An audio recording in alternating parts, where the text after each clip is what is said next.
Ad Astra.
What am I now, you ask?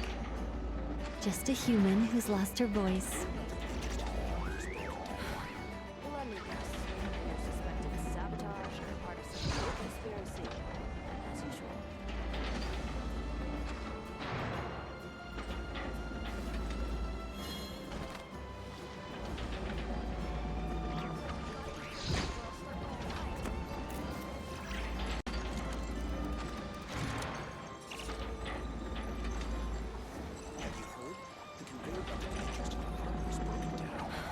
Let me guess.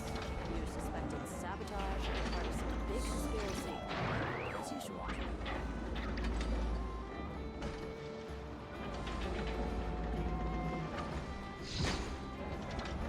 Gotta be quicker or I'll start falling behind. Let me guess. You suspected sabotage or part of some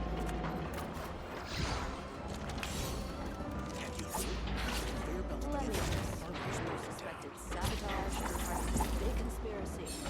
As usual. Let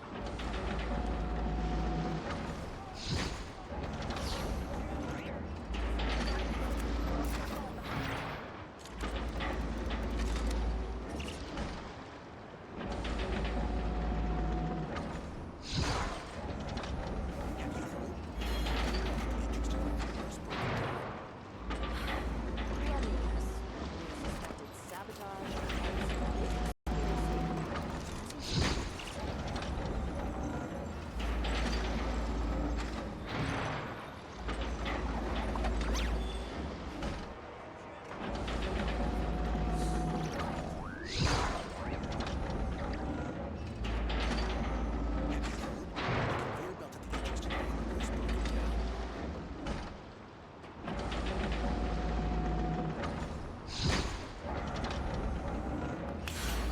Let me guess. You suspected sabotage or part of some big conspiracy. As usual. Gotta be quicker or I'll start falling behind.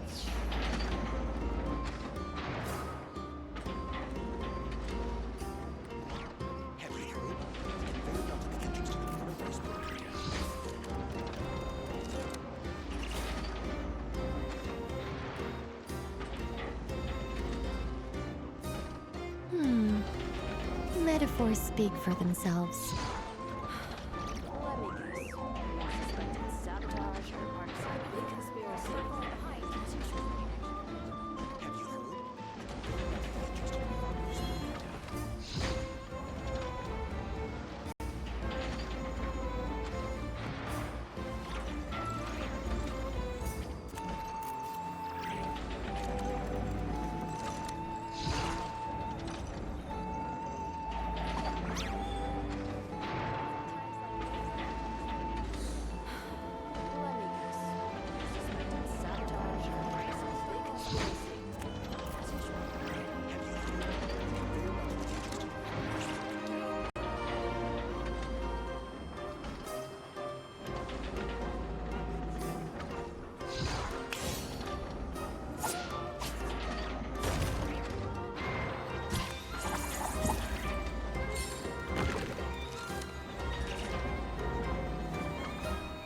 I now, you ask? Just a human who's lost her voice.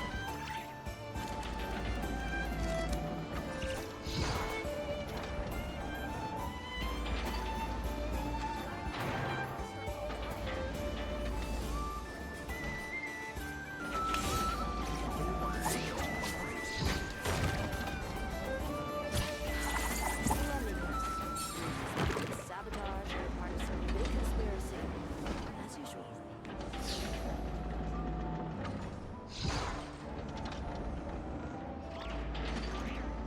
Gotta be quick or I'll start falling behind.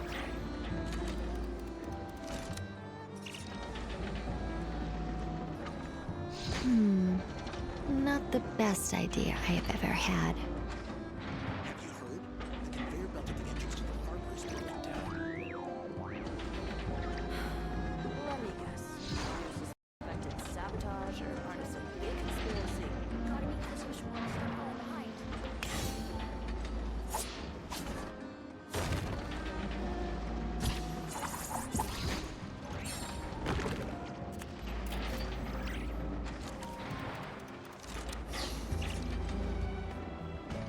Have you heard? The conveyor belt at the entrance to the harbor is broken down.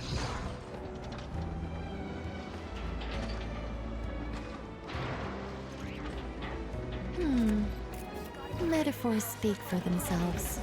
Suspected sabotage or part of some big conspiracy. As usual. Have you heard? The conveyor belt at the entrance to the harbor is broken down.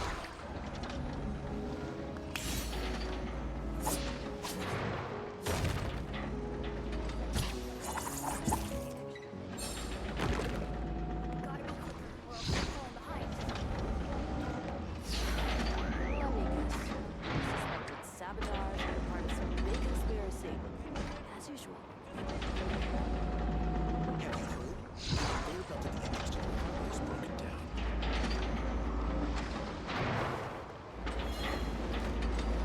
Let me guess. You suspected sabotage or part of some big conspiracy. As usual. The conveyor belt at the entrance to the harbor is broken down.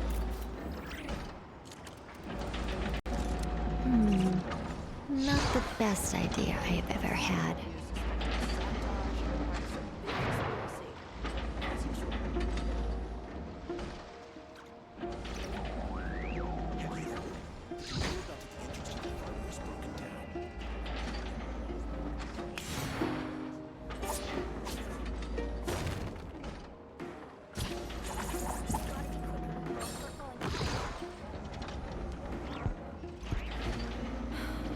Let me guess.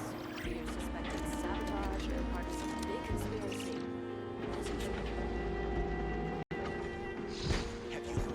The conveyor belt at the entrance to the harbor is broken down. Let me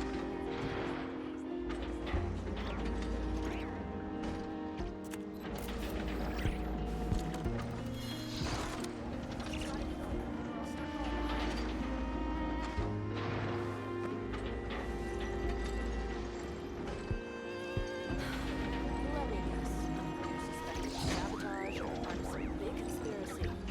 As usual. Have you heard? The conveyor belt at the entrance to the harbor is broken down.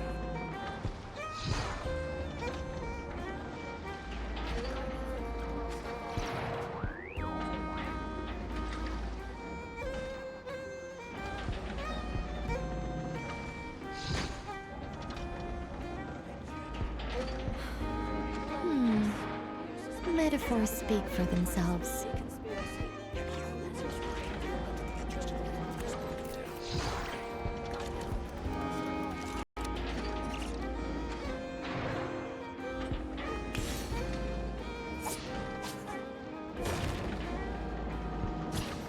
down.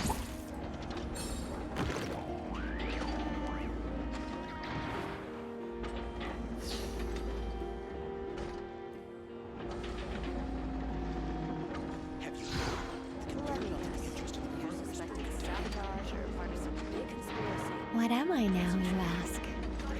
Just a human who's lost her voice.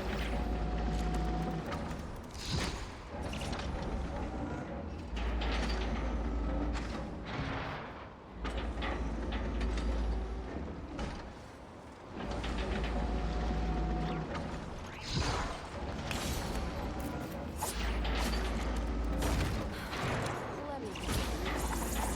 Sabotage, part of some big conspiracy.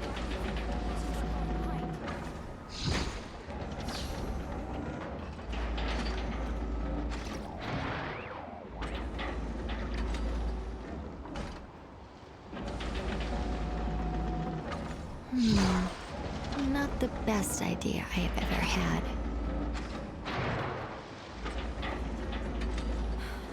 Let me guess. Suspected sabotage or part of some big conspiracy.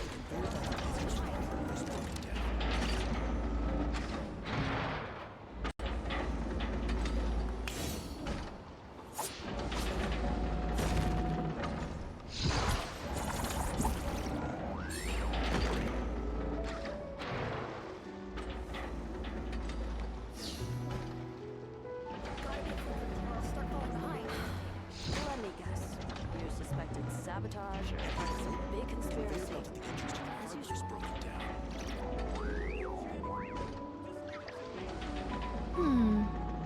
Metaphors speak for themselves.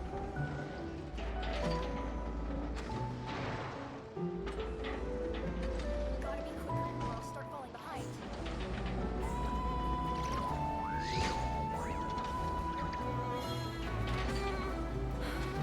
Let me guess.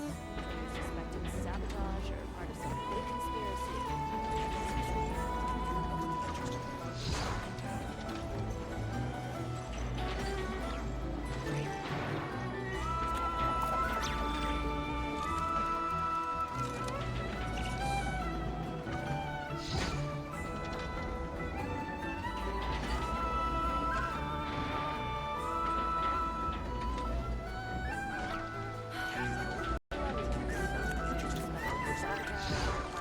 What am I now, you ask?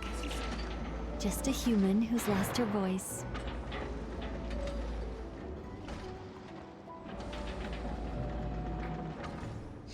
Gotta be quicker or I'll start falling behind.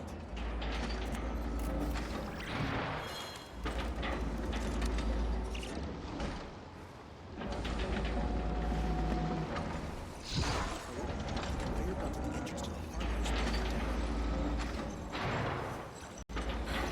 Let me guess. You suspected sabotage or part of some big conspiracy. As usual. Gotta be quicker or I'll start falling behind.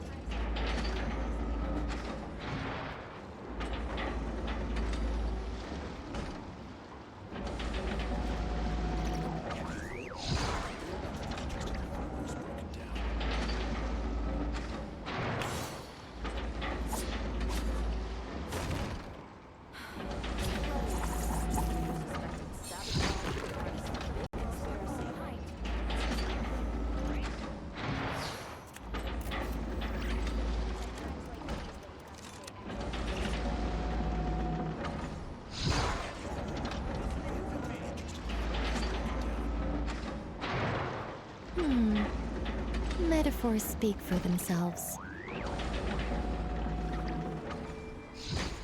Gotta be quicker or I'll start falling behind. Let me guess. You suspected sabotage or part of some big conspiracy. As usual. Have you heard? The conveyor belt at the entrance to the harbor is broken down. Gotta be quicker or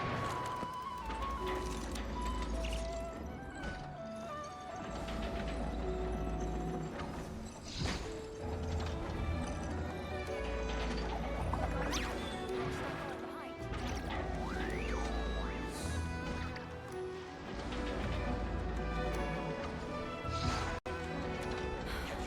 Let me guess. You suspected sabotage or part of some big conspiracy. As usual. Not the best idea I have ever had.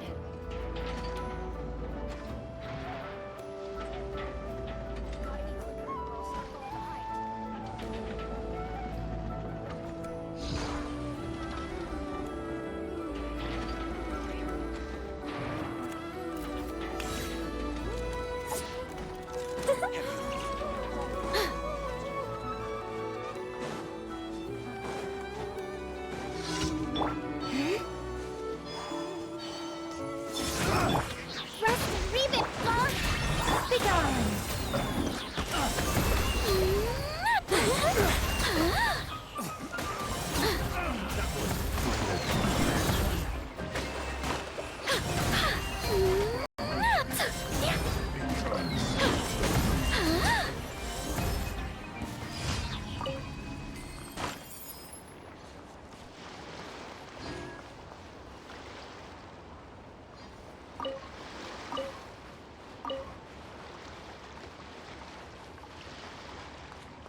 Ad Astra.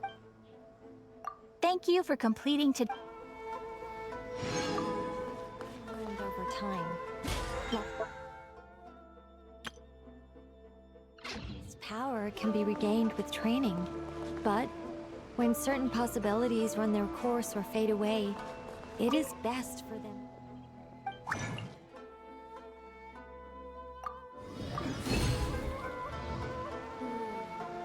think this time it turned out better than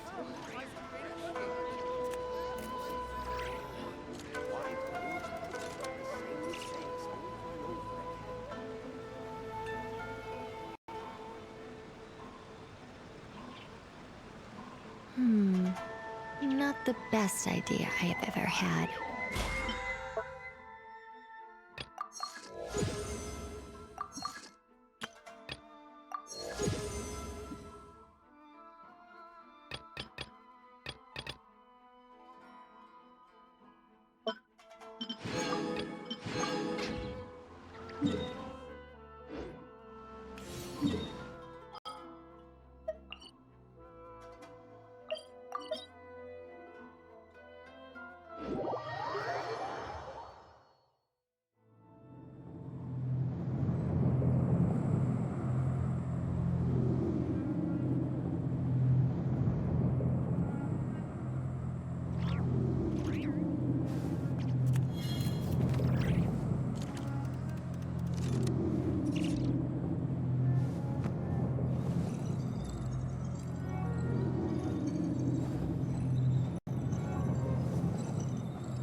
stick. Let the world fly! Covenant of the Deep!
The Doe King is here! Oh, and someone new!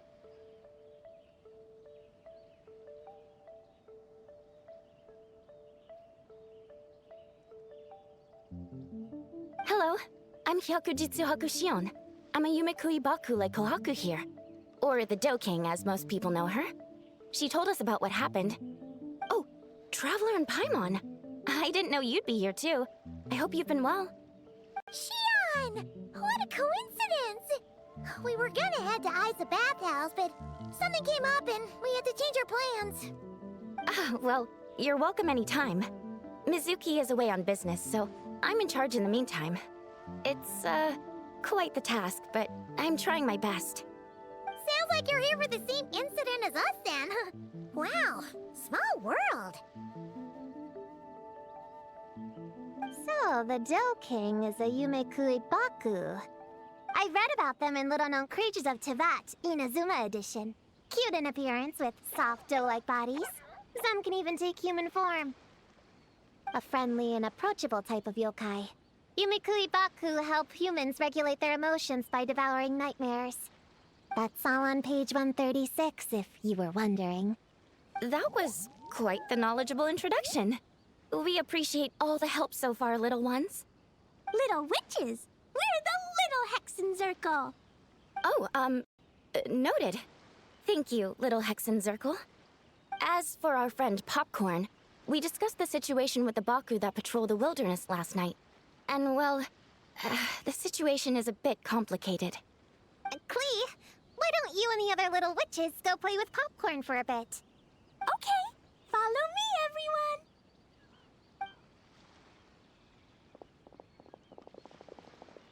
Huh? Did you send them away on purpose? Well, our Baku friend here did make it sound kind of serious. It's not good for kids to be exposed to the dark side of the world too early, so I thought it was better to be safe. You could stand to take your own advice. I heard that. You just have to blurt out whatever pops in your head.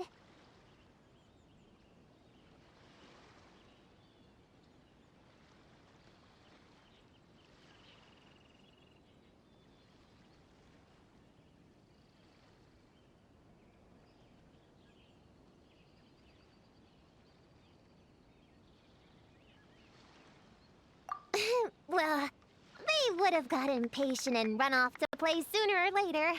I just hurried things along. I'm not sure it's quite as serious as that, but allow me to explain. After Kohaku sent Popcorn off with the kid... the little witches, she found this in the area. Okay, this is giving Paimon the creeps. What is it? It's a nightmare fragment, formed from an accumulation of negative emotions. You can think of it as emotions materialized in physical form. Popcorn happens to bear an identical signature to this fragment. We think he must have come into contact with it and undergone a similar process of materialization. Wait, so that must be why we can see him in the real world. Exactly. Imaginary friends are, at their essence, a harmless collection of positive emotions originating from the subconscious. But under the influence of the nightmare fragment, Popcorn is much less stable. Yeah, he's definitely been pretty hot and cold. And his memories are all messed up.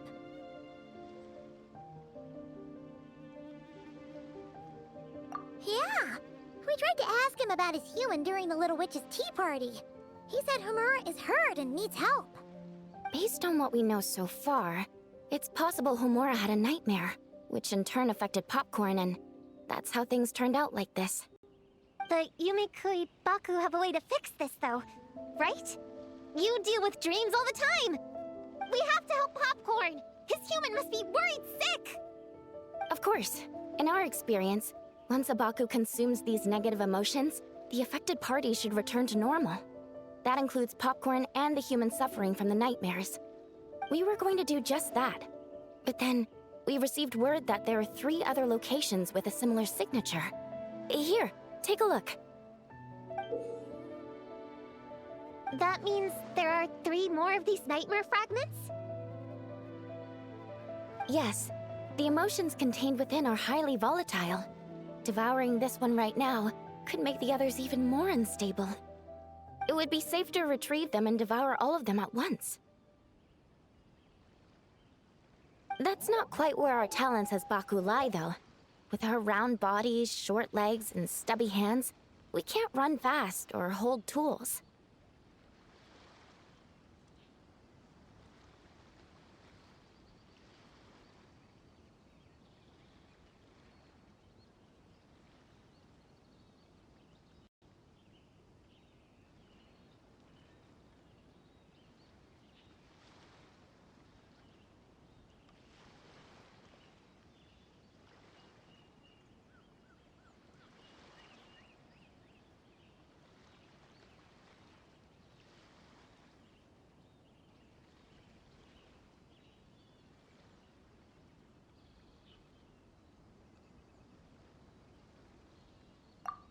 Really? Oh, I can't thank you enough. Here, take this map with you. Oh, be warned though, the negative energy within the nightmare fragments might affect the surrounding environment. So pay close attention, and if you notice anything unusual, a nightmare fragment could be close. I'll gather a few other Baku, and we'll be back tomorrow with empty stomachs and the materials needed to prep the nightmare for consumption. Oh, you need to prep it? You can't just dig in? It's nothing special, just a bit of seasoning. Nightmares don't taste that great, so the seasoning helps them go down easier. Oh, yeah. That sounds rough. It's what we do. Alright, I better get back to work. Kohaku will look after Popcorn in the meantime. See you tomorrow, and best of luck.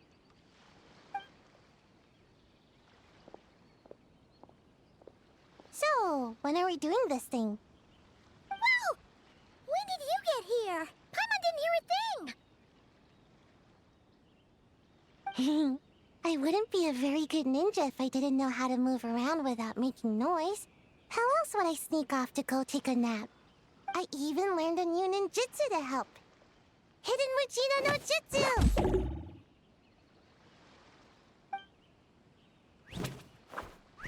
Ta-da! Ta-da! So, we heard all of that. So what's the plan? When are we heading out? Yeah, Popcorn is our friend. We want to do our part to help him. Come on, we can't be bringing this many kids along. There's just too much to worry about.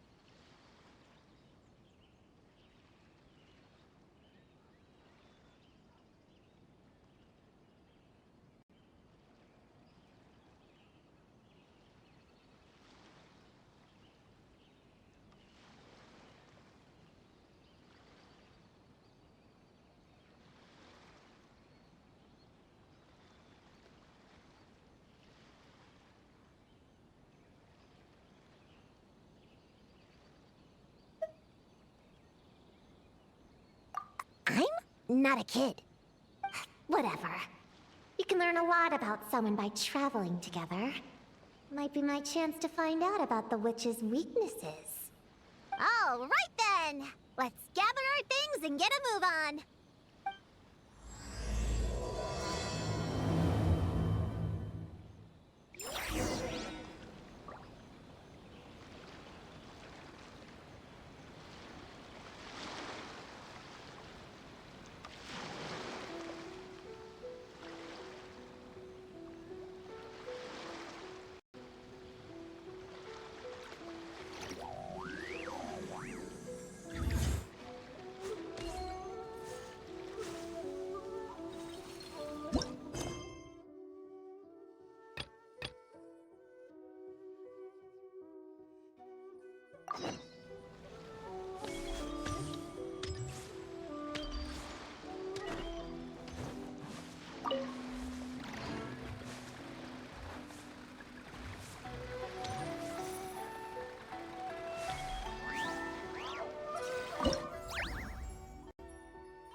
Best napping spots?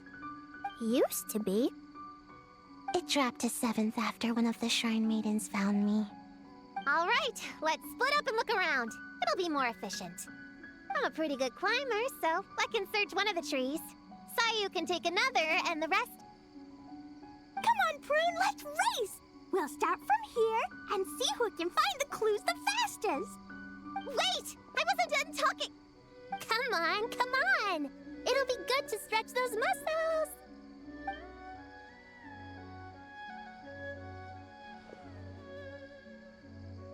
Count us down, okay, traveler?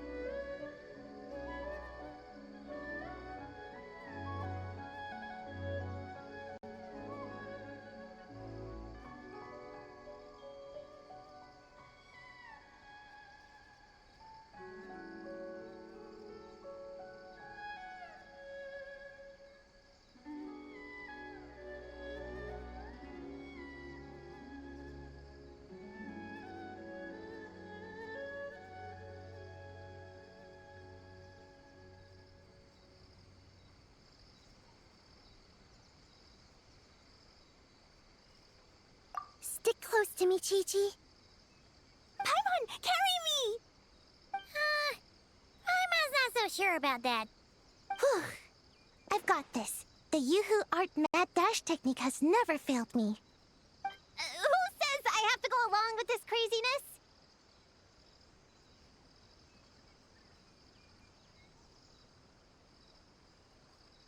Charge!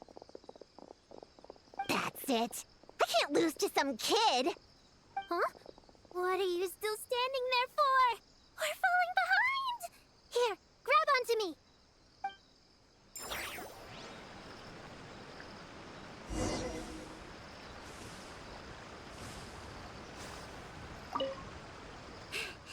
Oh, that running was pretty tiring, huh, Chi-Chi?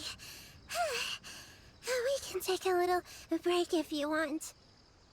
Chi-Chi isn't tired. You're sweating, Yao-Yao. Here, Chi-Chi will wipe it off. Dr. Baiju says sweating makes it easy to catch a cold. Gotta get dry fast. You remembered all that? Oh, make way for Boo Boo Pharmacy's little helper, people. No, it was in my notes. Right next to... Find nightmare fragments. Oh, that spelling is a bit... you know what? We'll fix that later. Let's focus on the fragments. Gotta put our herb picking and radish harvesting skills to good use.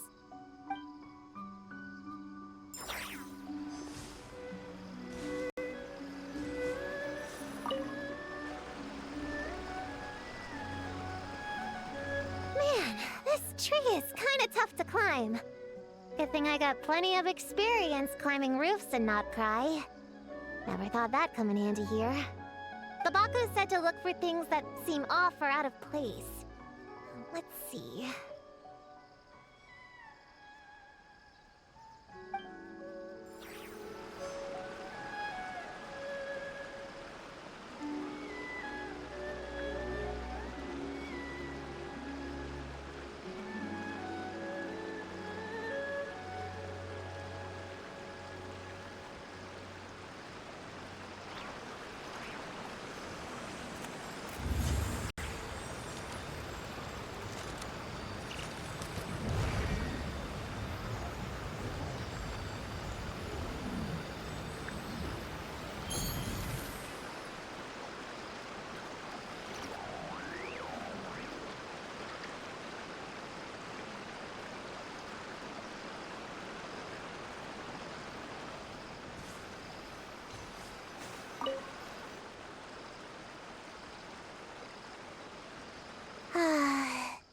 This spot is as comfortable as ever.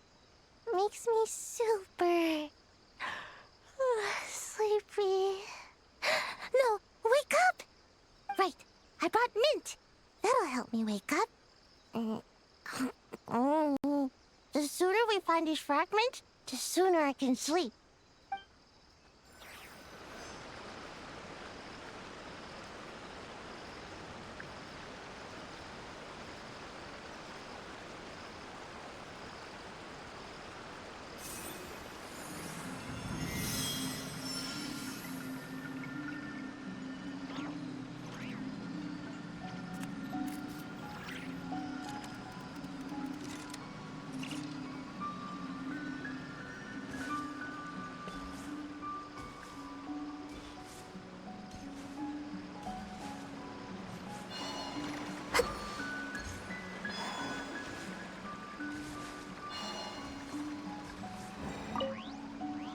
Gonna blow them all up! Put on the brakes there, Klee. Mondstadt be bombed, Klee be doomed, remember? But we're not in Mondstadt. Which means it's even more important to follow the rules, right? If you want to keep going on adventures, you need to show the knights how well-behaved you are, even when they're not around. I can be well-behaved. I want to go on all the adventures with the little witches. Then how about you search around the bottom of the tree, and Paimon will fly to the top and have a look. Okay, be careful, Paimon. I'll be careful, too.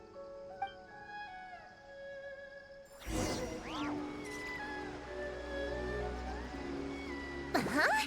A giant tail? That can't be right.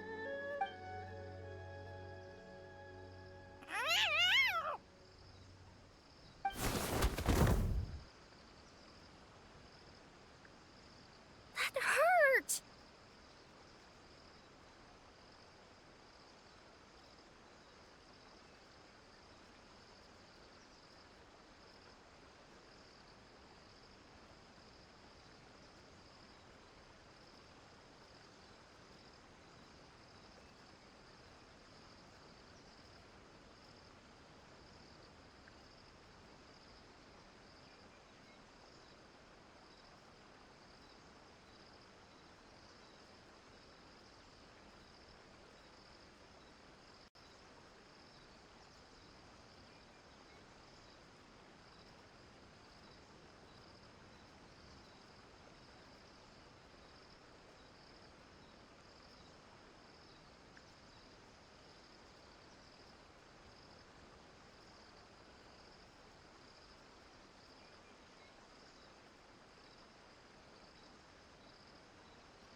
seeing you, I feel much more awake.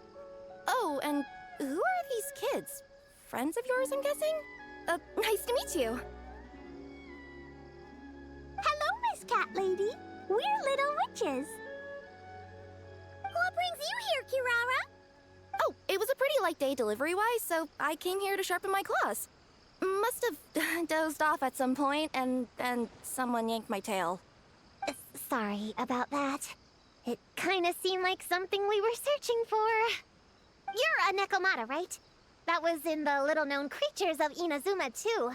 On page, Whoa! You remember the page number for this one, too? Shoot, I forgot. Don't look at me like that. Anyway, I could give you a ball of yarn to make it up to you. Oh, yarn? No need. You just startled me, that's all. It's not a big deal. But you sure know a lot, huh, kid? I'm not a... Never mind. Have you noticed anything strange around here, Kirara? Well... I usually like to nap under that tree over there, but for some reason it felt off today, so I decided to sleep in this tree instead. All right, you guys can keep chatting. I'll go check it out.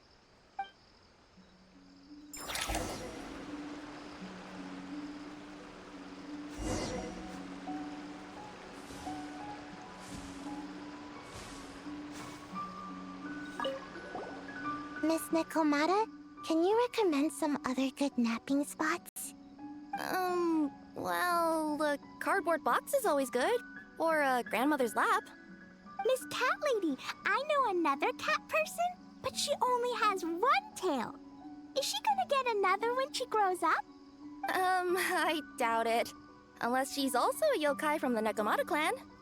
What's the difference between a yokai and a yasye? What's a yaoxie? Oh, it's a kind of evil monster. You know, Chi-Chi, I bet it's like the difference between a good yokai and a bad yokai. Just like how there are good people and bad people. That's right! Kirara's a super nice yokai, just like the Dough King.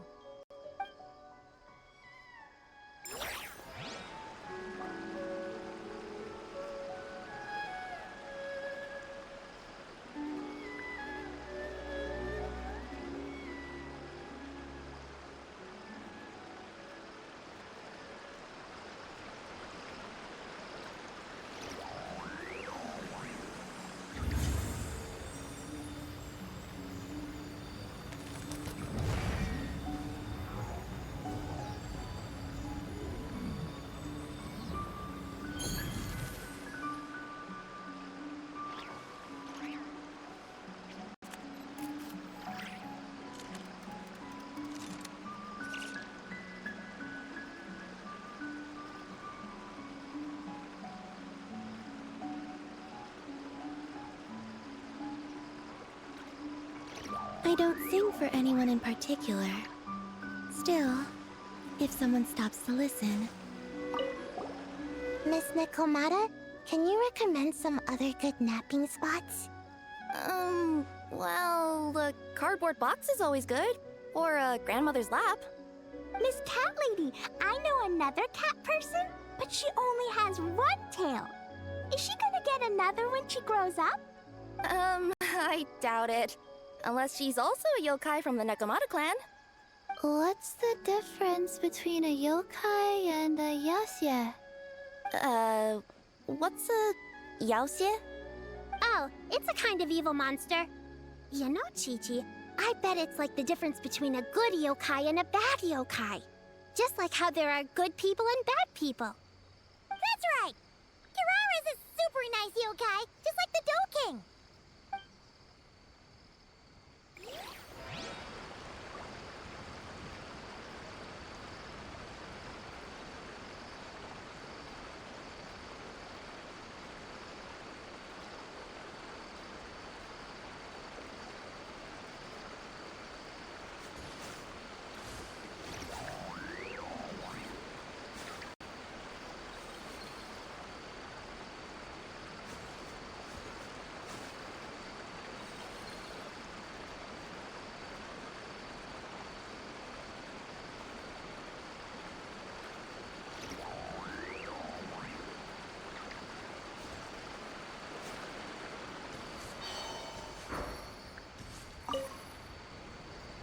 Yep, looks like there's a nightmare fragment here. Let's store it for now. We should press on to the next location.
All right. The next location is to the east of Konda Village. I've got it memorized, so let's move.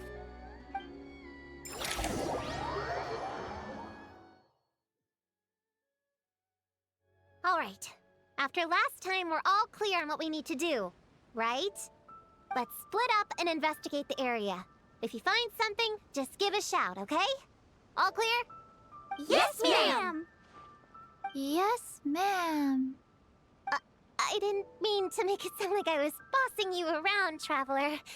Well, dismissed.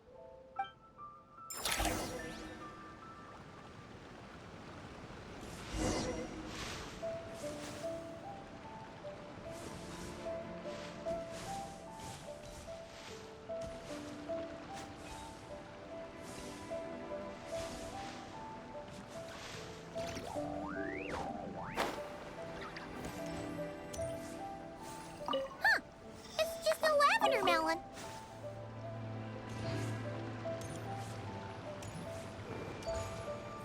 Ooh, Mora! Quick, pick it up! Honorary Knight! Paimon, Prune, over here! Find something? Yeah, something huge! A bunch of bugs in a line! I've never seen something like this before! Me neither. Wow. Oh, these are Oni Kabuto. They're all over Inazuma.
In Master's Garden, I saw ants do something like this before.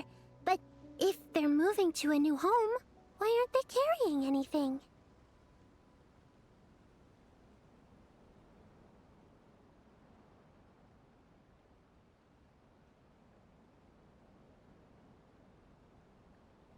Strange. Onikabuto are typically nocturnal creatures. During the day, they usually hide in cool, shady places like bushes or between rocks to avoid predators.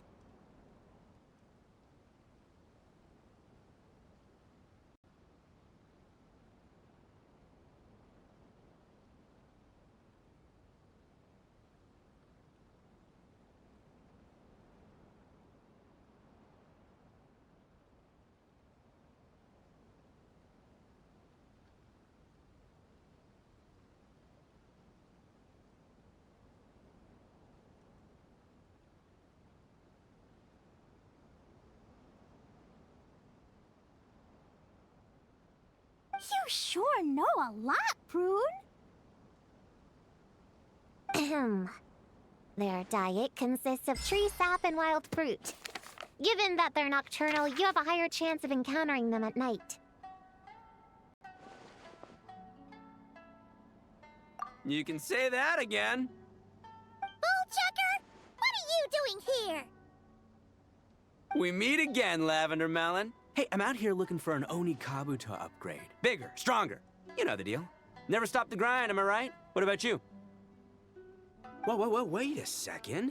We've got ourselves a whole patch of little Lavender Melons here. Ah, I know. You must be out here playing make-believe, huh? Well, I happen to be free as a bird. Want me to join? Yeah, you can play a mean old demon king with great big horns. Old, huh? You sure about that? Quick, everyone hide! Cover your heads! If he gives you a noogie, you'll never get taller! You guys run! Paimon will hold him off! Listen here, Bullchucker! You wanna get to them? You have to go through Paimon first!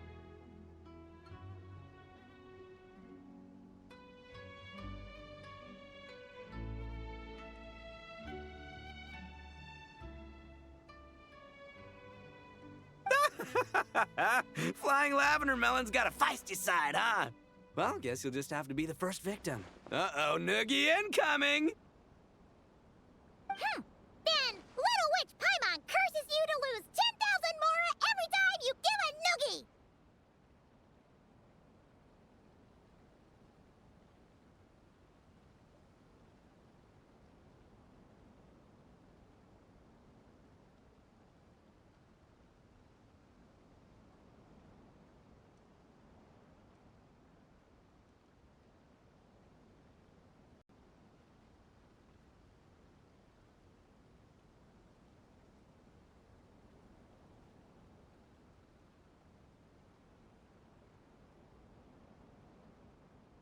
Oh, well, good thing I'm sitting pretty with nothing but a cool 500 Mora in my pocket.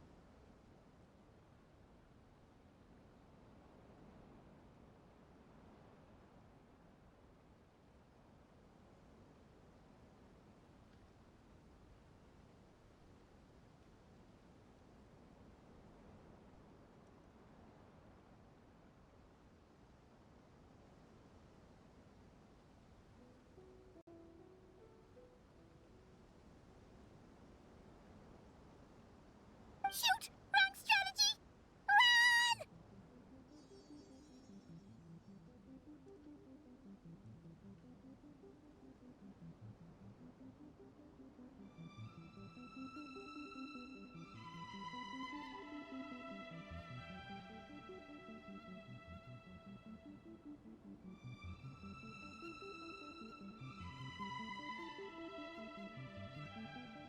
Whoa, slow down there, little Lavender Melons, or you're gonna trip.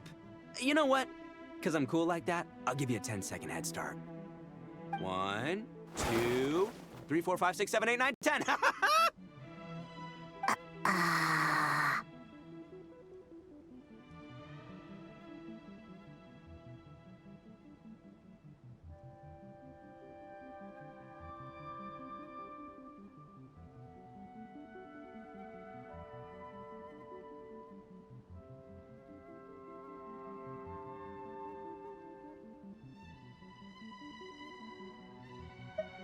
Wait, I know. The weird behavior of the Onikabuto is a clue. They would never venture out during the day, unless something happened to their original habitat. In other words, we just need to follow their migration back to the source. Yep, it's here! Come on, let's pick it up. That just leaves one more. We're so close.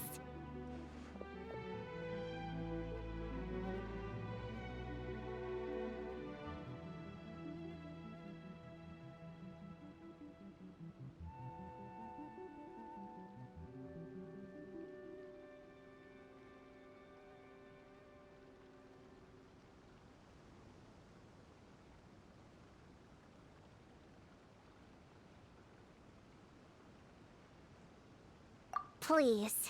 The little witches were the ones who noticed the Onikabuto. They deserve the credit. Only kids are obsessed with bugs like that. I doubt I would have even spotted them.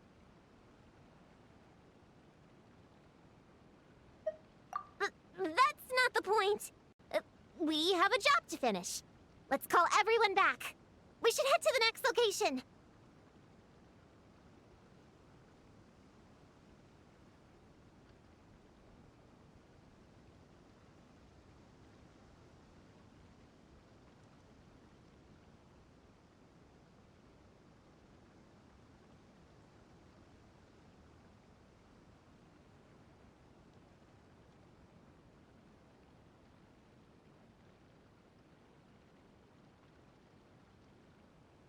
Well, we can't just leave them here with that Oni.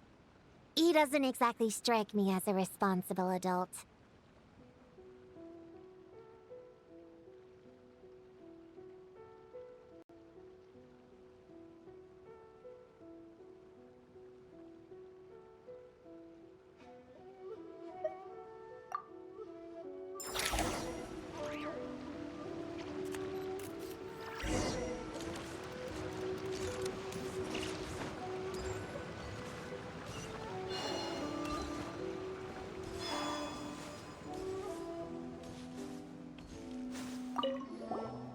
If that mean Demon King with horns finds us, I'm gonna blow him up. Let's not get ahead of ourselves. He's not that bad.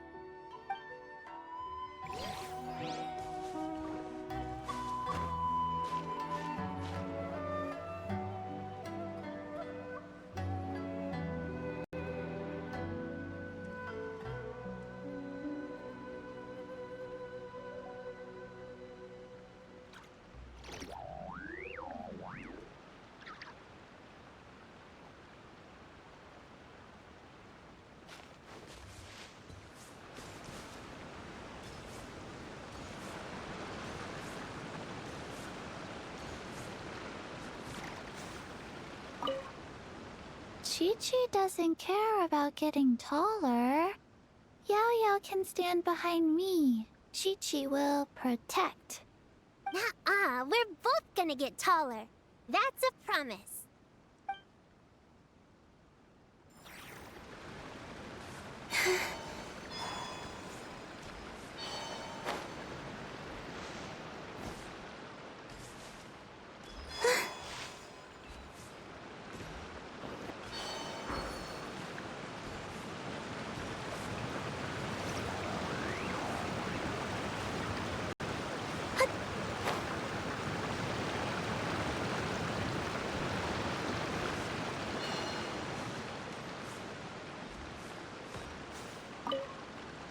You can't see me.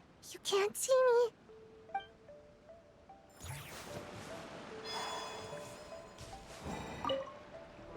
Ah, man, I can't find him anywhere. Who would have thought these little lavender melons would be tougher to spot than an Onikabuto?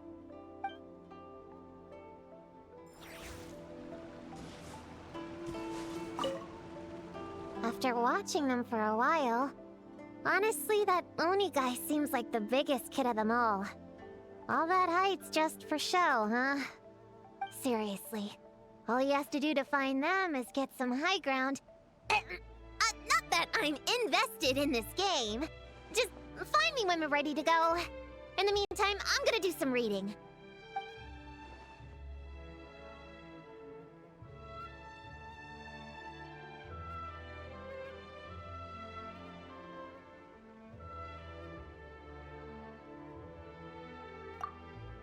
see.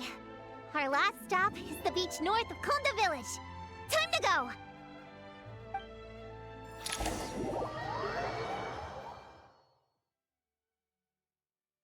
Alright, this is the last location.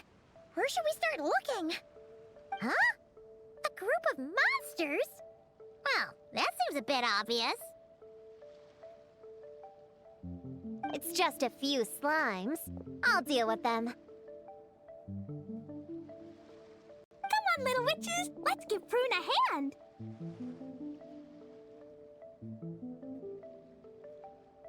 Good luck! Paimon will cheer you on from the sidelines! And don't think that's Paimon being unhelpful! We've been through tons of tough battles, and cheering people on is always super important! You could even say it's the key to victory! Right, Traveler?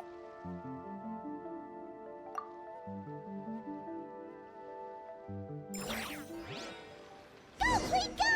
Use Jumpy Dumpty! Go, Moon Ninja, Sayu! Get him, Yo, Queen! Nice one, Chi-Chi! Everyone's back in fighting form! Didn't expect them to be so strong. Gotta figure out the right counter strategy. That's the spirit, bro! Get him!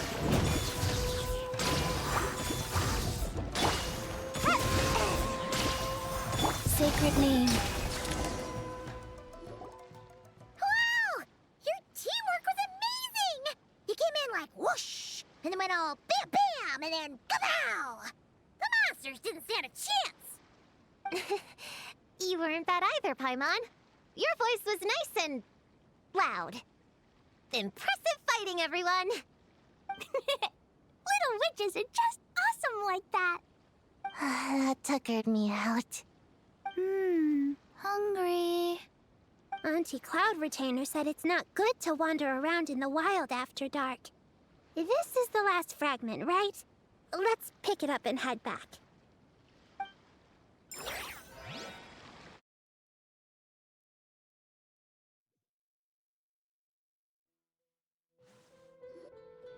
Popcorn, Dough King! We're back! Whoa! Look at all this food! Did you guys do this for us?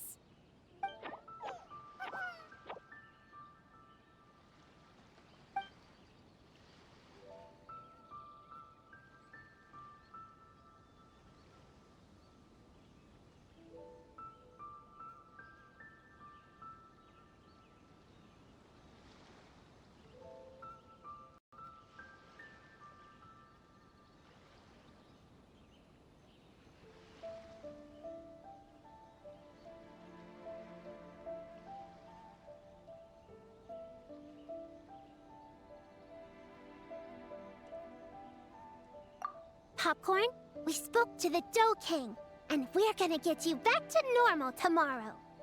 Yeah, and once Homura's nightmare gets eaten, she'll get better too. Then we'll help Popcorn find Homura, and we can all play together. Wish all our imaginary friends could come out and play too. Ooh, Mom's magic can do that. Have you learned that one yet, Klee? No. All I know is the introduction magic for the little witches. Huh. I bet Master, Auntie Cloud Retainer, and Uncle Mountain Shaper could do it. They all have those super impressive Adepti abilities. My sensei definitely could too.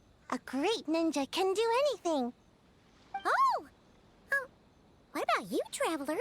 Could you do something like that? Yeah. Guess Paimon has a lot to learn from the other little witches, huh? All the imaginary friends hanging out together. Just thinking about it is interesting. Does Paimon have one too? Nope.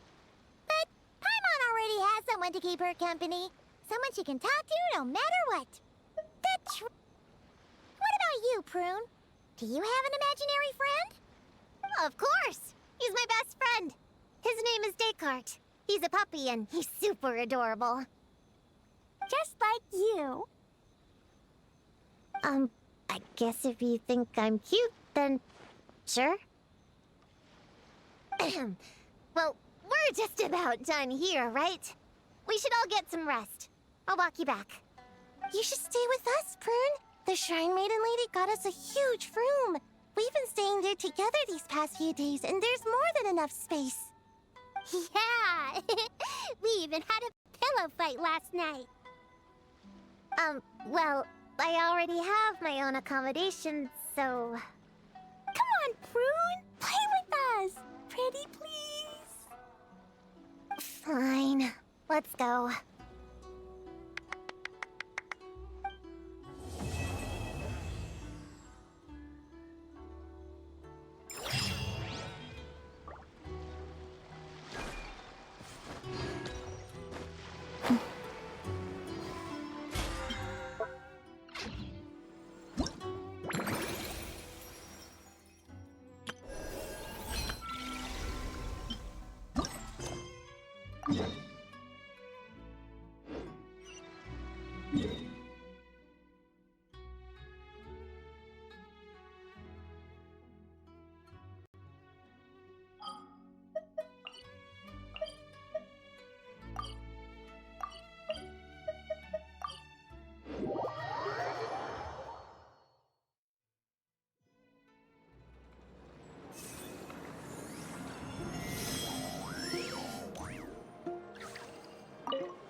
Traveler, Paimon.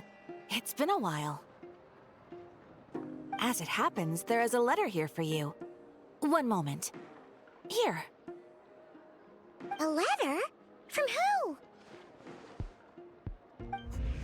Dear Diary, I'm Krai.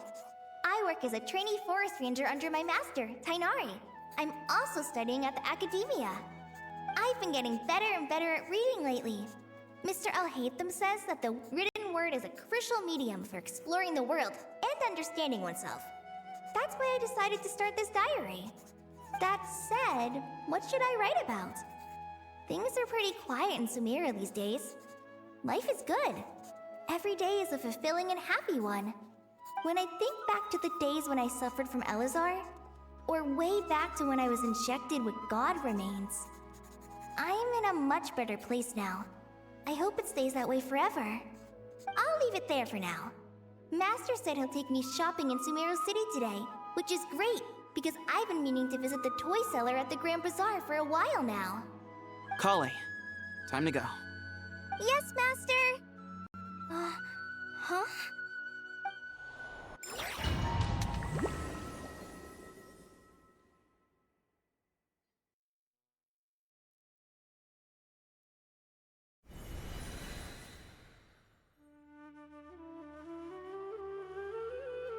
What's wrong, Krai?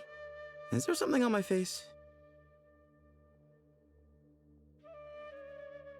No, sorry. I didn't mean to stare. Did Master Tainari send you to pick me up? Master Tainari? What are you talking about? Tainari is the General Mahamatra. He's probably busy arresting criminals in Sumeru City. I mean, if that's what floats your boat, I can introduce you, but... Wait, Master Tainari is the General Mahamatra? But what about Mr. Sino? Sorry? Oh, you mean that guy who just joined the Vahumana Darshan? Rumor has it he's the leader of the Temple of Silence. If that's true, it's pretty impressive. Sounds like you've been getting to know more and more people since you joined the academia. That's great, but don't let your forest ranger duties fall by the wayside, okay? What's going on? Sethos is acting like he's my master, and Master Tainari has taken over Mr. Sino's job. Is this some kind of prank? If so, it's a weird choice of prank. But anyway, Sethos doesn't look like he's joking. What is this all about? Hey, you're zoning out again. I'm gonna buy some tools for the rangers. Why don't you stretch your legs a bit? It's been a while since you last visited the city, right? Wait! He's right. It has been a while since I last visited Sumeru City. Was it always like this? I mean, it feels familiar, yet somehow... something seems different. Is this really Sumeru City?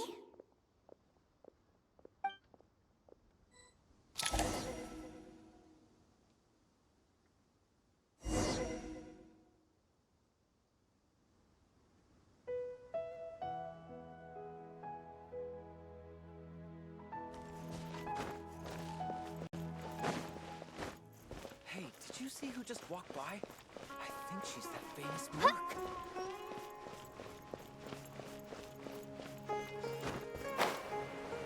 How will I ever save her?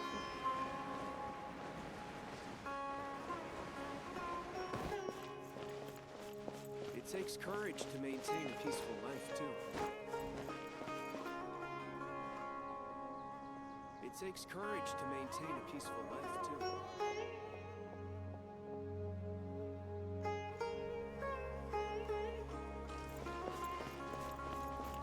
I heard that Sage disappears without a trace as soon as he gets off. Lord Kabe Bay, did you get a chance to review this month's accounts? Any feedback? You mean the version you sent over a few days ago? Yeah, I took a look when I received it. I was thinking that maybe our profit margin is a little excessive. I visited some of our commercial partners last month. Their earnings are very slim. Are you suggesting that we give up some of our profits for them? Well, since we have more than we need, yes. Making money for its own sake is pointless. Don't worry, I've already planned for it, and the numbers look fine. We can adjust the rates starting from next month. Also, about that designer you hired, I've had to revise his proposal 3 times now, but he just doesn't seem to... Let's cut our losses. Pay him his fee and send him on his way. I'd like you to get Layla on this instead. She was Cyrus's student, and she designed the Palace of Alcazarzare. Seems like a much safer choice. Who's sneaking around over there?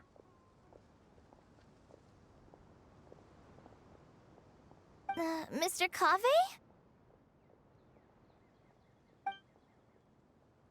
Do you recognize this person, sir? Yes, it's all right. We've met. This is Kale, Sethos' trainee. He brought her along the last time I went for drinks with him. What brings you to the city, Kale? Is your master here too? No, this is all wrong! Why is Mr. Kave saying that too? Tainari is my master, not Sethos. This can't be real. I have to ask someone else. There's gotta be someone else out there who still remembers the truth. Hey, wait! Don't run off! How strange. What's gotten into her today? It's like everyone switched places. I guess I'll keep looking around. Yep. Go!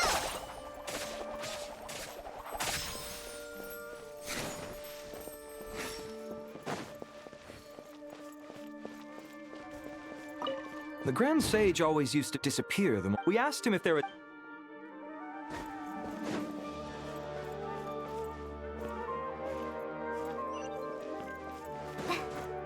Would you like a cup of coffee?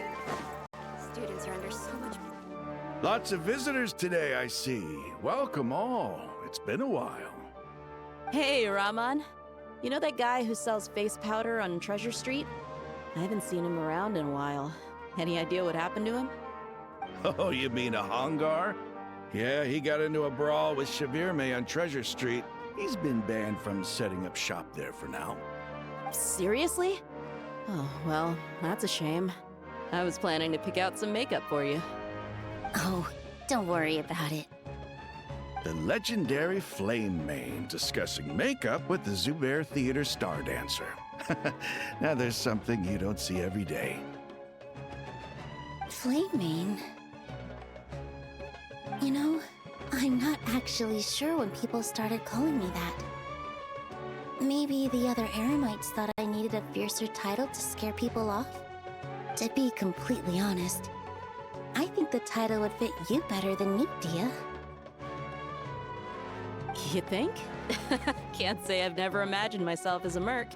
If I ever give up the dancing, maybe I'll head to the desert and give the eremite life a try. You would?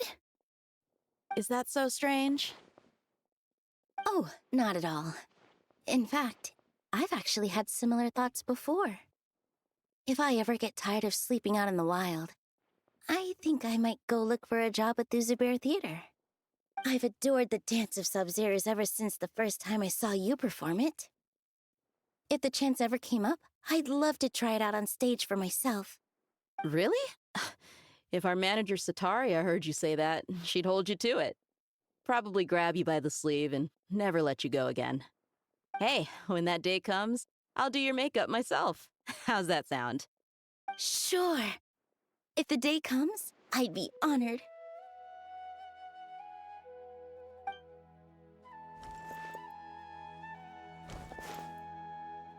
Everyone I know, everything I've ever known. Suddenly it's all a jumbled mess. The question is, who's right? Them or me? Oh, my head feels so heavy. I can't think straight.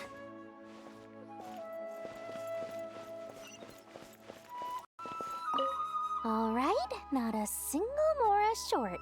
That covers you for this month's rent. What a relief. I was worried the design fees I received this month wouldn't be enough.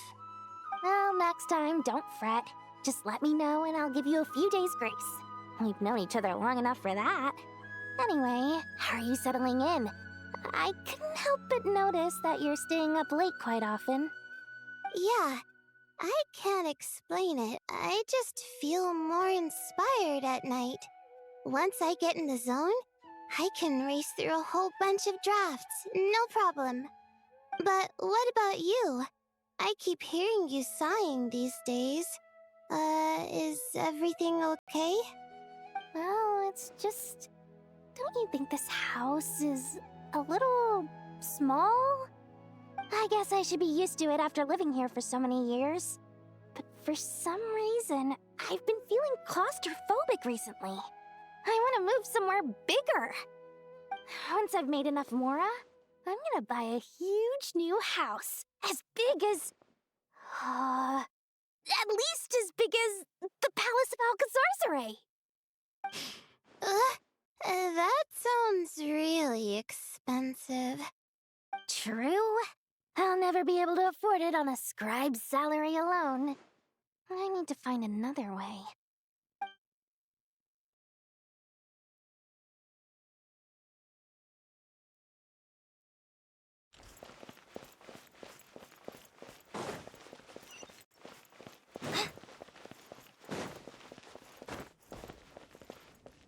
Mahamatra Tainari!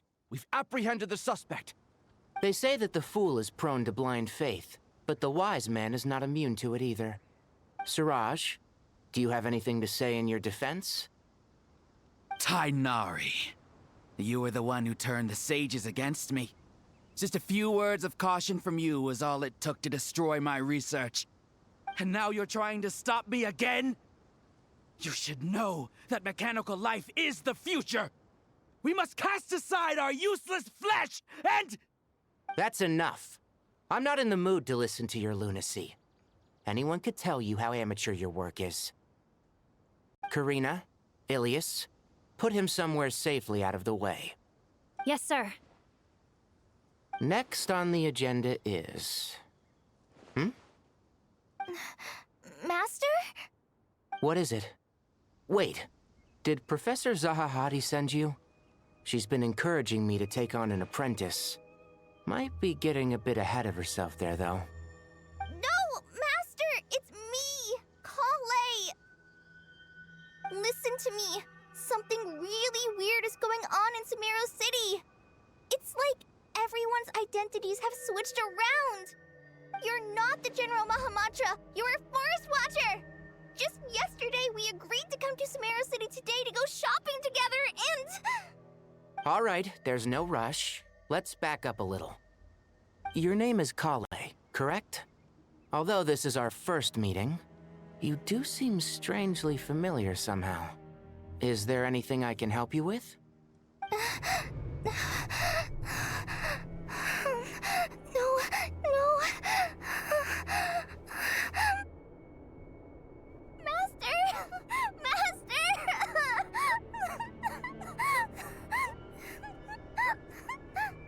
What is it?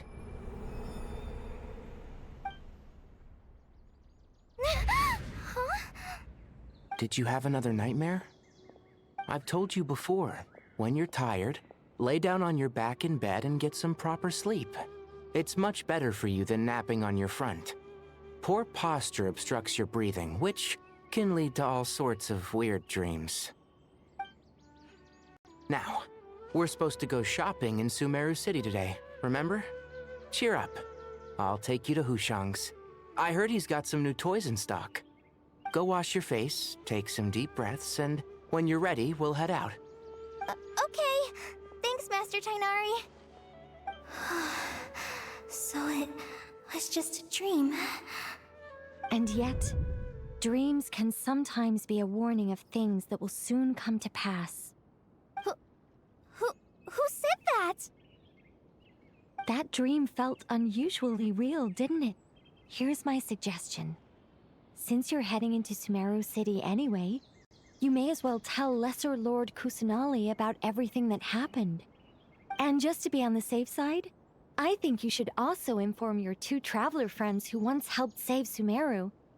I'd write them a letter if I were you. Time is short. A storm is coming from beyond the bounds of fate.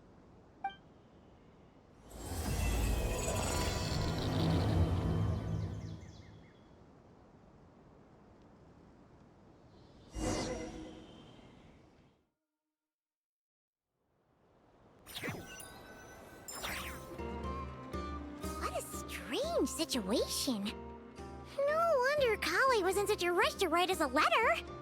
Imagine waking up one day to find that everything around you has changed. You might not even recognize Paimon anymore. Oh, that's a scary thought. Let's get to Sumeru and find out what the heck is going on.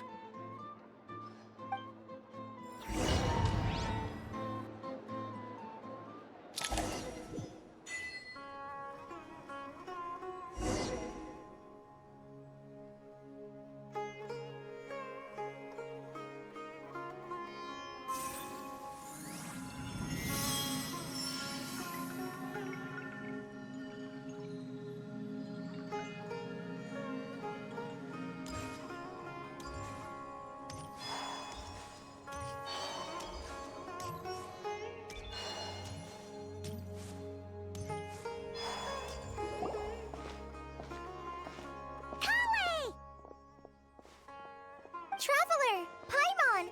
Thank goodness. I'm so glad you made it. Of course. We won't let anything happen to you, Kale. So, what's going on in Sumeru City? Looks like lots of people are moving or something. Yeah, I was just gonna say. After I wrote my letter, Master and I went to Sumeru City and told the Dendro Archon everything that I experienced, from start to finish.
She was silent at first.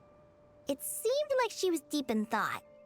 Then the next day, we got told that she was ordering everyone to leave Sumeru City immediately and move to Caravan Rebot. The entire population of the city has to move? Not just Sumeru City. The evacuation also includes Lokapala Jungle, Avidia Forest, Ashavan Realm, and Ardravi Valley. Basically, everyone living in the rainforest must temporarily relocate to Caravan Rebot. Holy smokes! That's crazy! Yes, it's quite an operation. Even if people only bring the bare essentials, the scale is simply enormous.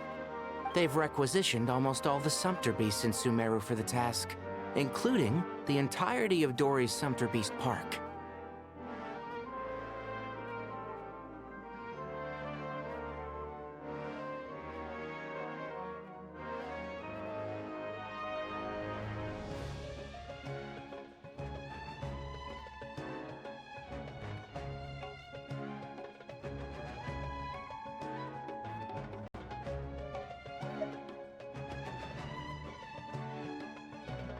The Dendro Archon said that what Kale experienced was not a dream, but a warning. After our meeting, she immediately summoned the 6 sages to analyze the situation and discuss countermeasures. They concluded that the events seen in the dream are very likely to become a reality, and that an unknown danger is rapidly approaching. Oh, please keep that to yourself. We don't want to cause widespread panic. The official reason they've given is a large-scale renovation of the rainforest ecosystem. People are skeptical, but there haven't been any major incidents. So far, at least. The Dendro Archon seemed really worried when we spoke to her. She said you can go visit her in the Sanctuary of Surasthana when you arrive. She also said she'd hold out until the very end. Tighnari? Kale? You got a minute? I need a hand here. One moment, I'll be right there. As a forest watcher, I've been tasked with assisting with the relocation work. There's a lot to be done, and they need all the help they can get. This will be the final group of evacuees from Sumeru City. While they're away from home, they'll be heavily reliant on outside help. Thank you for coming in our time of need. As you can see, another crisis is upon us. Excuse me, sorry to trouble you, but could you help an old man find his medicine?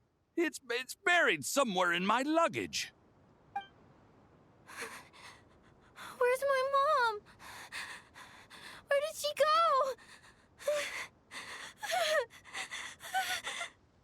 go? Don't worry. It'll be okay. Those items are worth a small fortune. Make sure you store them somewhere safe. You understand? I bet you thought you'd get away with this in the chaos, huh? Guess again. No petty thief gets past me.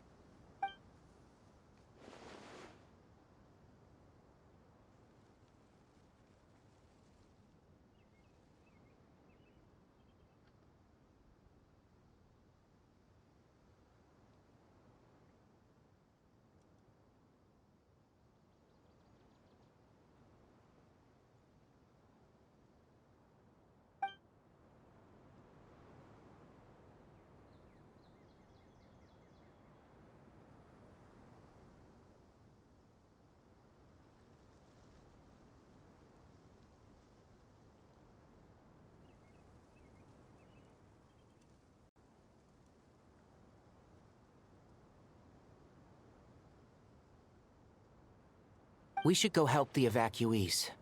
See you around. I'm so glad that you believed me and came all this way to help. It means a lot. Please stay safe. Don't worry. We may not know exactly what's going on yet, but as long as we stick together, we'll find a way through this. Goodbye! Look after yourselves! Will do. See ya!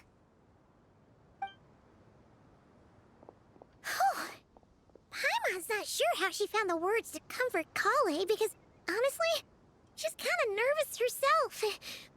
Let's head to the Sanctuary of Surasthana and see Nahida.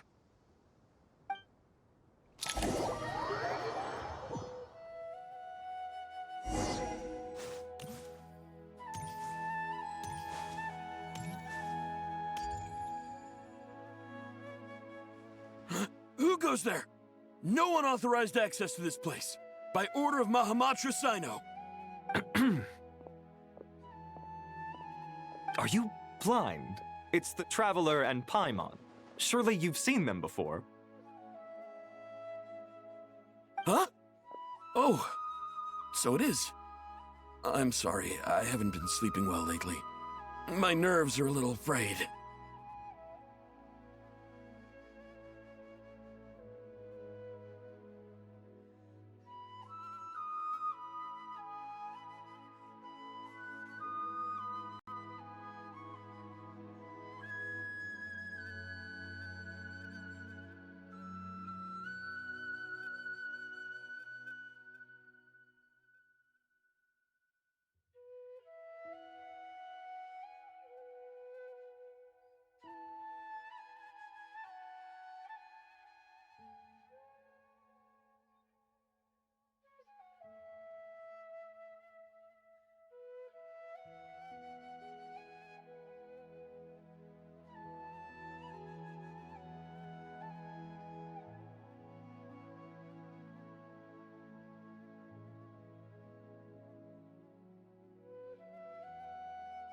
The Dendro Archon is in a very vulnerable state at the moment.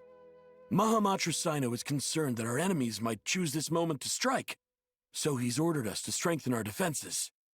Just seeing you two again already puts our minds at ease. Please, enter. I'm sure everyone's expecting you.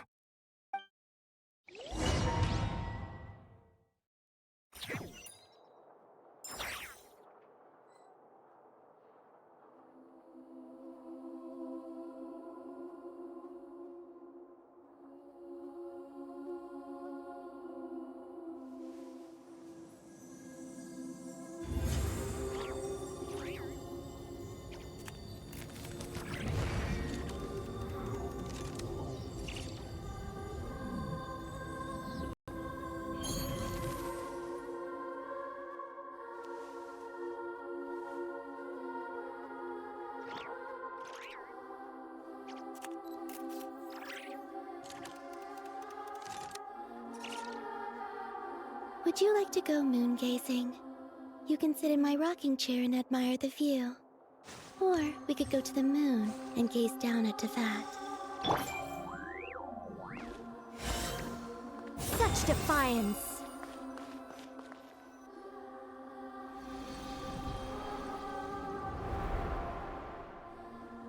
Traveler, Paimon, you made it. Aha! Perfect timing. Reliable helpers like you are just what we need right now. Oh, it's good to see everyone again. Krai gave us a rough idea of what's going on, but we still have a lot of questions. What kind of danger is Sumeru City in exactly? And how come everyone has to move to Caravan Reebot? At this stage, we can't be certain. We're investigating, but no definitive answers yet. I take it that Kale told you about her strange dream? Yeah. Apparently, everyone in Sumeru City was acting super weird. Even you guys. It was like you'd all switched places. That's right. Kale and Tainari reported the situation to the Dendro Archon. She believes that it wasn't merely a dream, and that whatever it was has something to do with Irminsul. It's a reasonable inference. Only through Irminsul can people's memory and cognition be so significantly modified in such a short time. We don't know why Kale would dream of these things, nor who was trying to warn her. The Dendro Archon decided to connect to Irminsul to investigate more thoroughly.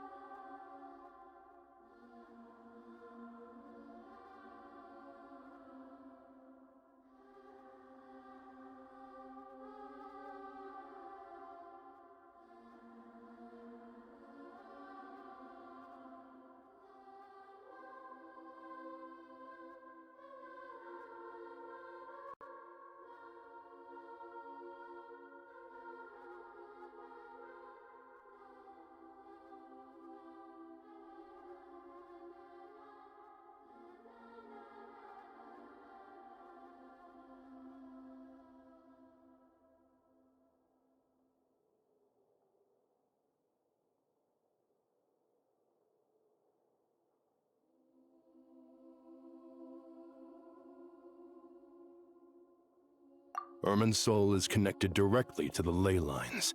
The tree serves as a central hub where the ley lines converge, and its core function is to record and store the world's knowledge and memories. But something has gone awry, severely compromising the performance of this core function. Information is bottlenecking inside Irminsul, hampering the ley line's flow. If this continues, new information will languish unrecorded, with existing records thrown into disarray. In short, the souls of the dead will be stranded, while the living have their sense of reality warped. In the long run, Kale's dream could well become a reality. And that's just the beginning. There's no telling what other nightmares could end up coming true.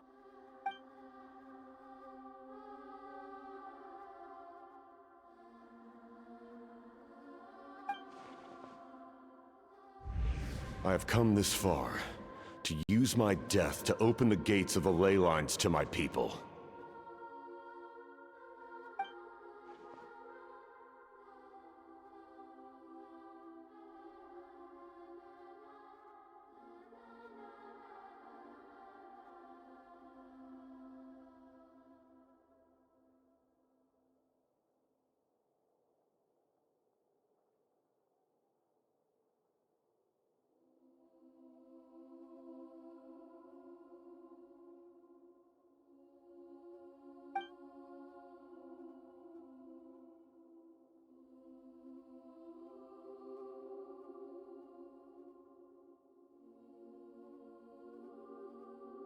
Faced with a growing backlog of information, the Dendro Archon decided to connect herself directly to Irminsul and take over the recording and processing function herself.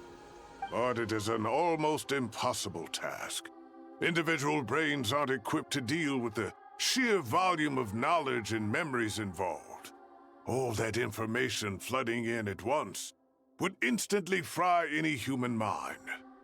And for a god, even for a god, the suffering must be unimaginable. The Dendro Archon's power originates from Irminsul. Any issue with the tree itself takes a toll on her to begin with. On top of that, she's subjecting herself to the grueling task of processing all that data. It must be torture for her. And despite all of this, she is somehow finding the strength to investigate the Irminsul situation from within and send us her findings. I finished analyzing the latest data. Looks like our working theory was wrong. There's no signs of Irminsul having been attacked from the outside. So it's internal then? Some sort of disease, perhaps? No. I've spent half my life studying the ley lines. If Irminsul malfunctioned this easily, the world would have met its end long ago.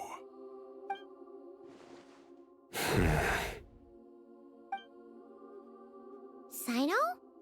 What is it?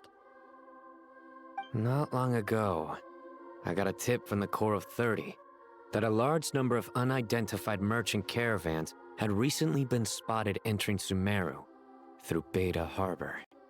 At first, I suspected that they might have something to do with all this, so I sent some people to investigate. But if Irminsul wasn't attacked from the outside... Don't you think there are more important things to worry about right now than guessing who's behind all this? It's been over 12 hours with no new intel. If even the Keeper of Irminsul is this badly affected, you can imagine how bad things are in there.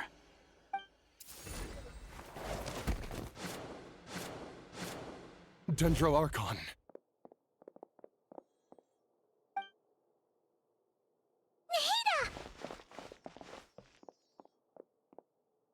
What's wrong?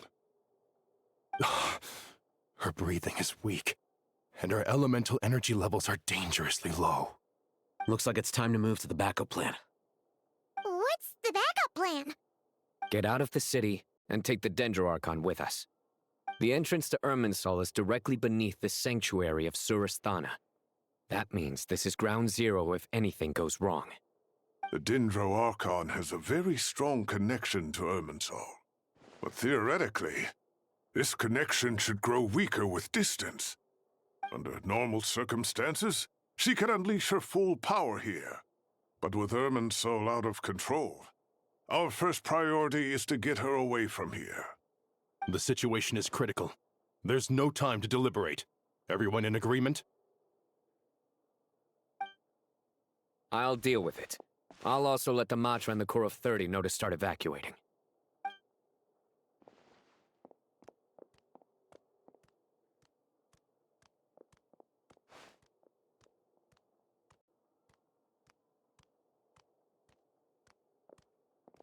Let's go.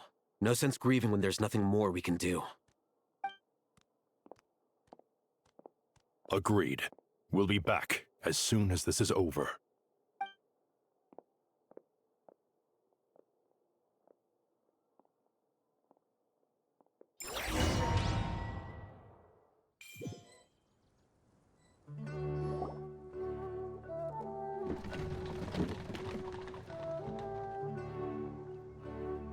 The last group of civilians has been safely evacuated. Dendro Archon's carriage will travel with them. Sino and Hat Guy will protect the convoy.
With the Dendro Archon in a coma, we've lost our means of investigating the situation.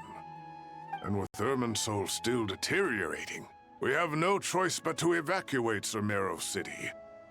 Feels as though we're being pushed along by an invisible hand. Stop moaning, Cyrus. We're the teachers here. We should be showing a little more confidence, don't you think? A wise judgment. Let's move out to Caravan Rebot.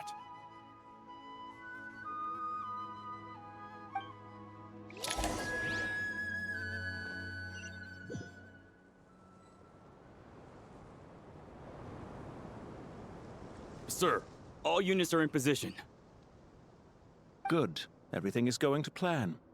Interfering with Sumeru City is a necessary step, so do not hesitate. The Irminsul situation will not harm you. We need to speed things up here, too. We don't want to keep our client waiting, do we? No, sir. You have my word. Everything will be completed on schedule.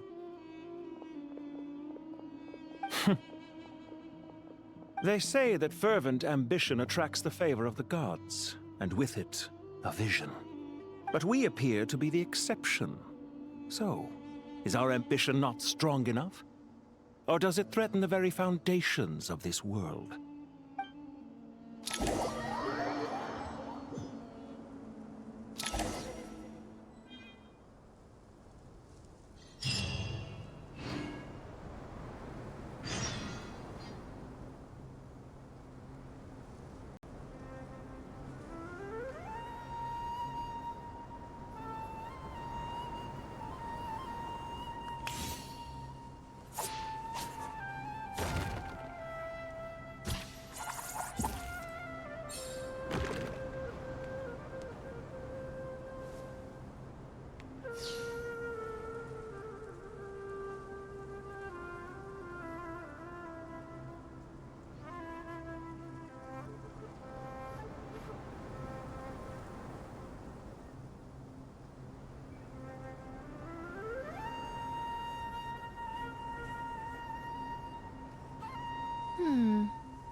Metaphors speak for themselves.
Not the best idea I have ever had.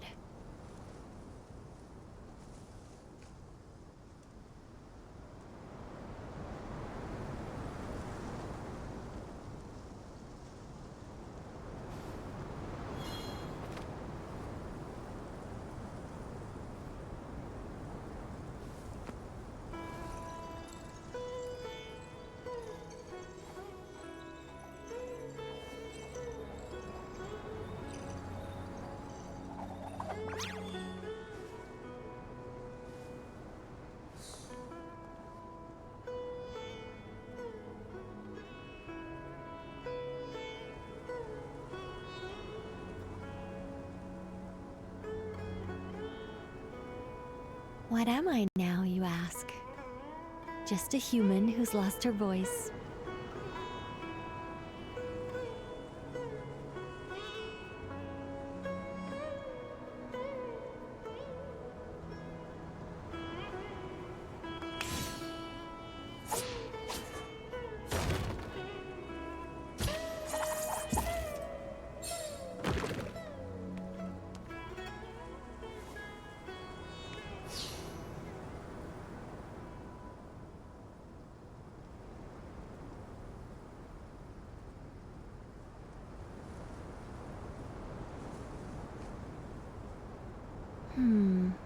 Not the best idea I have ever had.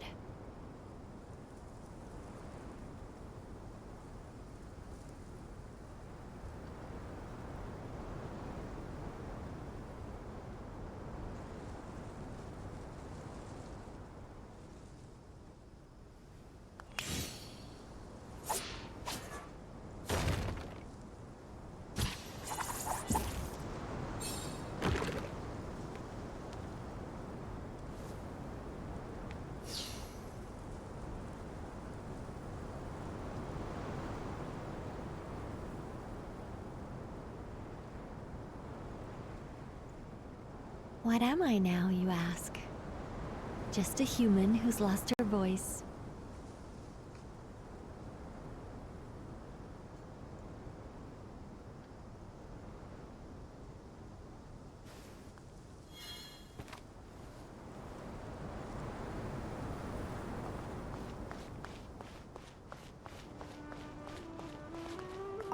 That guy!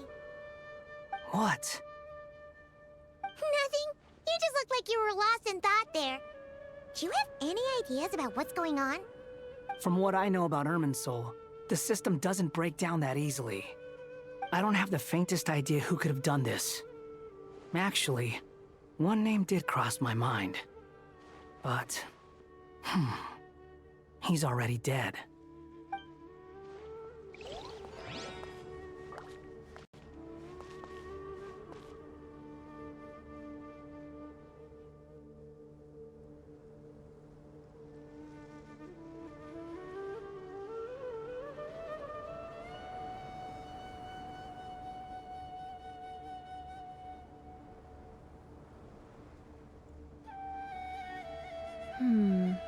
Not the best idea I have ever had.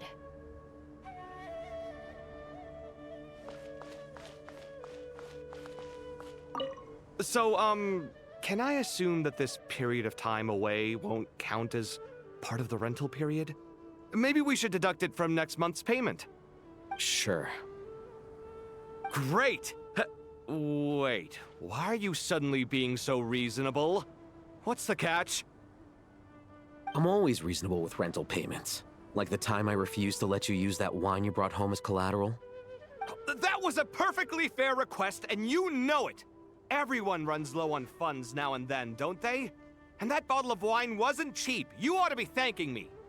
Anyway, Sumeru City should be empty by now, right? With no one at home, I've been worried about security. I'm worried about burglars. What would they steal? That new scroll you bought?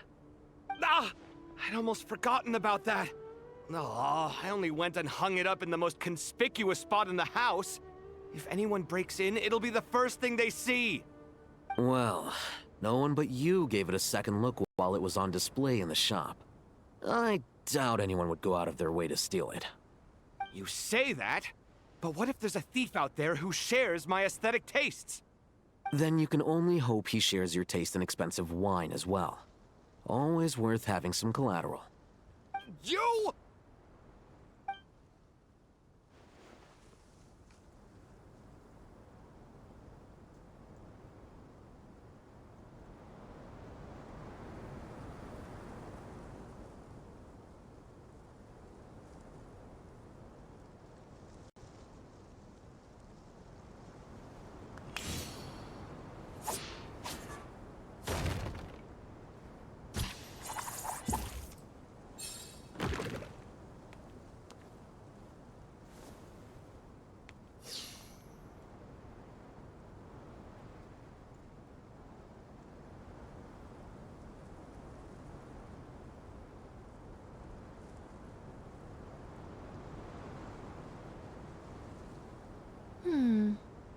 Metaphors speak for themselves.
How is the Dendro Archon?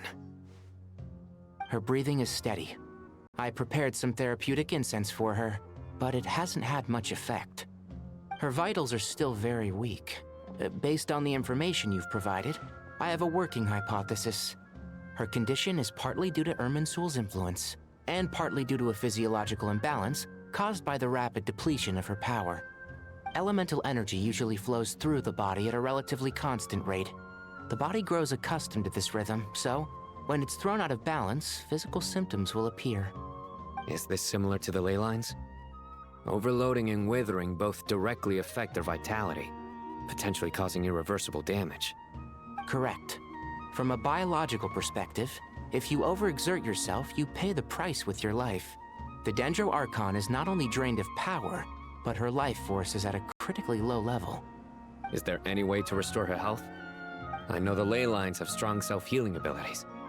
As long as any blockages or pollutions are dealt with, they can quickly regain their vitality. But what about people? Well, gods. What's their capacity for self-healing? Before we think about that, there's a bigger predicament to resolve. Restoring the Dendro Archon's power requires us to heal Irminsul first.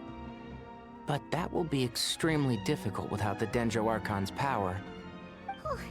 Paimon's already getting lost here.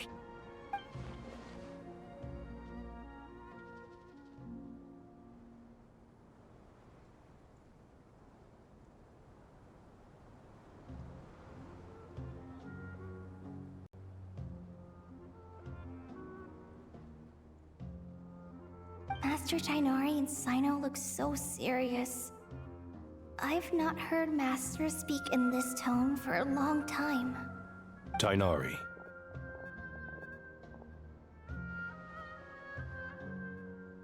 Master Nephis, sages. Tainari, haven't seen you in ages. Have you gotten taller? Or did your ears get longer? Hopefully the former, Uncle Baladuri. Sino, where's Professor Cyrus? I thought he'd be with you. He went out into the wild to investigate the situation. He said that the Irminsul anomaly will likely start to affect the real world soon. He shouldn't be trotting around alone at his age. Which way did he go? I'll look for him later. Would someone mind introducing us? Ah yes, of course. Allow me to do the honors. I'm sure we're all familiar with the Traveler and Paimon. They're the heroes who helped foil Azar's conspiracy and save Sumeru. These gentlemen and I are the 6 current sages of the Academia. Balduri and I are part of the Old Guard, while the other 4 took office after Azar and his clique fell from power. We have Sage Alkindi of the Spantamad Darshan, Sage Farnas of Kasharawar, Rataoist Sage Shakir, and finally Harabatot Sage Rusht. Nice to meet you all!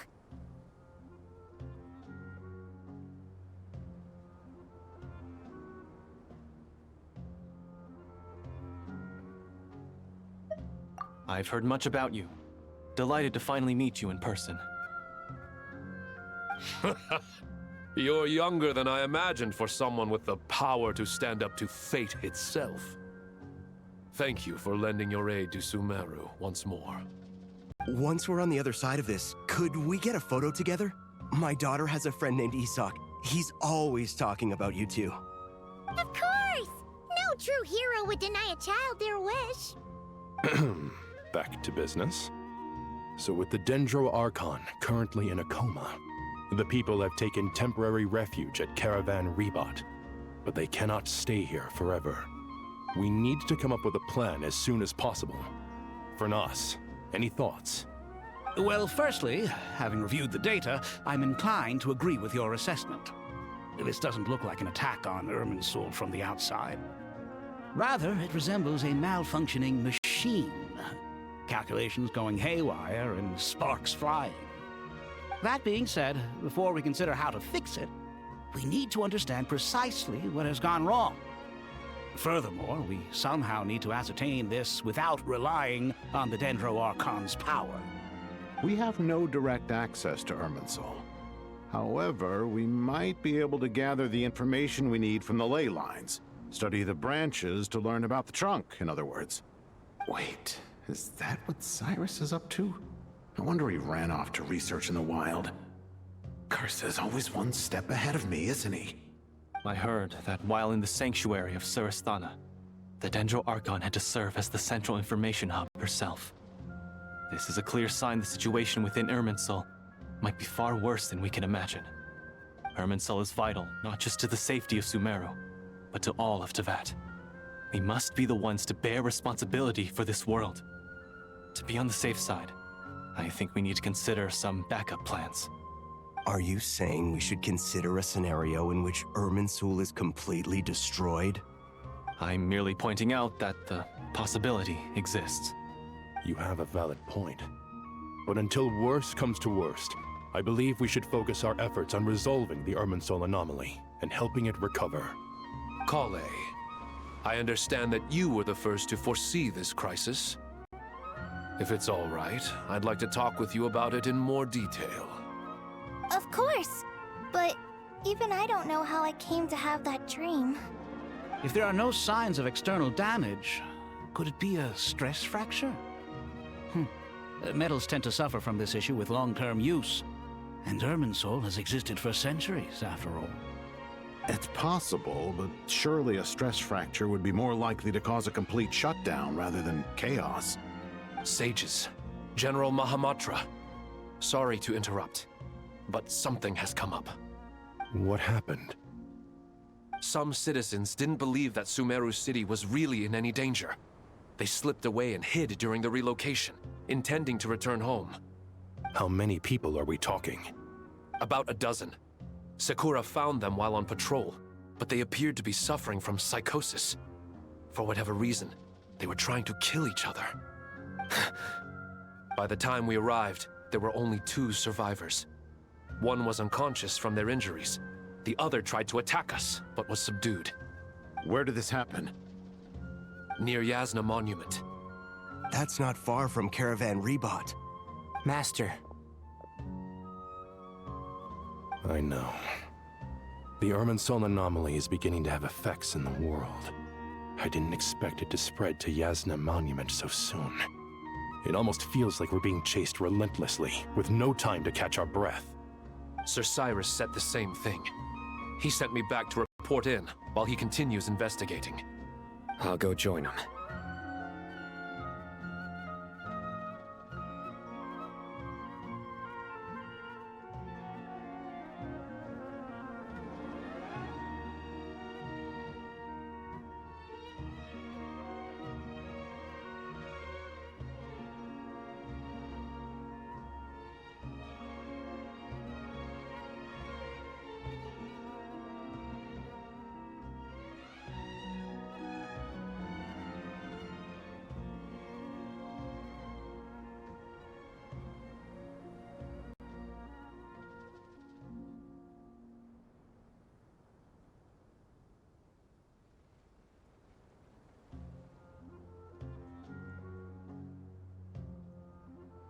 count me in too. Don't let my age fool you, I can still fend for myself. Very well. Meanwhile, the rest of us will continue discussing our next steps. Get back soon. Take care of yourselves. It's getting dangerous out there.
Not the best idea I have ever had.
Metaphors speak for themselves.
What am I now, you ask?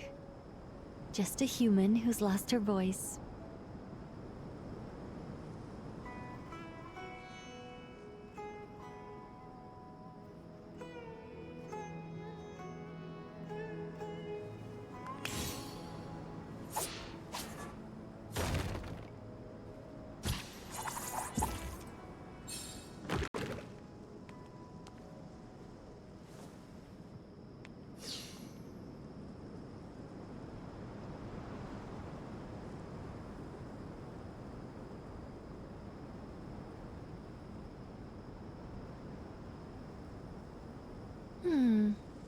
Metaphors speak for themselves.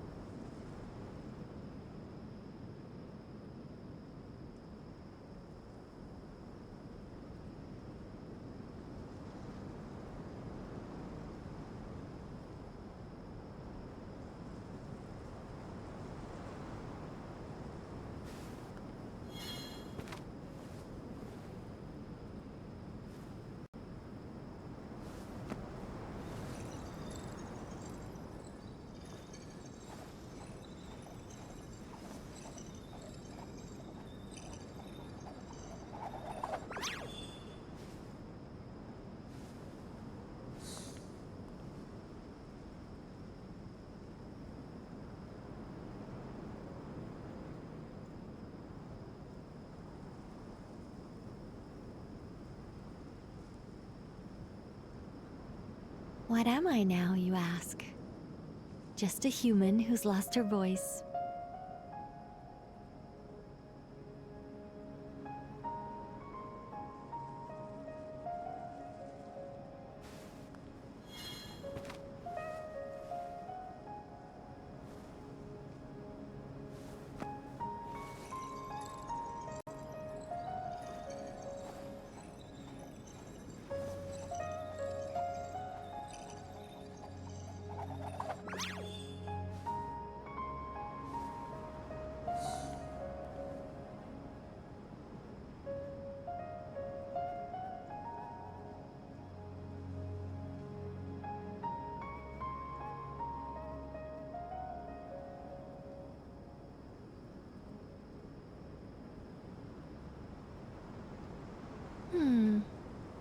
Metaphors speak for themselves.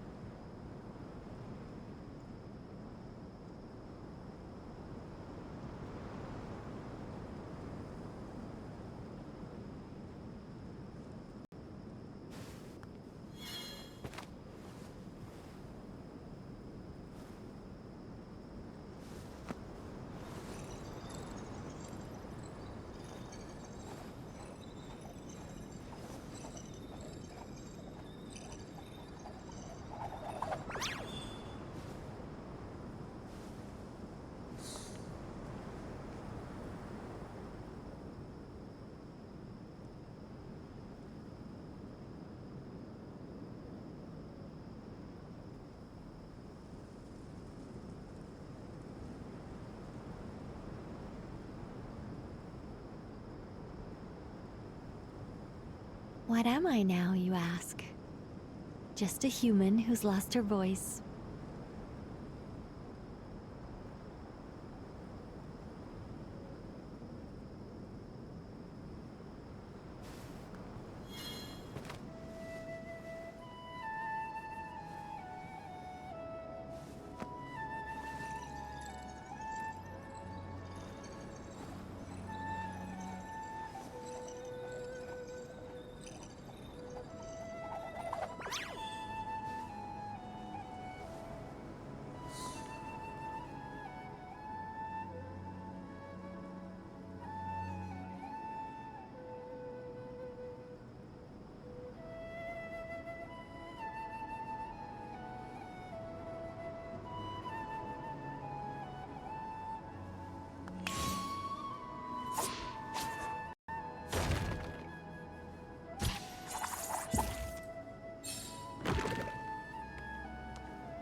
Metaphors speak for themselves.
What am I now, you ask?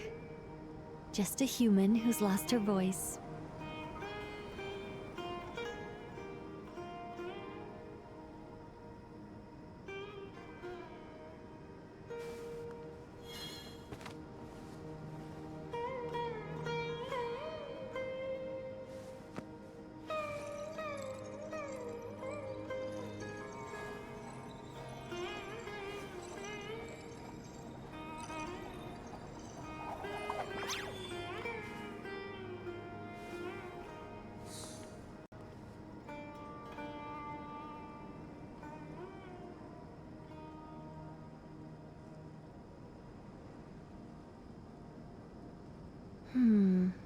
Not the best idea I have ever had.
What am I now, you ask?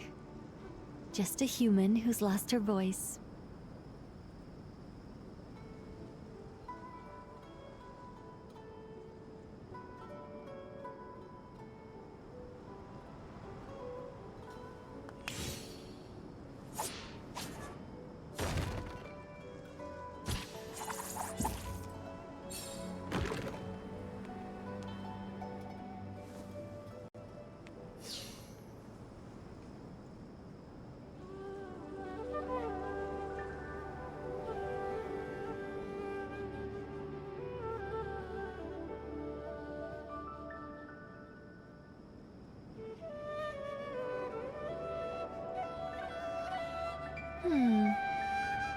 metaphors speak for themselves.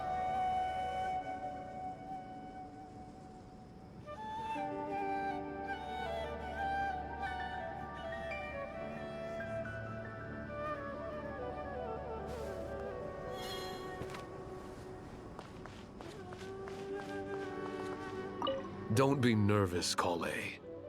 I just wanted to ask, have you ever had similar dreams to this one before? Similar how? Dreams so vivid, they seem real. Filled with strange or dangerous things that you cannot explain. Let me think. There was one time, I don't remember it very clearly, but I saw fire.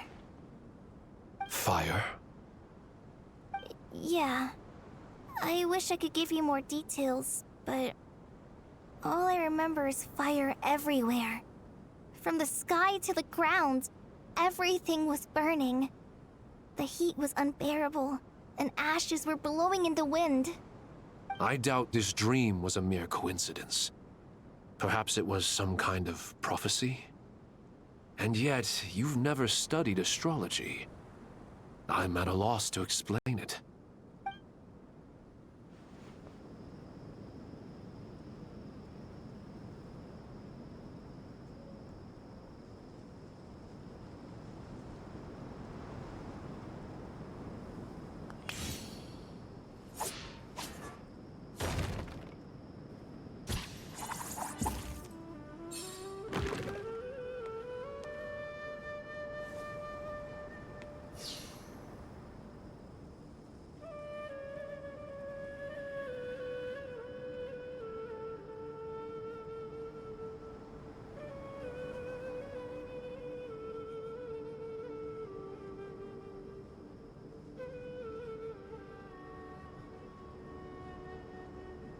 What am I now, you ask? Just a human who's lost her voice.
Please, don't go any further.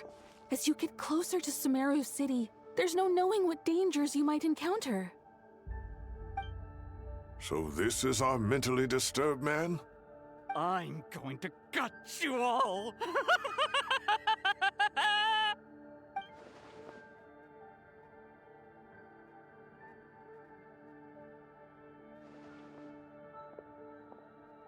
Cyrus, you didn't even bring a single guard? Do you think you're some sort of warrior? It's fine. Come here and look at this. Oh! It's...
That's right.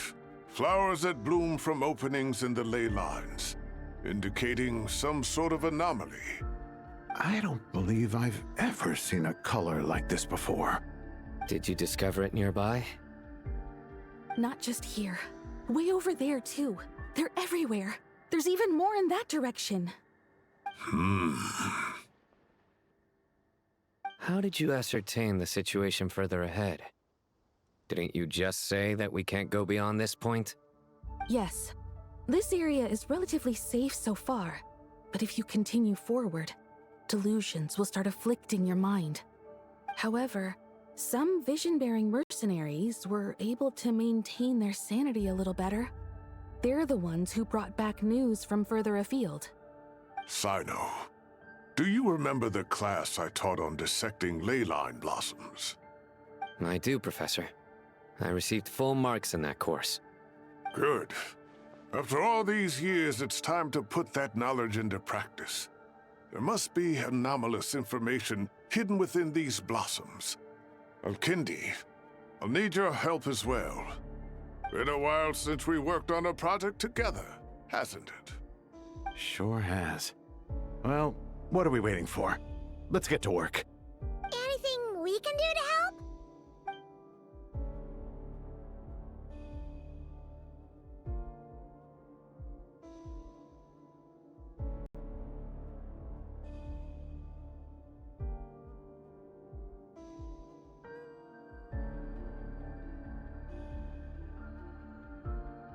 Will you need my help?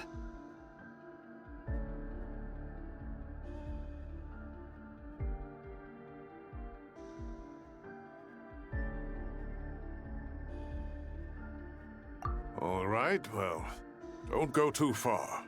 There's too many unknowns at this stage. Let's regroup at Caravan Rebot later. Don't worry if you don't show up. I'll come and find you.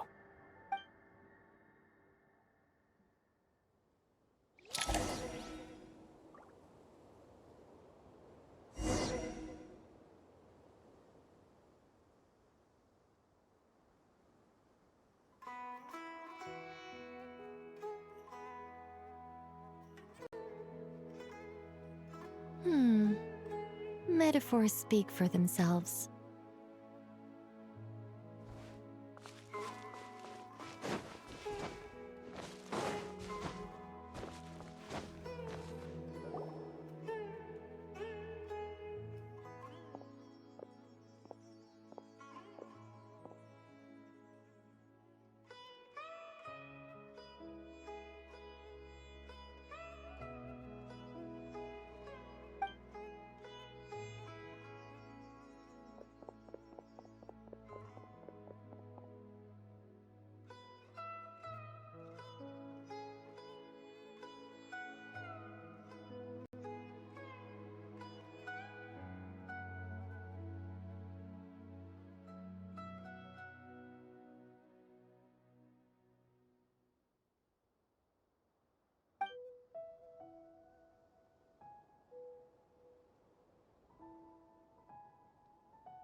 That should be the heart of Oasis. All we need to do is light it with the fire seed, and it'll restore a pep with elemental power. The damage it suffered internally will also slowly begin to heal.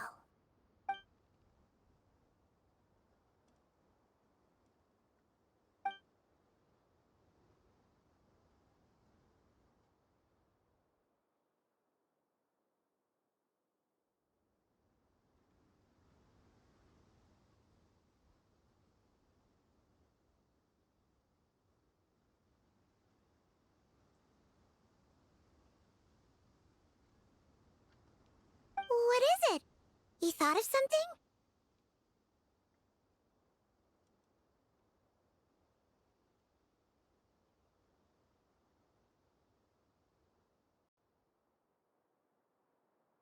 Really? Then let's get back and tell the others!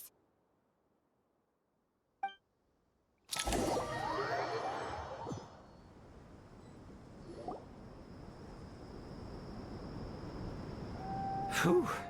Glad to see you've returned safe and sound. Any longer and we would have gone out looking for you. Well, this is a nice surprise. Paimon sure feels better with everyone we know here.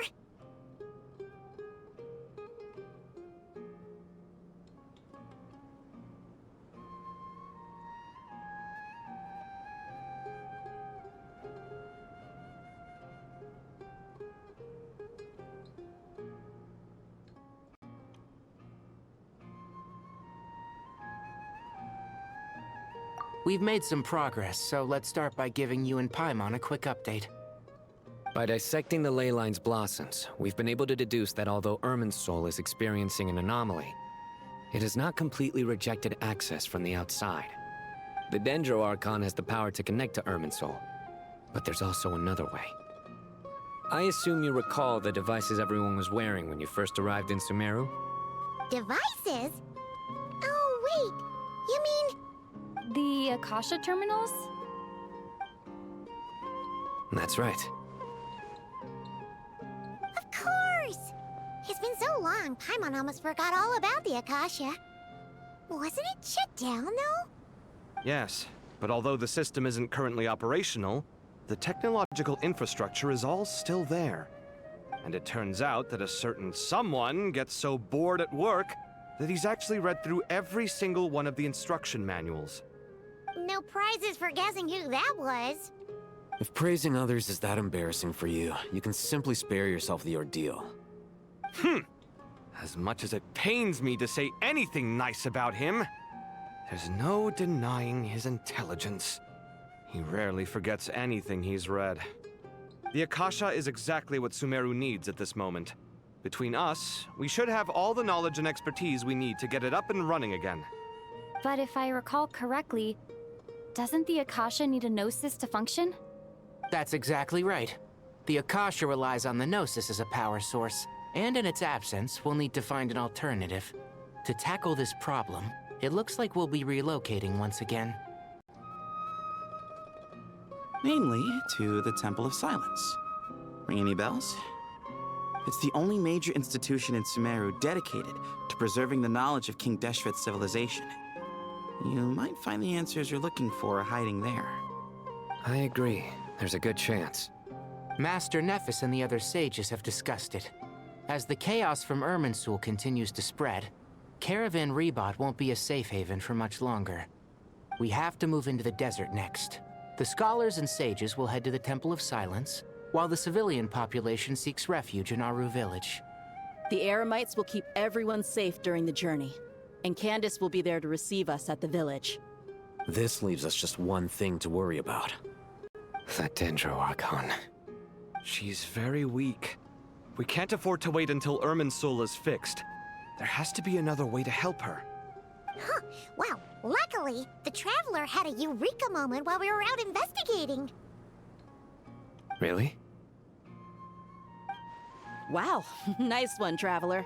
Let's hear it. What say our Amorta experts? Theoretically, it's feasible. From what you're saying, although elemental life and elemental energy have their differences, the Dendro Archon has explicitly stated that she can imitate the power of the former. In which case, as long as Apep is willing, she should be able to convert her own power into a form that the Archon can use. It wouldn't be difficult for her at all. The only problem is convincing her to help.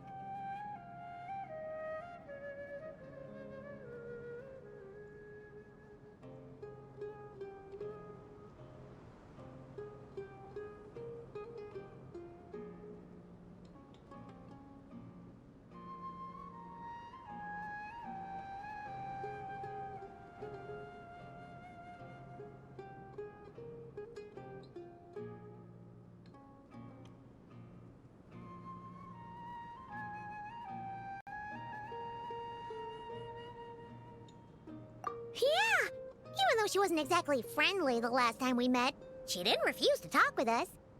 When she realizes the danger that Nahida is in, surely she won't turn a blind eye to it. Well, hopefully not. Either way, we're not exactly spoiled for choice here. Hey, it's better than having no options at all. I agree. Without Irminsul's aid, the legendary Dendro Dragon Apep may well be the only living thing in Sumeru who can help our Archon recover her power. There's no time to lose. I'll bring this proposal to Master right away. If he and the other sages agree, we'll split into 3 teams. The academics will go to the Temple of Silence to look for a solution to the Akasha problem. The Eremites will escort the civilians safely to Aru village, and the Traveler and Paimon will take the Dendro Archon to see Apep. There's still a long road ahead, and no knowing if we'll make it. But at least we have a direction now. I'll take it over floundering around in confusion. If there are no objections, then let's proceed. But before we adjourn, I would like to leave you all with some parting words. No matter the distance between us, there will always be an invisible force tying us together. May the bonds forged in the past shine bright like stars and open a new path before our feet. Huh. Is that from King of Invocations? No. This one's from King of Invocations, the sequel. What's the difference? The sequel's much cooler. Couldn't agree more. Well, it was very apropos. Once this is all over, I'll give everyone a copy of King of Invocations and the sequel to show my gratitude. Come on, let's get moving.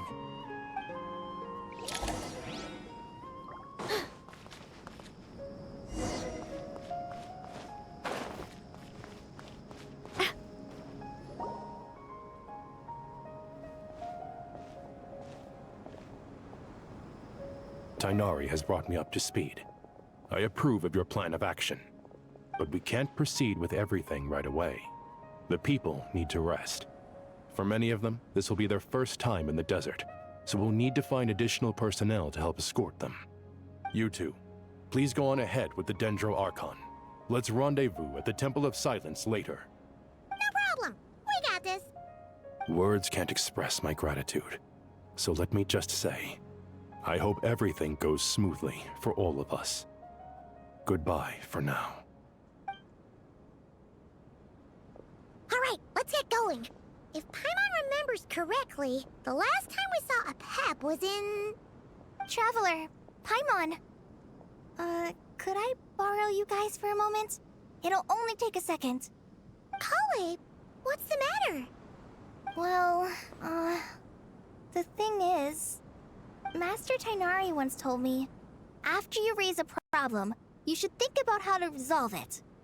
But ever since I had that dream, I feel like I haven't been of any help at all.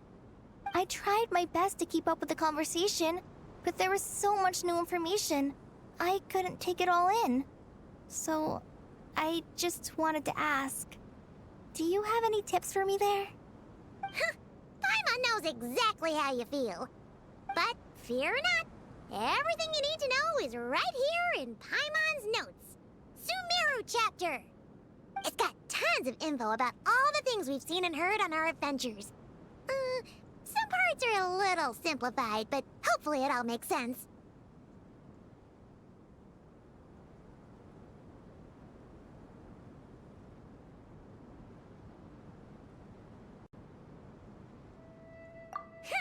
You see?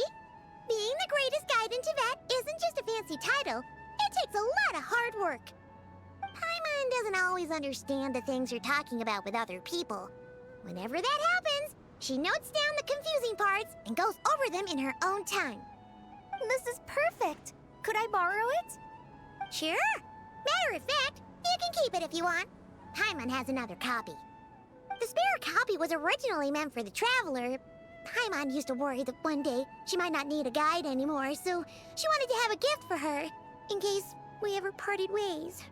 But it doesn't seem so necessary nowadays. We have so many more places to see together. One copy will be enough for both of us. Thank you so much. But still, these are your treasured memories. I think I'll make my own copy and then return the original to you. Anyway, that was all. I won't keep you any longer. Have a safe trip. See you again soon. See ya! Alright, time to bring the hitter to see a Pep.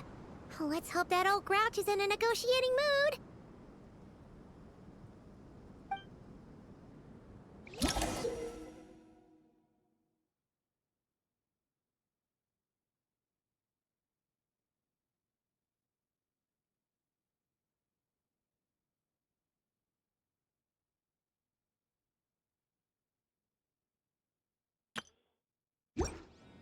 Hey, here's a thought.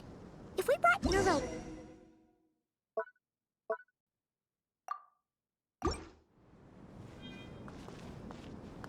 Actually, never mind. In a pap size, Nervalet's probably one of those dragons who's grown too close to humankind. They might end up fighting for all we know.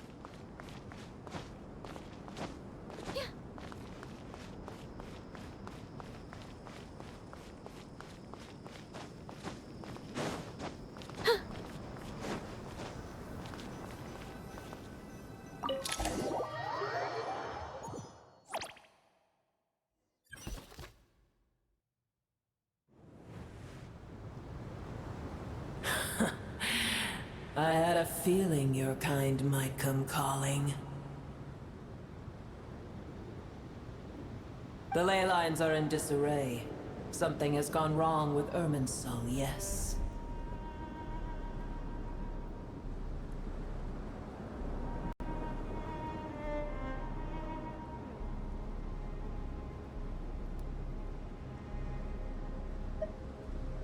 Even from a great distance away, I can sense that Sumeru is headed for destruction. You who took our home from us, prepare to watch as your own world is plunged into oblivion. Oh, how the cycle of history comes to a poetic conclusion.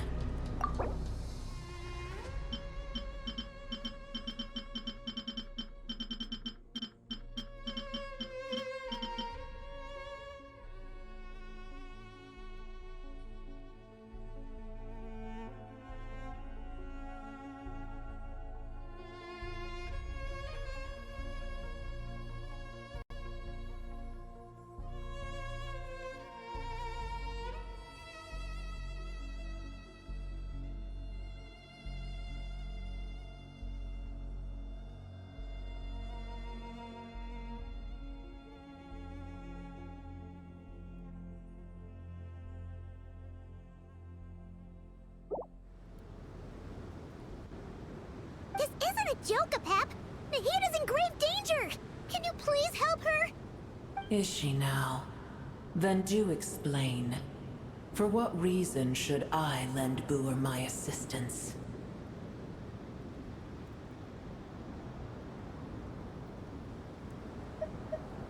Pep, if you truly despise gods and humans so much, well, after the great humiliation of being helped by a god in the past, shouldn't you be jumping at this chance to balance the scales? Now that is a compelling reason.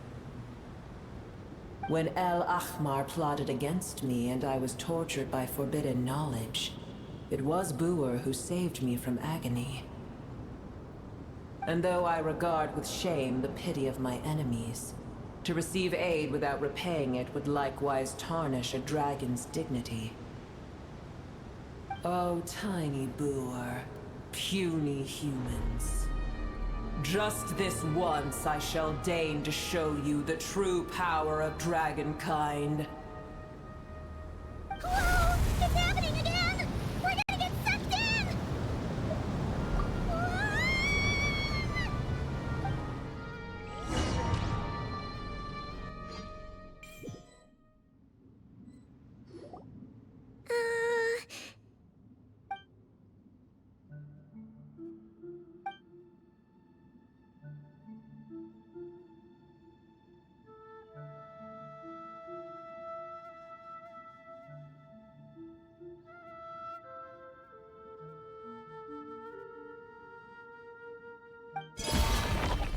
It is done. The heart of Oasis is supplying her with life force as we speak. It shall not be long before she recovers. But I should warn you. Booer's existence is closely intertwined with Irminsul. Unless the issues plaguing it are resolved, she will never completely recover her former strength. Oh, thank you. Spare me your words of gratitude. You may also spare me your feigned concern.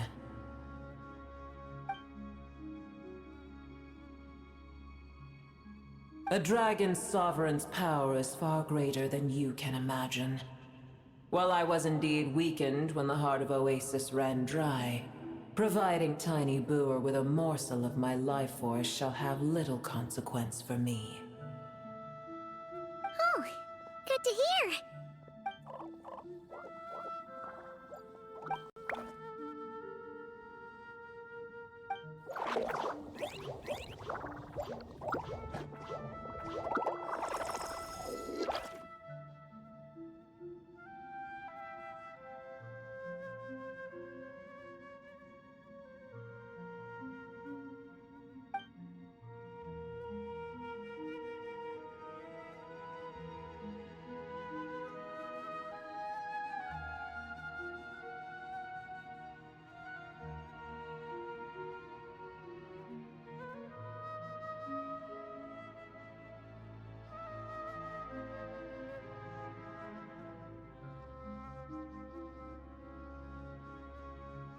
Ever held in high favor, I see. Oh, well, you know. The compliment was sincere. Simply accept it.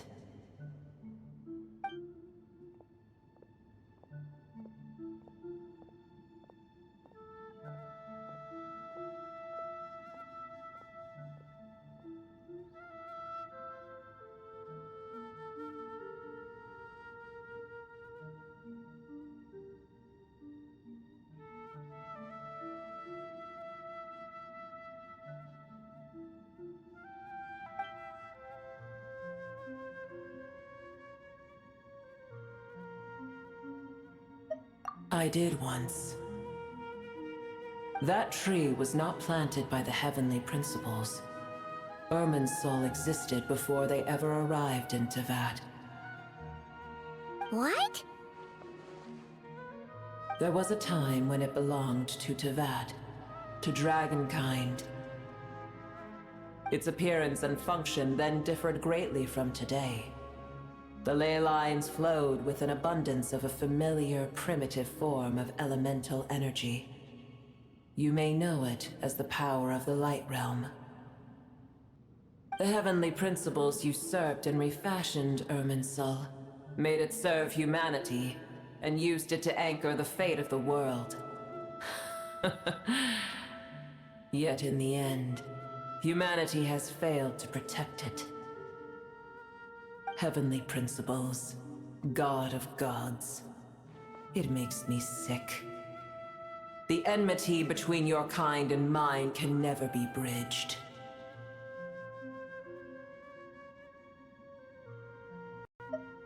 As things stand today, holding a grudge against you would serve no purpose. But there will come a day when we reclaim this world for ourselves. The opportunity will arise no matter how long we must wait. I can already sense that far away from here, the Hydro Dragon has wrested his authority from the hands of the usurpers. Though we have yet to meet, I know that we are both preparing for our revenge day and night. Uh-huh.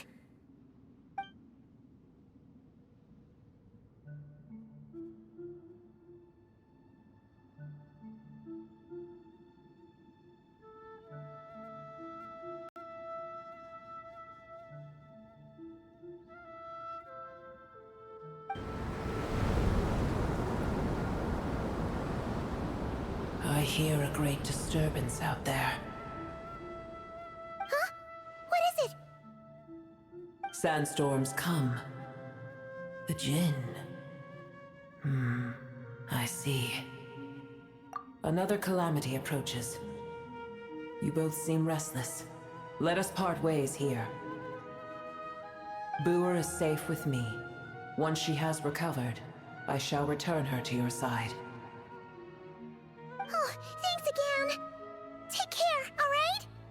I told you already I have no need of your feigned concern.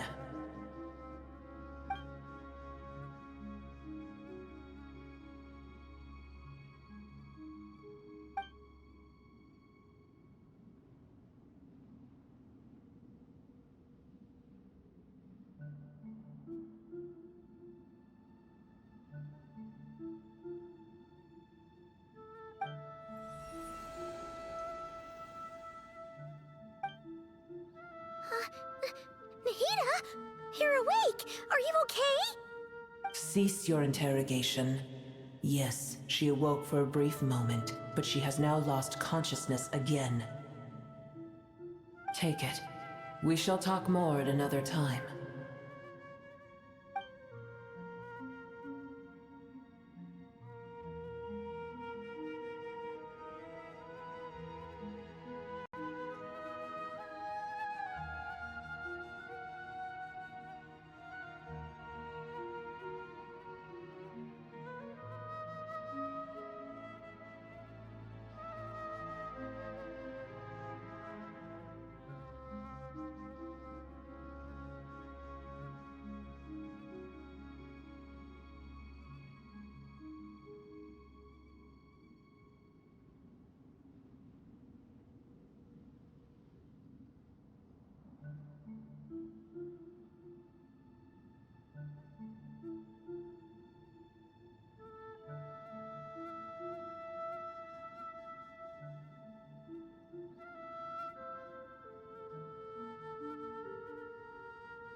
Where the heck are we? Did you just dump us in the middle of nowhere? Wait. No. Paimon remembers now. The Temple of Silence is over that way. Come on, let's go find the others.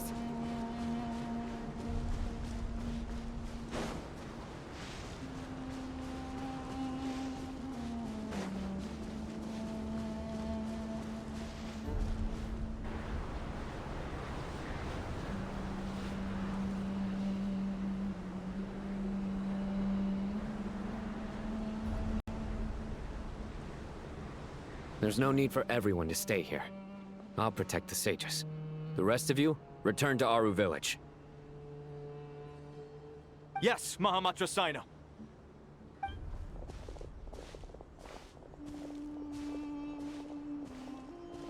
Sino! What's going on? You're back. How's the Dendro Archon?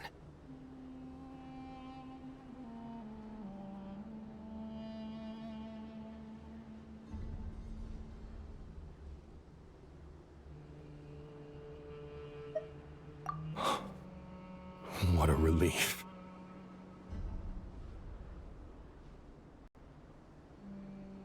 It's the Jinn. Countless Jinn have stirred up violent sandstorms across the desert. blocking our path to the Temple of Silence. Tainari and Kale have returned to Aru village to help. The Jinn are being highly aggressive, so both the village and the merchant caravans require protection. It's just one thing after another. Where did all of them come from anyway? In all my trips to the desert, I've never seen anything like this before. As I see it, the only possible candidate is Gurabad. Gurabad? Baladuri could explain in more detail if he were here. All I know is a rumor I've heard about from previous trips to the desert. Supposedly, a great number of dormant Jinn lie sealed beneath that city.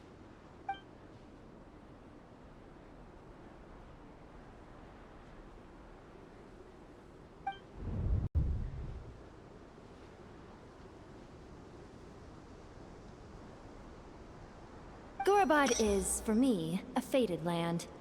I must therefore return back to this city, where my destiny awaits me still. My master, I am sorry that I couldn't stay by your side for long, and that I could not have more time to get familiar with you. Lilupar.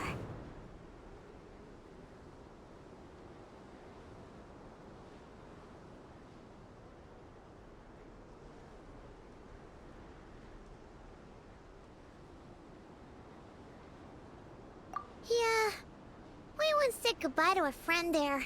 Well, maybe not a friend exactly, but someone we met on the road anyway. She was a strange bottle. If we can find a way to wake her up, maybe she can help solve the situation in Gurabad. Well, be careful. You may find there's more than just the Jinn to worry about. You mean, there are other dangers in Gurabad? It's a sensible assumption to make. The moment we arrived in Caravan Rebad, the Irminsul anomaly started spreading in that direction. Now we've moved to the desert, and suddenly we're plagued by Jinn and sandstorms. To call it a coincidence would be a stretch. Don't worry, we've gotten a lot stronger since our last stint in Sumeru.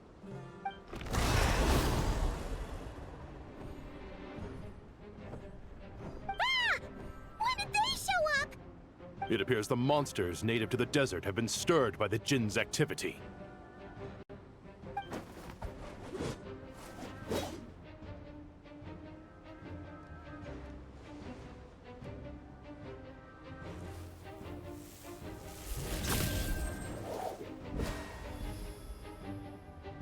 You should get going. We'll take care of things here.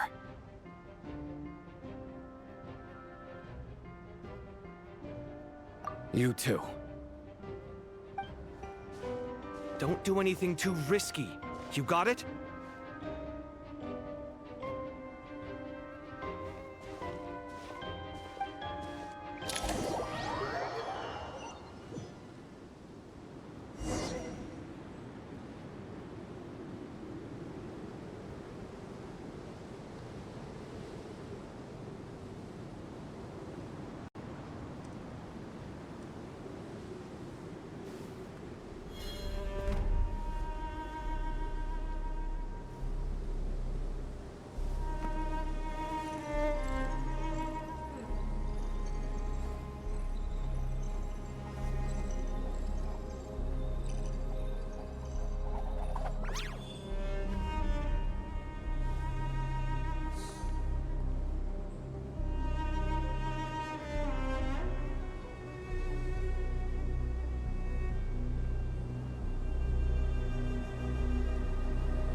Not the best idea I have ever had.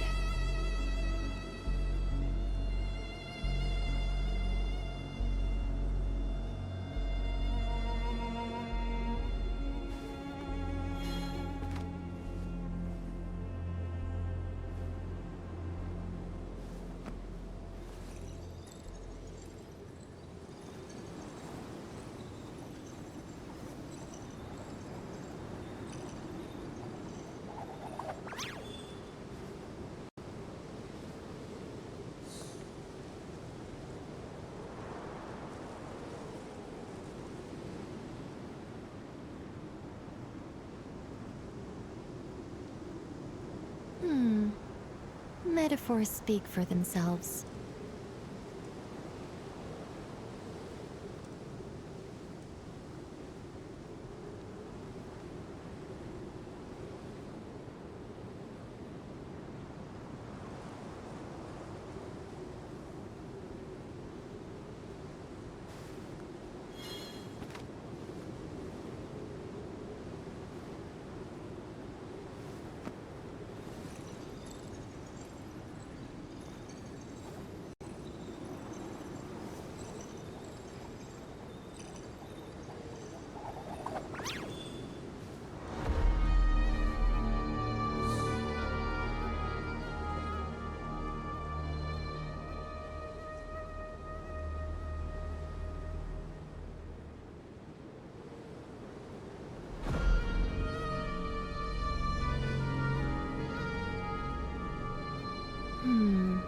Not the best idea I have ever had.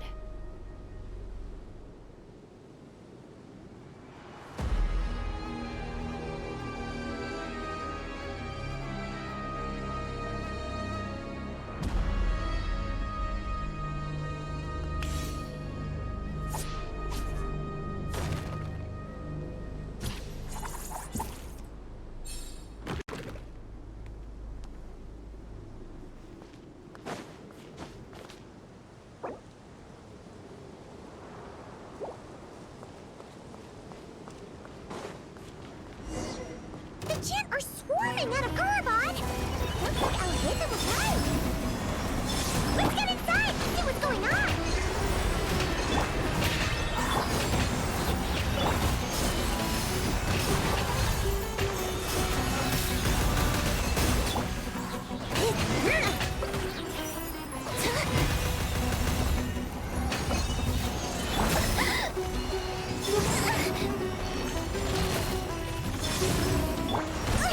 Let's move out. Be gone. Gotcha! My turn!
We're in. All units at the ready. Chewie! They must be using this place as a stronghold! Are they the ones behind all this?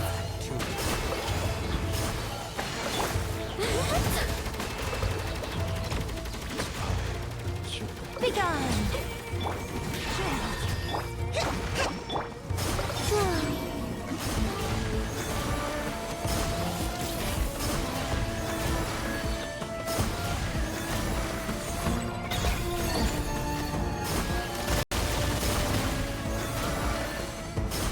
Run while you still can.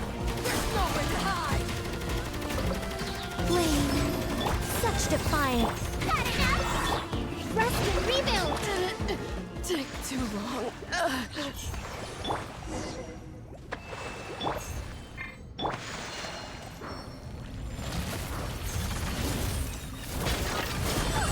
Silent Jin with one hand and Fatui with the other? This is pure chaos!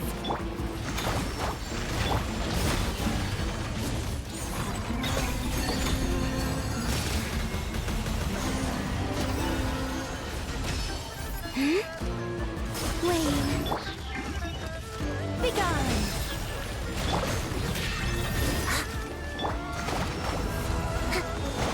Hold the line! Three moons converge. Surge. I live within you. I think not. Hammer low! Got enough? Billowing surge!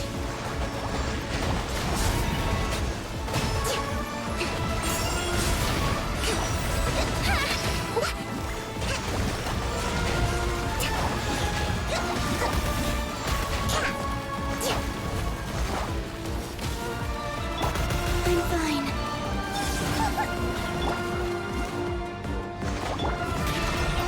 Begone! Rest and rebuild! Let's move out. A moonlit night for all. Our little secret.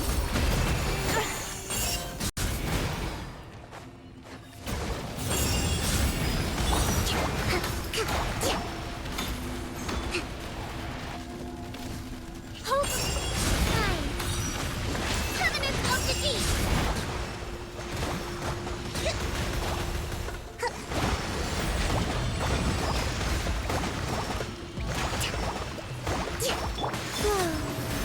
I think not.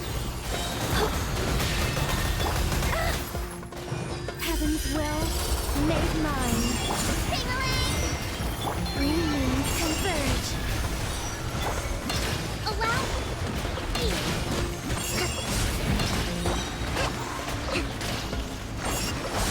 A rash maneuver! Torrent, bring refuge! Let's move out.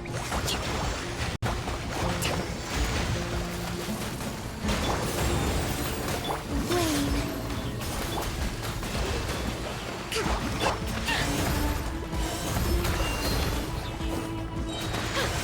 I live within you.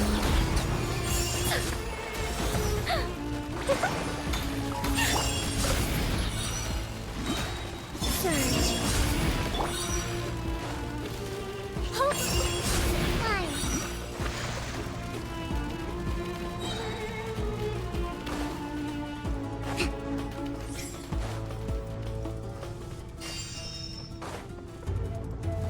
I'm gonna fix your skull!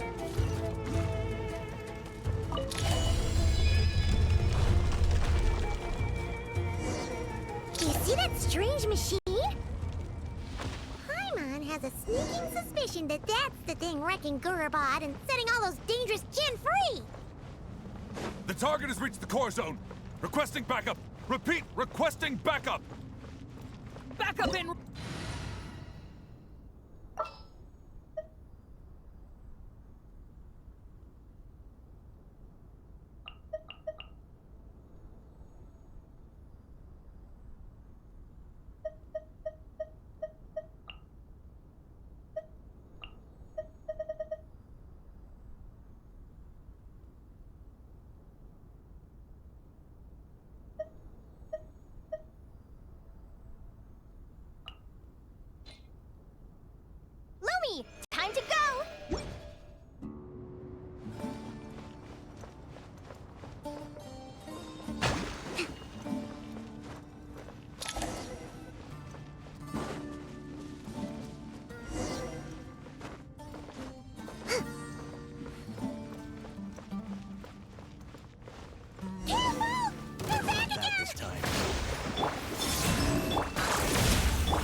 Traveler.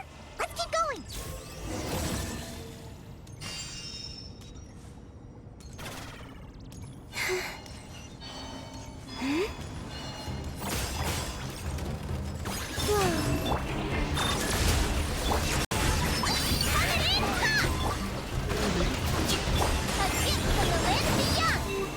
A moonlit night for all.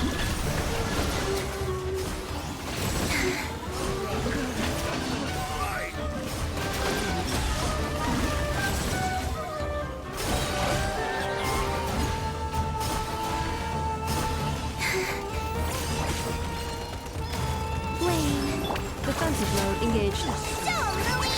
I get up! Rest and rebuild!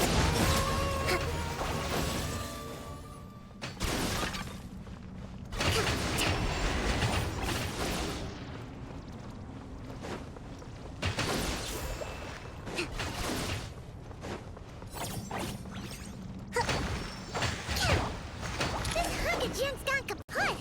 Yeah, we can finally...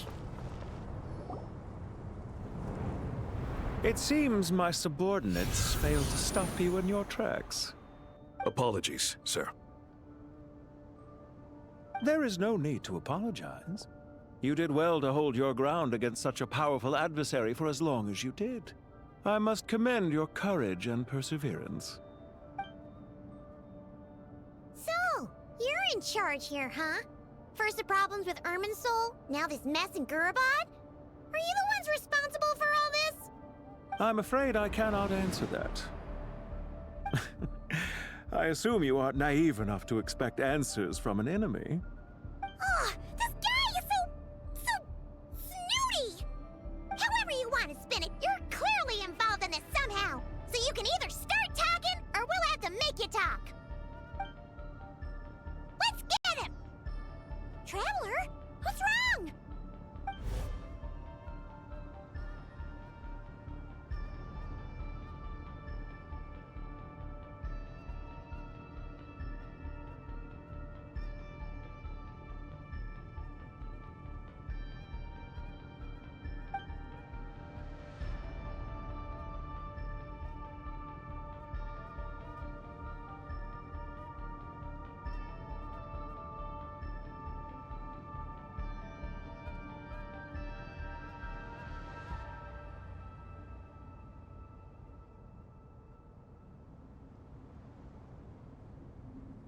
You're remarkably calm. Some would act more rashly upon finding the ringleader all alone. But you keep your cool. Even as your enemy, I must applaud you. Did you show yourself just to say that? Is this you trying to take back control of the conversation? Unfortunately, I really don't have anything to say to you. I am here merely to indulge my own curiosity. Your names are well known among the Fatui. Naturally, I wanted to observe you up close while I had the chance. Hey! Don't treat us like we're some kind of exotic animals in a zoo! Oh, I wouldn't dream of it. You seem rather predisposed to misunderstand me. I'm quite aware that you are both heroes of great renown. You have resolved crises in many nations and won countless allies along the way. I've been following your adventures with great admiration. My only regret is that the trajectory of your journey conflicts with our goals. What do you mean, admiration? Sorry, but that sounds pretty weird coming from you. I don't see why. We may happen to occupy opposing sides, but there is no cause for deep-seated enmity between us. To respect one's enemy is to respect oneself. Well, now that you're observing us up close, what do you see? I've observed as keenly as I can. Yet, while I endeavor to understand, your true strength remains a mystery to me. Violence is not my area of expertise either, so, you see, I would much rather converse with you like this than determine a victor with the edge of a blade. Besides, I've heard that even 3 moons in the sky fail to eclipse your brilliance. I know better than to bite off more than I can chew. 3 moons? So, you have a connection with the Harbinger, the Doctor. Well deduced. Our commander, Dottore, died in Krai, but there are things that do not end with his departure. We must... Look at me. I almost divulged more than I should have. What are you after?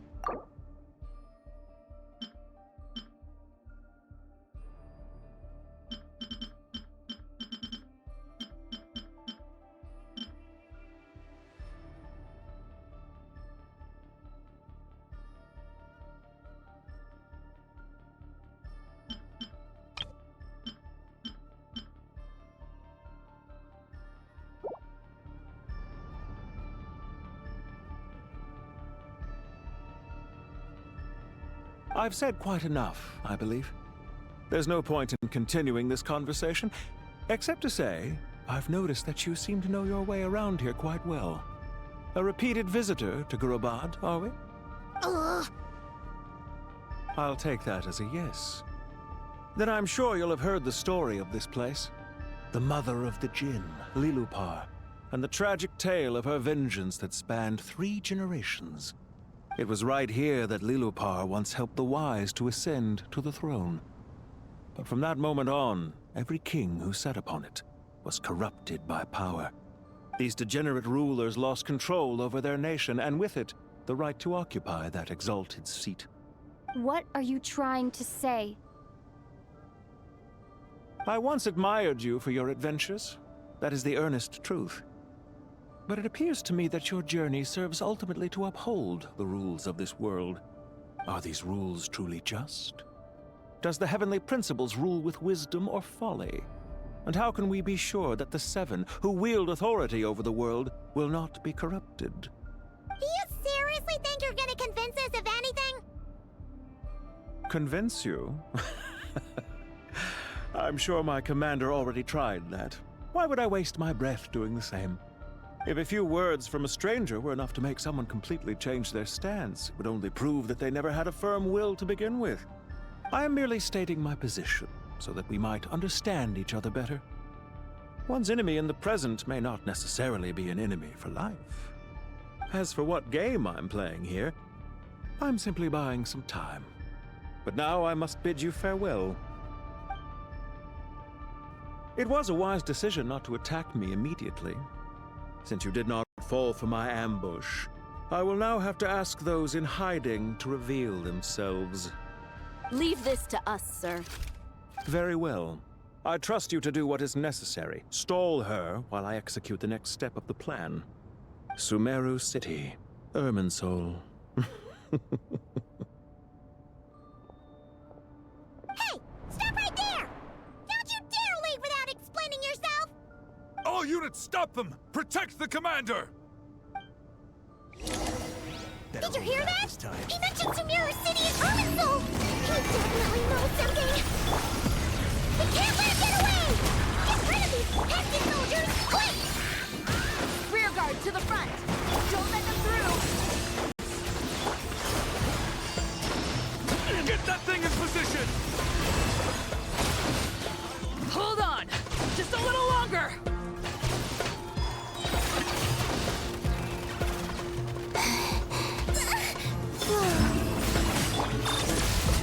Shine like a gemstone! So, Lumi, like it or lump it!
You're very persistent.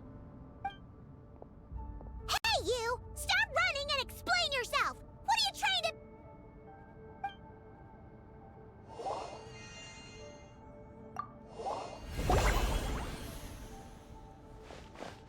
What's this? Relax. A small trap like this won't be enough to hold you. The sandstorms from Gurabad will die down soon enough, but this small window of time was all we needed to launch the next phase of our plan.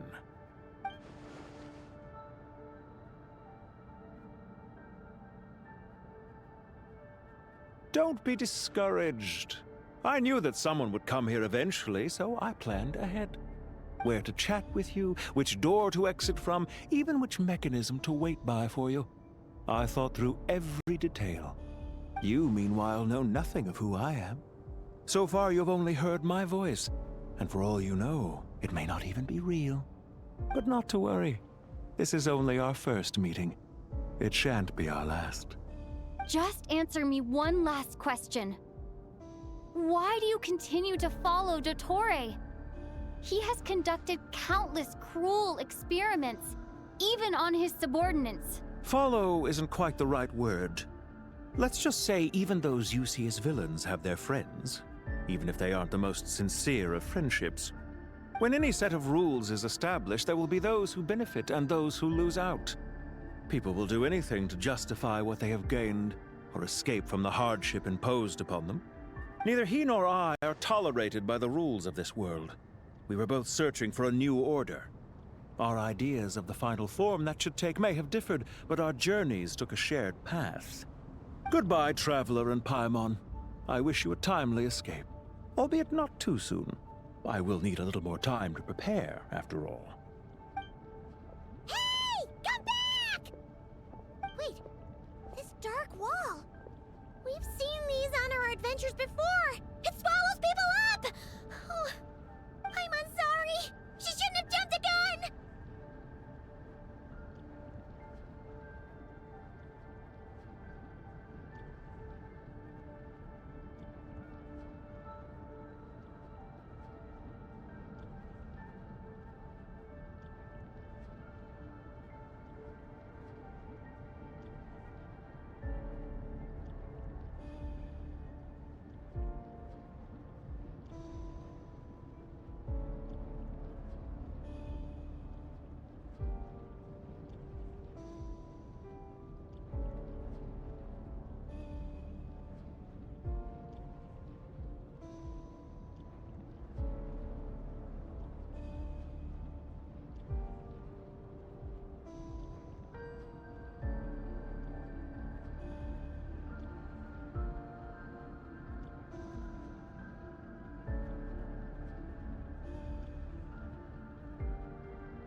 Okay.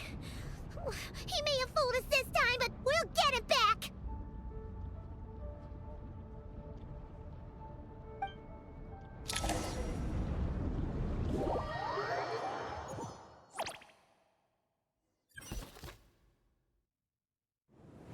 Sino and his team are guarding the north. We'll take this side. There's so many Jin. We can't let them get into Aru village. Don't fret. I am well prepared for this situation. Huh. So you have a solution? Perhaps you're unaware that I have a trusty genie partner of my own, Plumpy.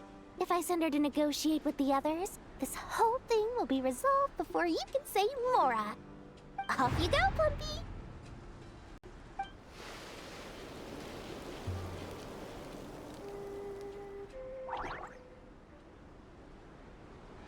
Come on, what's the holdup? 5,000 Mora. 20,000 Mora.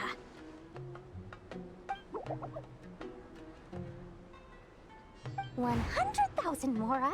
Final offer. Ah, so she's a hired partner.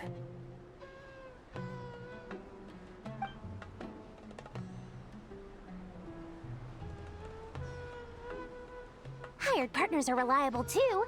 Plumpy here is a highly skilled negotiator. You'll see. Just a few words from her and...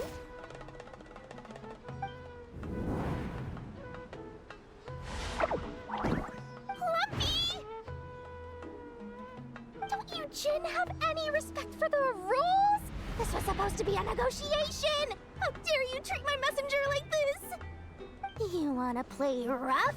Two can play at that game!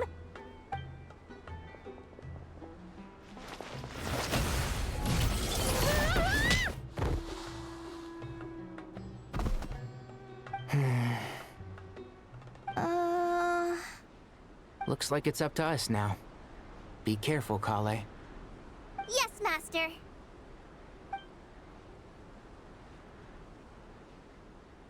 What happened? How did I pass out? Never mind. Plumpy, it's time for revenge. You know, this reminds me of when you first arrived in Avidia Forest. You were trying to help a child retrieve a lost toy when you stumbled upon Spinal Crocodile territory by mistake. Yeah, I remember. Our first time fighting side by side. Fighting side by side? I seem to recall swooping in to rescue you with a team of forest rangers. Please stop. Fruit you!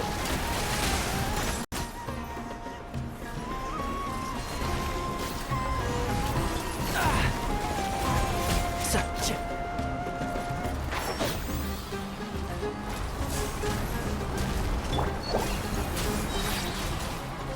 Magical laugh! Just like we rehearsed.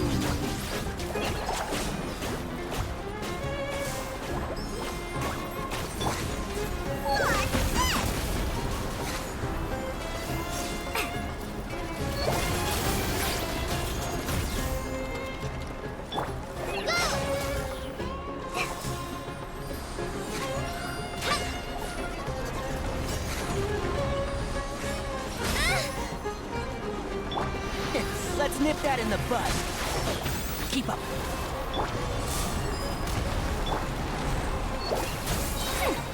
Let's sweeten the deal.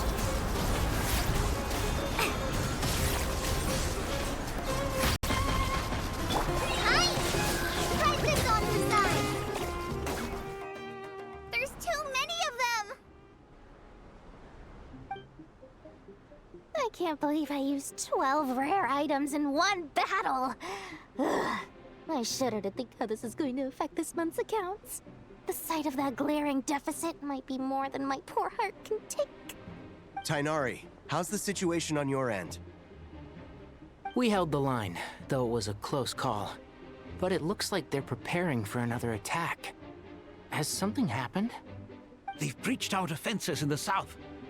The Jin are pouring in. We're moving the villagers to the north as we speak. We're hemmed in. This is getting precarious. Our margin for error just got a lot smaller. That's why we wanted to confirm your status.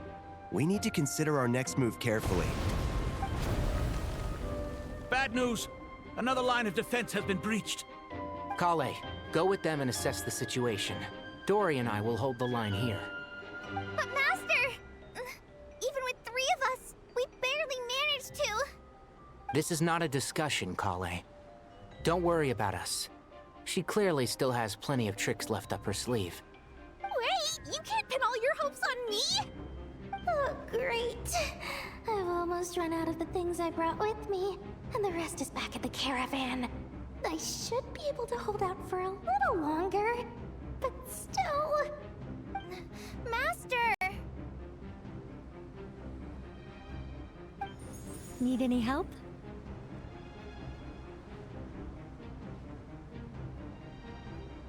Huh? What is it, Kale?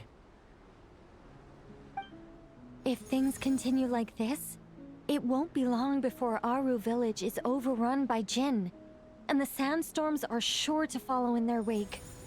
I do have a plan, but I can't guarantee it will work. I don't care. Whoever you are, please just help us. The only one who can help is you. I am merely here to guide you along the correct path. I am a spirit created at the beginning. I am a flickering illusion. I am the shimmering light that flows from the eyes of the Creator.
What do you mean?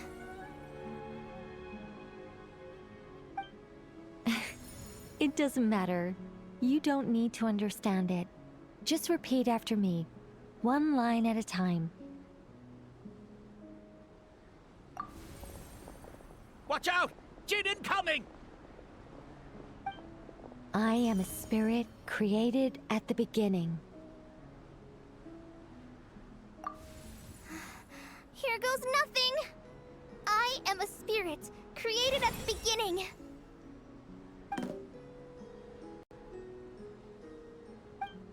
I am a flickering illusion.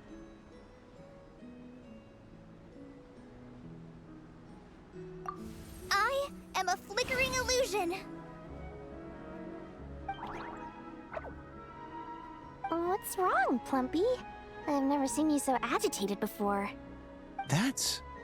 But how do you... Do you know what Kale is reciting? I am the shimmering light that flows from the eyes of the Creator.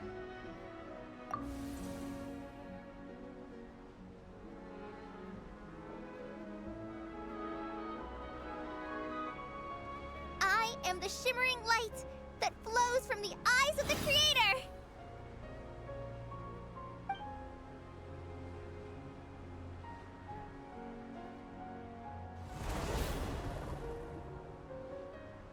It's a song composed by the goddess of flowers, but very few records of it remain, even in historical texts. All we have is a few fragments. Is Kale an avid historian? Not to my knowledge. The Jin have actually quieted down. Although... no, it's more than that. It looks like they're showing... submission. Clearly the songs left by the goddess of flowers have a soothing effect on them. At the very least, they're much calmer now. Really? Let me try. I am a spirit created at the beginning.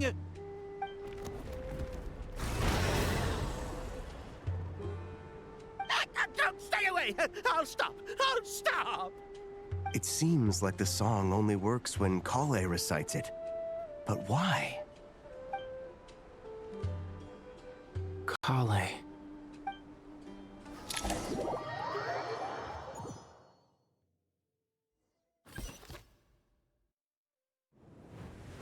Yeah! Any luck?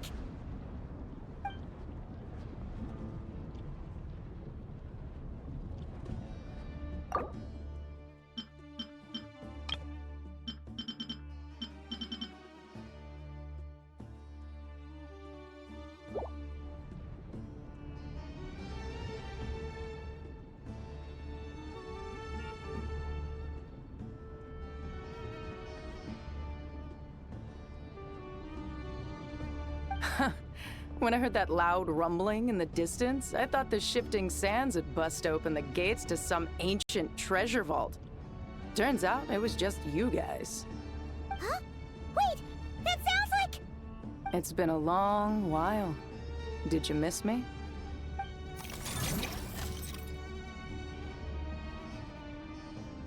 Jet! Ben! Let's save the catching up for later. First, I gotta get you guys out of there. This should be the right mechanism. Ben, can you handle it?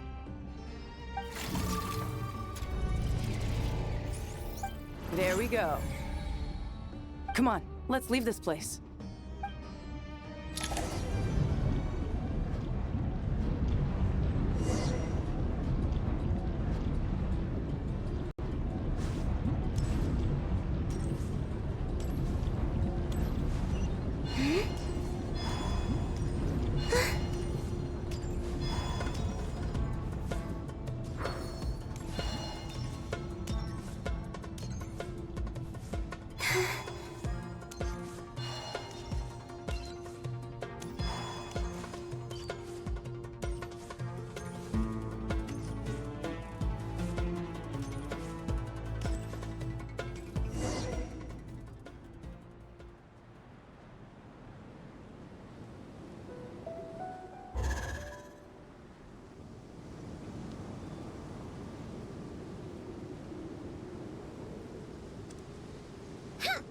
Fatui sure made themselves scarce.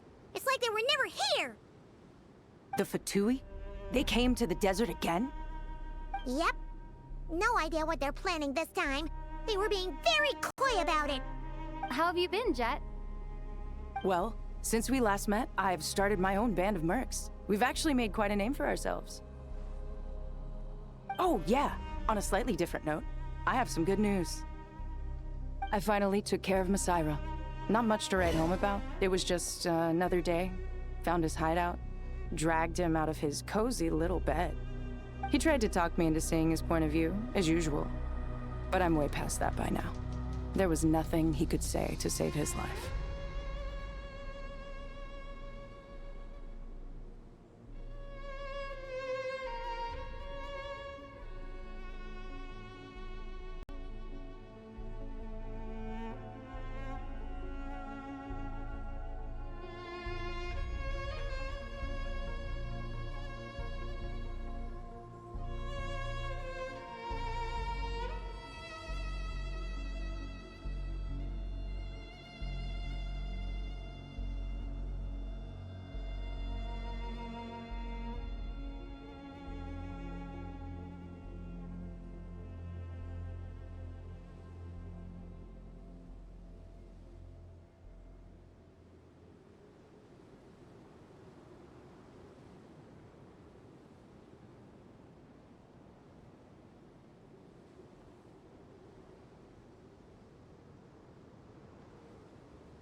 What about you guys? Bet you'd forgotten all about me and Ben, huh? Of course not! We're super duper best friends! Wow. Sounds like I should make time to visit some other nations too. Anyway, what brings you to Gurabad? Oh, right. Paimon almost forgot. We're here to look for Lilupar. That bottle? Seriously? Yeah! We need her power to calm the Jinn and stop the sandstorms. Here's hoping we actually manage to find her, after all the trouble we've been through. Surely, with everything's been going on in Gurabad, she must have woken up, right? Only one way to find out.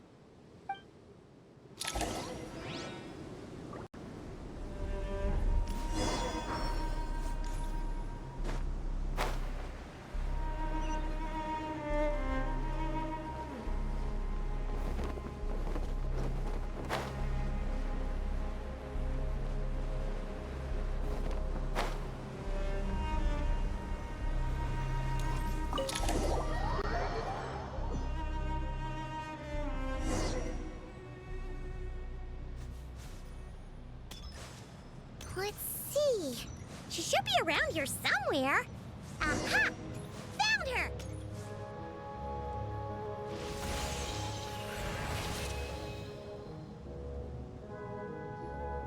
Lilupar!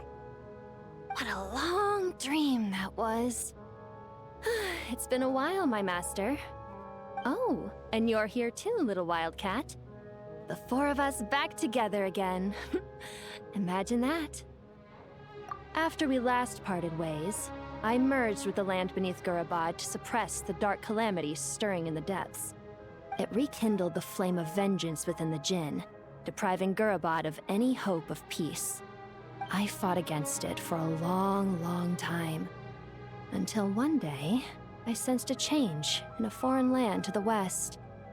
Suddenly, the pitch-black abyss fell silent.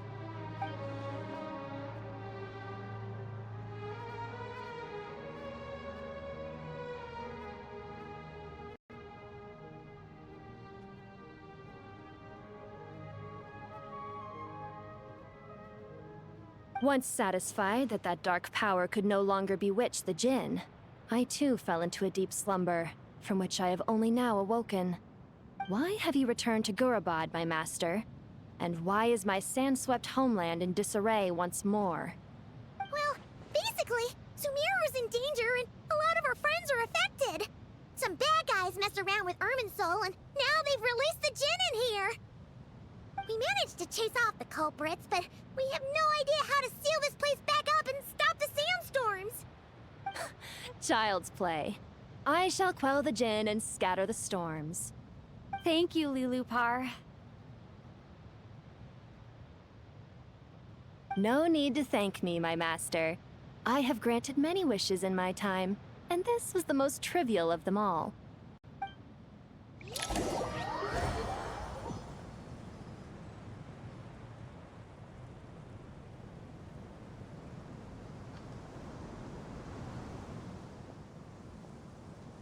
The sandstorm's gone.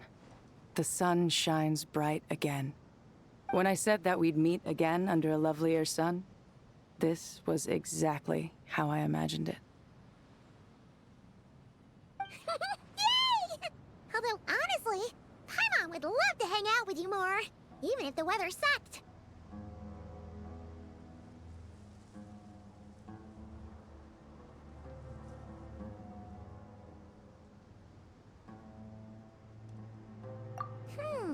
Well, there shouldn't be any more Jinn breaking out, right? Are we okay to head back?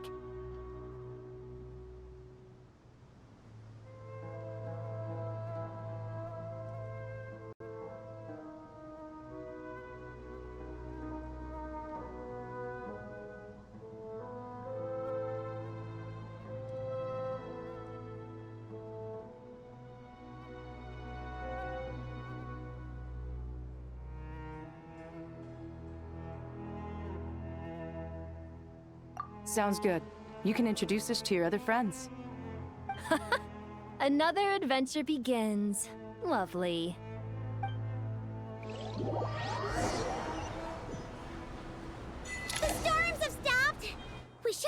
get to the Temple of Silence without any problems now. Time to regroup!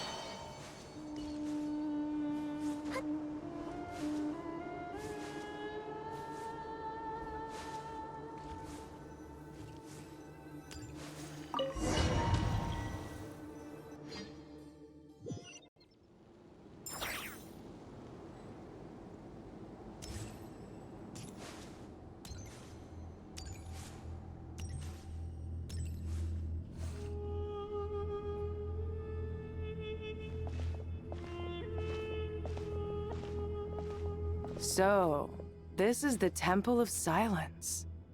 I've heard the Nagarjanites mention it in passing, but I never imagined it would be this big. It's colossal. I thought the temple moved to the rainforest ages ago. When did they scamper back into the desert? I don't know. This plan sounds a little too risky for my liking. Even in King Deshret's day, this was experimental technology. We have no idea what could happen if we activate it. Well, unless you know of another viable alternative for the Akasha terminal, I'm afraid this is our only option. The plan is sound, and the risks are manageable. However, if we are to proceed, we must act quickly. The scale of this project is enormous. Even with Kave, Faruzan, and every other scholar of mechanics working on it full-time, the proposed modifications won't happen overnight.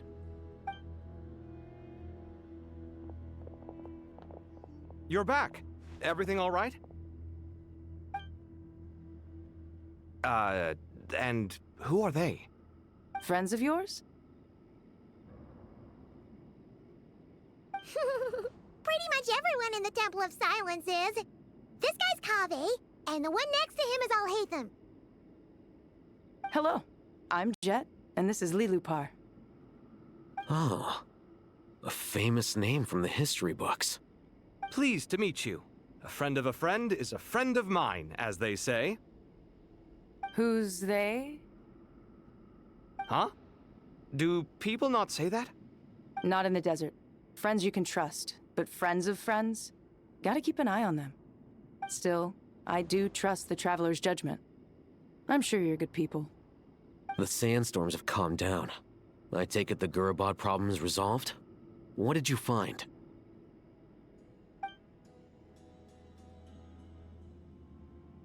And after getting all smarmy with us, he trapped us there. Luckily, Jet used the mechanism outside to free us, and then we got Lilupar to put a stop to the chaos. Wow. Thanks for being there to help them.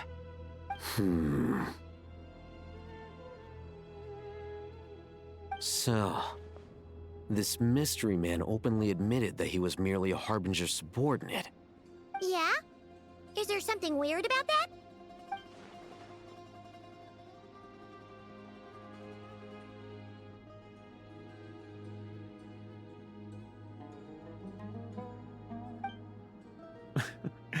I assume you aren't naive enough to expect answers from an enemy. Well deduced. Our commander, Dottore, died in Krai.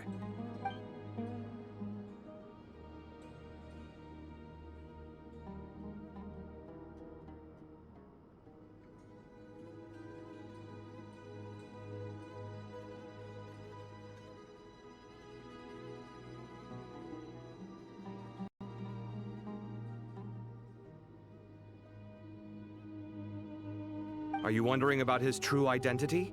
Or do you think there's a big conspiracy behind all this? I wouldn't go as far as to call it a conspiracy.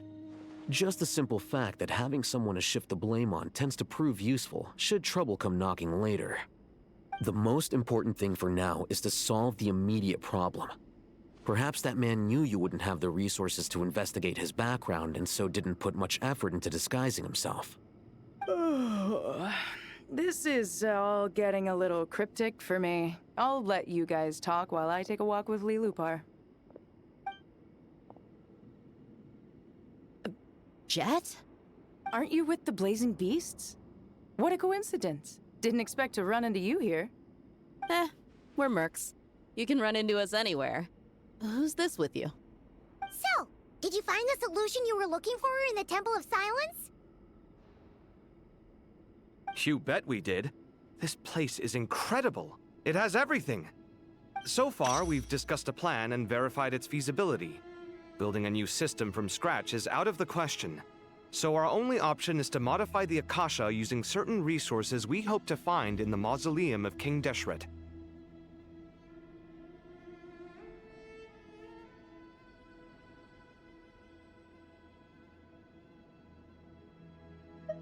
According to certain sources in the Temple of Silence, there is a core device in King Deshret's mausoleum known as Aru. Little is known about this device in academic circles, which suggests it was hidden quite effectively. If these sources prove correct, the energy contained within Aru may be sufficient to power our Akasha renovation plan. However, this raises difficult questions regarding technological integration. The sages are still debating it.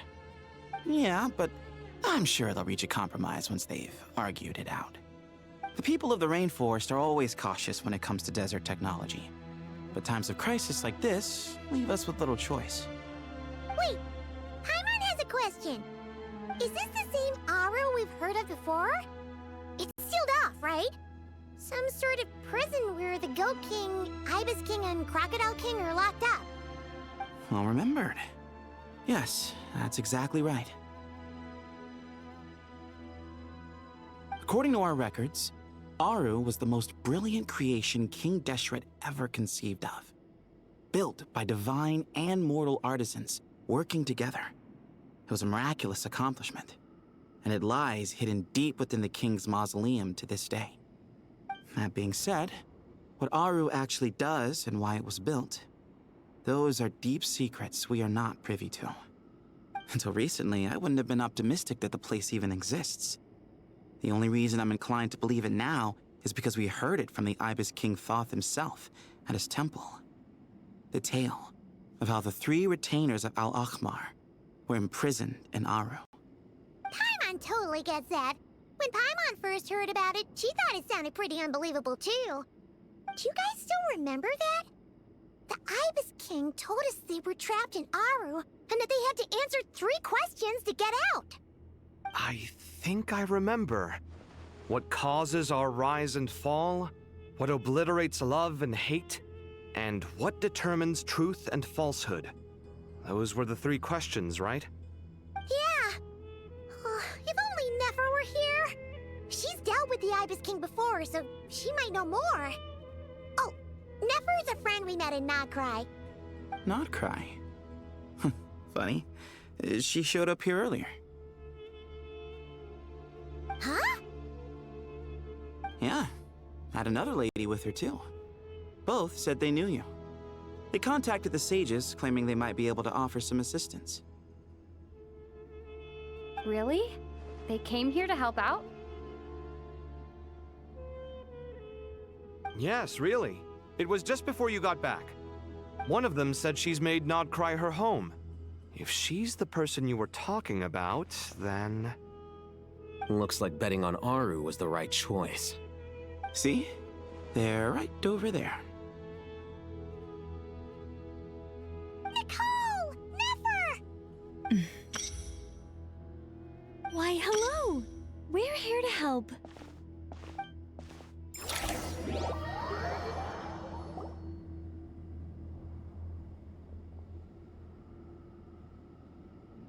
It's a good thing we left early. We almost got locked out. Locked out? What do you mean? Oh, you haven't heard? An invisible barrier has appeared around Sumeru's borders, cutting off all travel in and out. No one can leave and no one can enter. Sumeru has become a lonely island. Are the Fatui behind this too? Actually, no. This has nothing to do with them. I suspect it's a defense mechanism within Irminsul itself. Irminsul is the source of Tevat's ley lines, after all, and Sumeru is the nation closest to it. I imagine this function was put in place to seal the entire region off in the event of serious damage, preventing the disaster from spreading to the rest of Tevat. It may have been implemented long ago.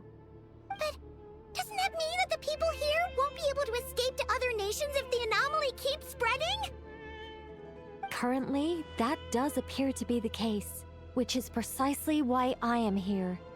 This is a critical moment for the world, and Sumeru is the eye of the storm.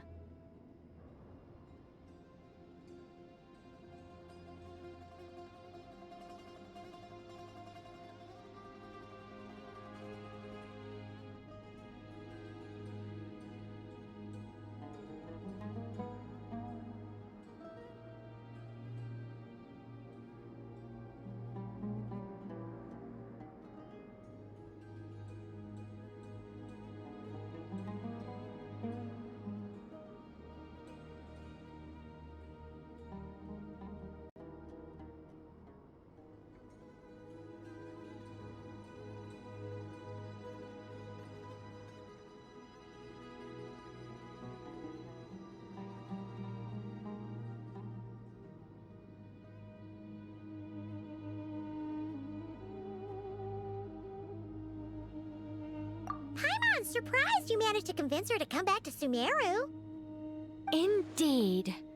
Even for someone of my wisdom and eloquence, this tested my skills to the limit. And why should it concern me that Sumeru's in trouble? Surely you don't think I still have feelings for that place? Judging by your tone, I suppose you don't. Sounds like you don't know much about my past. And here I thought you knew everything. All I know is that the Ibis King is the source of your power. He was quite a prominent moon envoy once upon a time, so I do know a thing or two about him. As for your past, I have ways to learn the full story if I wish to. But everyone has secrets they'd rather keep to themselves, wouldn't you say? I'm glad you see it that way, Miss Nicole. I've chosen to call Krai home, which is why I did my part in its hour of need. That doesn't mean world savings become a habit with me. I have no particular desire to play hero in Sumeru, thank you. I understand. Human emotions do not appear and disappear without cause. There is always a reason to be found behind both salvation and destruction. Still, if time has taught me anything, it's that human emotions are often complex and in conflict. That's why people change their minds about things all the time. But that's where we angels come in. Our duty ultimately is to guide people towards their deepest, truest desires and help bring them to fruition. So I wish to hear about your past, because I do not believe you are motivated by hatred alone. And if we still arrive at different conclusions in the end, that's okay.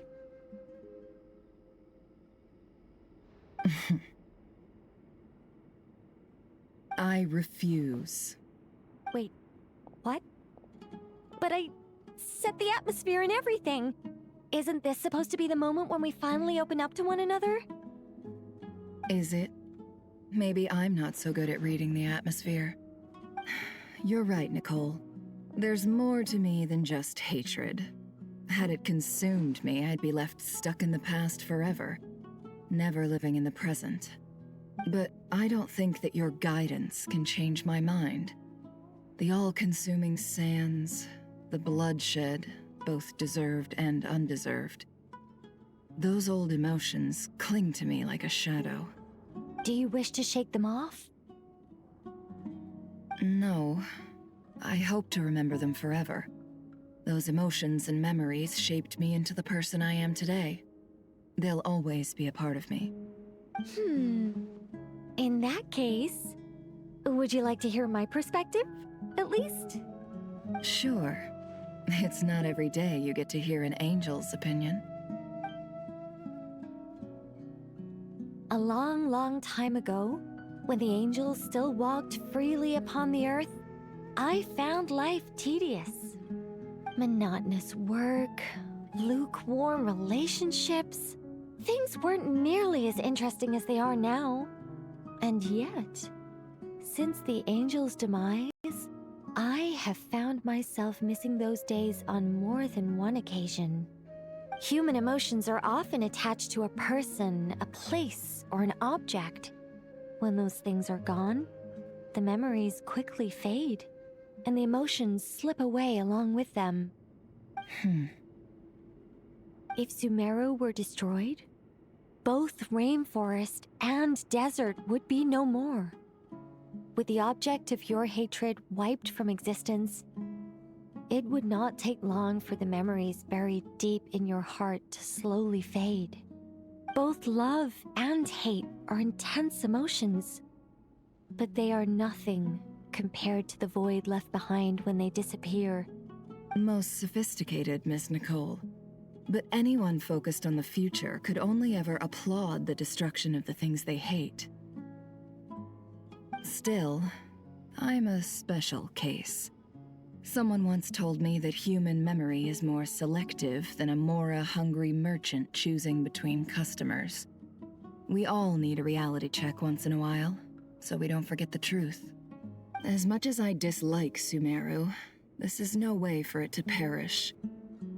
All right, you win. I'll help you out a little, but I won't work for free. How much will you need? You're not gonna milk this for all it's worth, are you? What do you think? I'll be upfront with you. I don't have much more on me. If that's what you need, I could borrow some from Alice. Or perhaps I could pay in sculptures. The ones I carve are actually worth quite a lot. Just cover my travel expenses. Huh? Is that all? That's all. Given all the people I owe favors to, I can just about justify a trip to Sumeru. Yehoda! Here, boss! What do you need? I'm going back to Sumeru for a while. While I'm away, you'll be in charge of the curatorium. Me? I'm in charge? Whoa! Don't worry, boss. You can count on me! And that was how the ingenious Angel Nicole brought you the perfect person for the job in your hour of need. Hip hip hooray! That was far more detailed than necessary. Not lacking in embellishment either. I never thought I'd return. Especially not the desert. But life doesn't always go as planned, I suppose. What's Candace up to? I don't think I've seen her yet. She is still taking care of things in our village. Should be joining us before too long.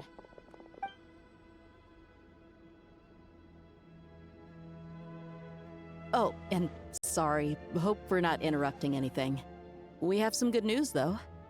We're planning to go to the mausoleum of King Deshret to look for the legendary Aru, then use it to try and restore the Akasha system. According to records in the Temple of Silence, the mausoleum houses something called Aru's Chute, which can be used to establish connection with Aru. We still have some time before we leave, so there's no rush. By the way, who are these two new faces? Just call me Nefer. I'm based in Krai. Did I hear you mention Aru? Correct. Well, I happen to have a connection with one of the 3 retainers imprisoned inside, the Ibis King. I'm here to get things done, so if you don't mind, I think I should come with you. That sounds perfect. Miss Nefer, are you from the desert by any chance? Why do you ask? I don't know. There's a familiar air about you. Plus, you mentioned Candace. Sorry, I don't mean to pry. It was just a random thought. I'm Dia, an eremite mercenary. My work usually keeps me out in the desert. I'm on good terms with Dory, and she's mentioned you all before. It's nice to finally put faces to the names. However, my associate here is probably less well acquainted with you. Why don't you all introduce yourselves? Actually, I'm a little better acquainted than you might think. Huh? Huh. Are my eyes playing tricks on me? It looked like you spoke without moving your mouth. Ventriloquism. I have heard tell of it before. What is it, Kale? It's you! You're the voice who's been speaking in my head, aren't you? You encouraged me to report my dreams to the Dendro Archon, and got me to recite that magic prayer. Mm-hmm. I have many titles, but let's go with the most pertinent one. I am Nicole Rain, an angel who has lived since ancient times. An angel? Sounds like a big deal, but, what exactly is an angel? Oh, Well, we're a rather long-living race of beings. Not gods, technically, but we can still tell you a lot of stories from ancient history. Yep, and she's also an amazing sculptor. You could say she's a real creative type. Well, ma'am, if both the Traveler and Paimon give you rave reviews, you must be pretty impressive. Oh, please don't call me ma'am. I find it so awkward when people get too formal with me. Just relax and be yourselves. No need to be nervous. Miss Nicole, if it's okay, could I ask you a few questions? Yes, you may. I can see your heart is filled with confusion, and you are desperate for answers. I also know which questions you want to ask me. Why did you dream of Sumeru City in disarray? Why did those verses soothe the djinn only when recited by you? I can guide you to the truth. But it involves a personal secret of yours. I'd prefer to speak with you alone, if possible.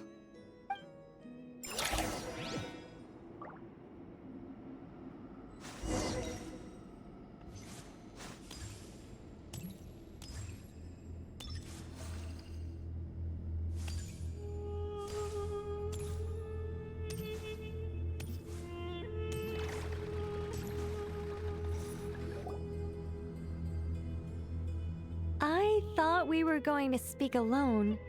This is a lot more people than I was expecting. What's wrong with it?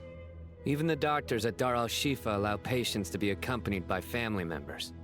Well, if Kale doesn't mind her secret being revealed, I have no problem with it. Thanks for being so considerate, Miss Nicole. I don't know what secret you mean, but whatever it is, there's no need for me to hide it from my closest friends. Closest friends? It's so nice to hear that. All right. In that case, I'll get right to it. Kale, are you aware that there are god remains inside your body? I am. When I was young, I got sick with Elazar. Nothing could cure it. The Fatui convinced my mom and dad that they could help, and I was sent to an unfamiliar place. There were a lot of other kids just like me there. This creepy guy injected us with some strange medicine, which I heard contained god remains. I can still remember the pain like it was yesterday. But thanks to the friends who've stuck by me all this time, I've gradually been able to overcome those memories. Anyway, so you're saying that what happened to me has something to do with the god remains they injected me with? Yes. Those were the remains of Nabu Malikata, the goddess of flowers. What? Huh. Fascinating. You don't seem surprised like the rest of us. Why? The possibility crossed my mind when Kale recited the Goddess of Flowers song and calmed the djinn. You made Paimon jump! What are you doing here, Lilupar? I was merely passing through when I heard the name of the Goddess of Flowers. Be assured that I share your surprise. You, with the hat. Are you certain? I sense no trace of the Lord of Flowers within her. Well, it is a very small fragment. Unless special methods are used to manifest its power, even her closest acquaintances would find it near impossible to detect. After the goddess passed away, Her remains were scattered across the desert. King Deshret gathered all the pieces he could find and buried them in the Eternal Oasis. But some fragments remained unaccounted for. Eventually, the Fatui must have found a way to track some of them down. Presumably for use in some experiment. It's not an uncommon occurrence. You're more shaken than I thought. In one sense, you've been extraordinarily lucky. So many people who yearn for this kind of power never attain it, yet you have coexisted with her all this time without even realizing it. I don't know what to say. I'm glad that I could help everyone with this power, really. But knowing that a fragment of the Goddess of Flowers is inside my body is... it's a strange feeling. Well, people value their autonomy very highly. Even a well-intentioned intruder can shake one's sense of self. I understand how you feel, Krai. But once you get used to it, you'll find it's nothing to be concerned about. Huh. I guess you, of all people, have a good reason to speak on this. 2 good reasons, in fact. Incidentally, 3 is the maximum number of Hermanubis' Ba fragments that I could bear. Let me guess. Because 2's company, but 3's a crowd? Thanks for helping to explain the joke, Tainari. Not my intention. Goddess preserve me. I should take my leave. This boy in his wolf's head hat speaks much too differently from the Hermanubis I remember.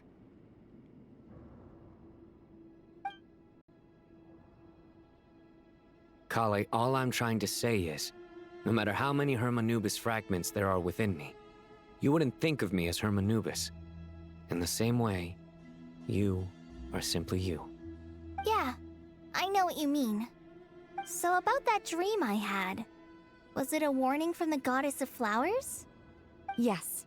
Just like me, she was an angel created by the primordial humans, born with the instinct to guide living beings. Though her body and soul have perished, her essence retains its natural instincts. Even her smallest remaining fragments would do their utmost to send you that warning. The Mother of Dreams? Lord of Flowers and Oases? She must have had a premonition. That is why she gave that dream to you. We won't let our efforts go to waste. But I still don't understand. Why me? Yes. Why indeed? You weren't the only one injected with God remains, but only in you have her fragments persisted. I suspect it may be because of the firm will you showed in the face of suffering. She was likely assimilated by that will. Of course, this doesn't mean you have to shoulder any extra responsibility.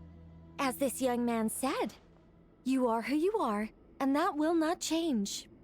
All right, any further questions from the family members of the patient?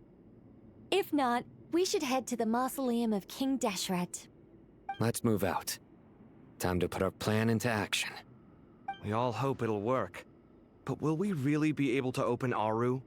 And even if all 7 pillars of King Deshret agree to let us proceed, the scale of the work to follow is daunting, to say the least. Haven't you handled other big projects before? I mean, the biggest project I've worked on to date is probably the Palace of Alcazarzaray, I guess? But this is orders of magnitude beyond that. It's a total nightmare. Look on the bright side. At least this time you're actually here when Sumeru needs you most. You won't have to come asking me for details after the fact. Mock me all you want. But now that I'm here, things will be resolved far more quickly and smoothly than last time. Kave's self-doubt disappeared in an instant. Like magic. Well, this confidence is most gladdening. Now, go and pack your things. We'll head to the mausoleum as soon as you're ready.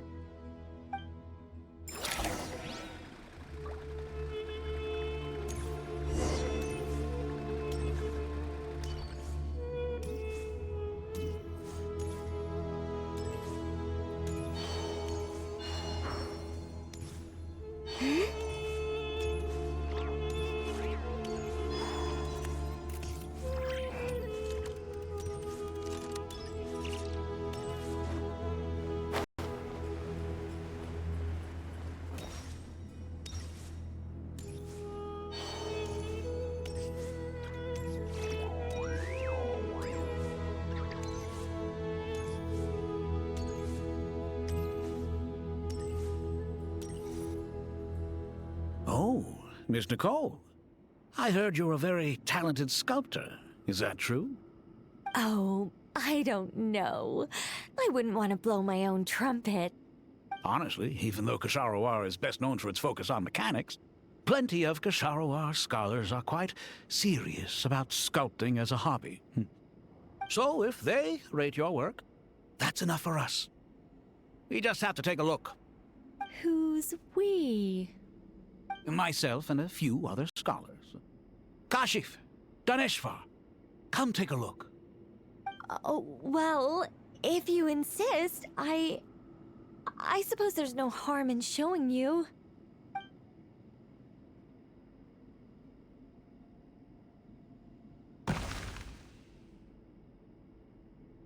Whoa! Where did that come from? Look at the level of detail. It's so lifelike. The squirrel descends from the heavens like a champion, and the earth trembles beneath its feet. What do you think? Striking, isn't it? Kaveh? Kaveh, come here for a sec. Oh, and Madame Faruzan, didn't you used to study in our darshan? Come take a look. All right, but hang on a moment.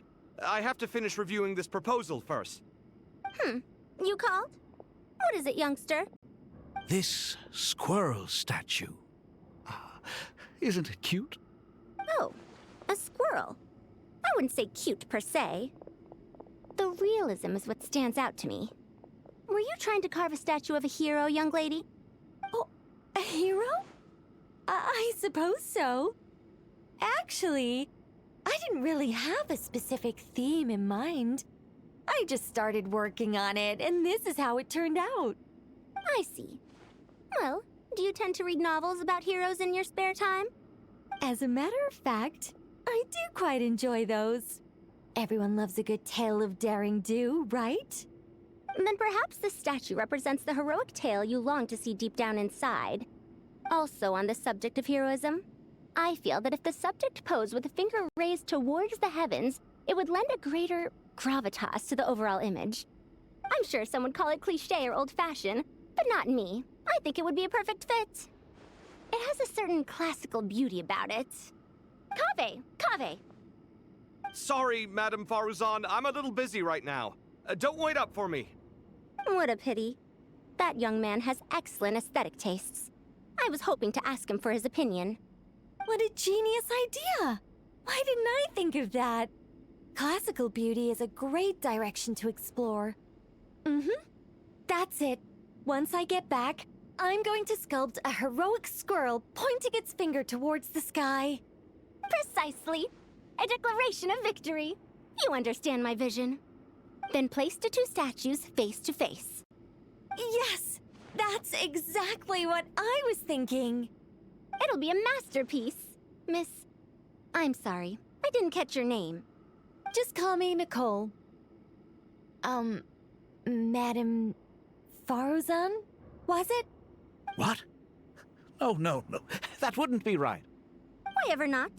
Madam is a state of mind cultivated from within. Anyone may call me Madam if they so desire. My dear Miss Nicole, once we make it through these trying times, should we have the pleasure of meeting again, I shall look forward to seeing your new work. In this day of age, it's rare to find people with an appreciation for classical aesthetics. Meeting you was truly a pleasant surprise. Honestly, I feel the same way. It's been a long time since I met anyone interested in this style of statue. Clearly, they don't call you Madam for nothing. Also, I have to say, you're a very good judge of character. Because when I think about it, I really am someone who likes stories about heroes. That must be why I've quietly kept watch over generation after generation of them. Sorry, keeping watch over heroes? What exactly do you do for a living? Oh, never mind that. Let's not tell Madame Faruzan about Miss Nicole's true identity for now. Good idea. Let's limit the conversation to aesthetics.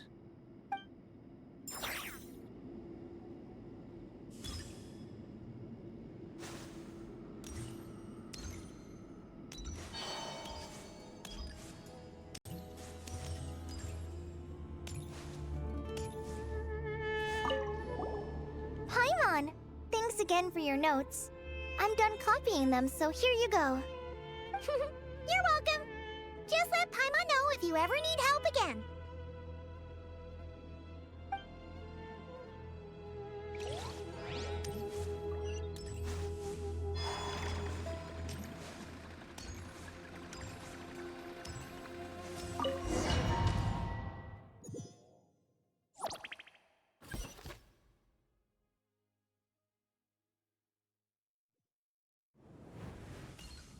I hope everyone's ready. We'll be arriving at our destination very shortly.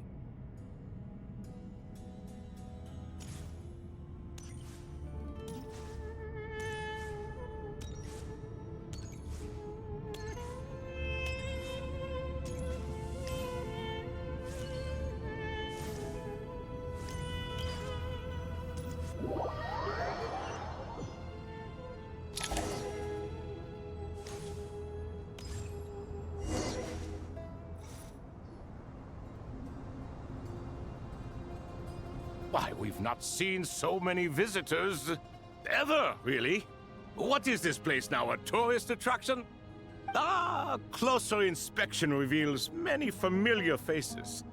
To what do we dusty old fellows owe the honor? Surely you're not just here to chat. You surmise correctly. We are here to carry out a rather enormous project. Ho, enormous, you say? How large, then?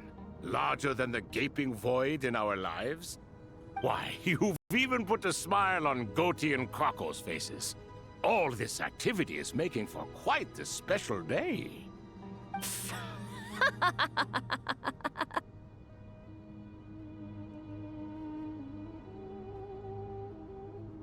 I know that laugh.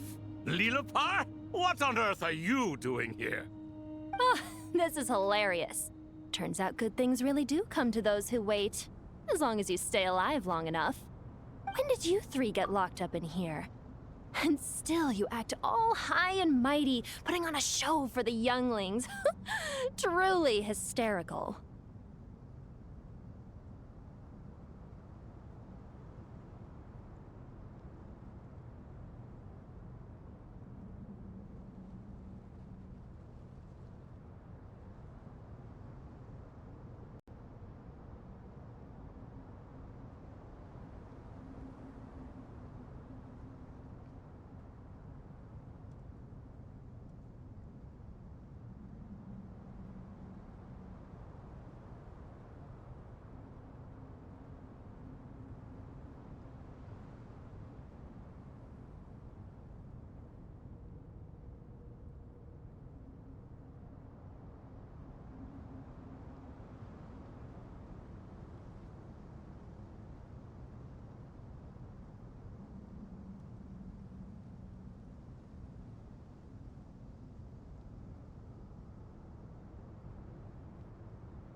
Why, you... Yes, I know. No need to shout. You're right, Lilipar. Goatee, Krako, and I all have the same problem. But didn't King Deshret seal you away? How did you break free, and how did you get in here? Who knows? Perhaps you can ask my master one day, should you ever get the chance. Behold, the executioners of old. Some have turned into fragments residing in human bodies, and others are imprisoned eternally, leaving not a single shard behind. It's almost tragic, watching lowly prisoners like you act all self-important. Curiosity gnaws at you, doesn't it? Your interest in the outside world threatens to burst you at the seams. I'm starting to take a liking to this magic bottle lady. Time is of the essence. Let's get down to business. We come to you, O three ancient lords, to request your assistance on behalf of the Academia. If we can help you regain your freedom, then please consider lending us your aid. As for precisely what we need your help with, it's a long story. So, to demonstrate our sincerity, we are prepared to first resolve the problems that plague the three of you. All right, stop arguing, Croco. And Goatee, don't you start. What's the harm in letting her speak? It's not worth getting so angry about. Forget about her. The 3 questions are the crucial thing here. But do you really have a way to answer them? You once answered the final question, Nefer, but the seal did not open. Unless, with the passage of time, you have found a new answer? You could say so. When you first asked me what determines truth and falsehood, my answer was a liar's soul. Liars are the best at seeing through the falsehoods of the world. But if you want them to tell you the truth, you have to reach their soul. I think that makes sense. I found it quite compelling myself, and I told Nefer so. Unfortunately, it brought us no closer to liberation. Well, that's simply because it was my answer, not the one King Deshret was looking for. Can you guess which answer Al-Ahmar wanted then? Time. And that's not only the answer to the final question, it's the answer to all 3 of them. All things wax and wane with the passage of time. Love and hate eventually fade into nothing. Current affairs are always fraught with conflict and controversy. Only time can distinguish between right and wrong. You once described King Deshret as a proud man. I'd say that the prouder someone is, the more inclined they are to believe that only time is qualified to be their judge. Time. Well. Indeed. Perhaps in building Aru, our king was in fact attempting to reverse time, to bring love and hate, right and wrong, the rise and fall of all things back to their point of origin.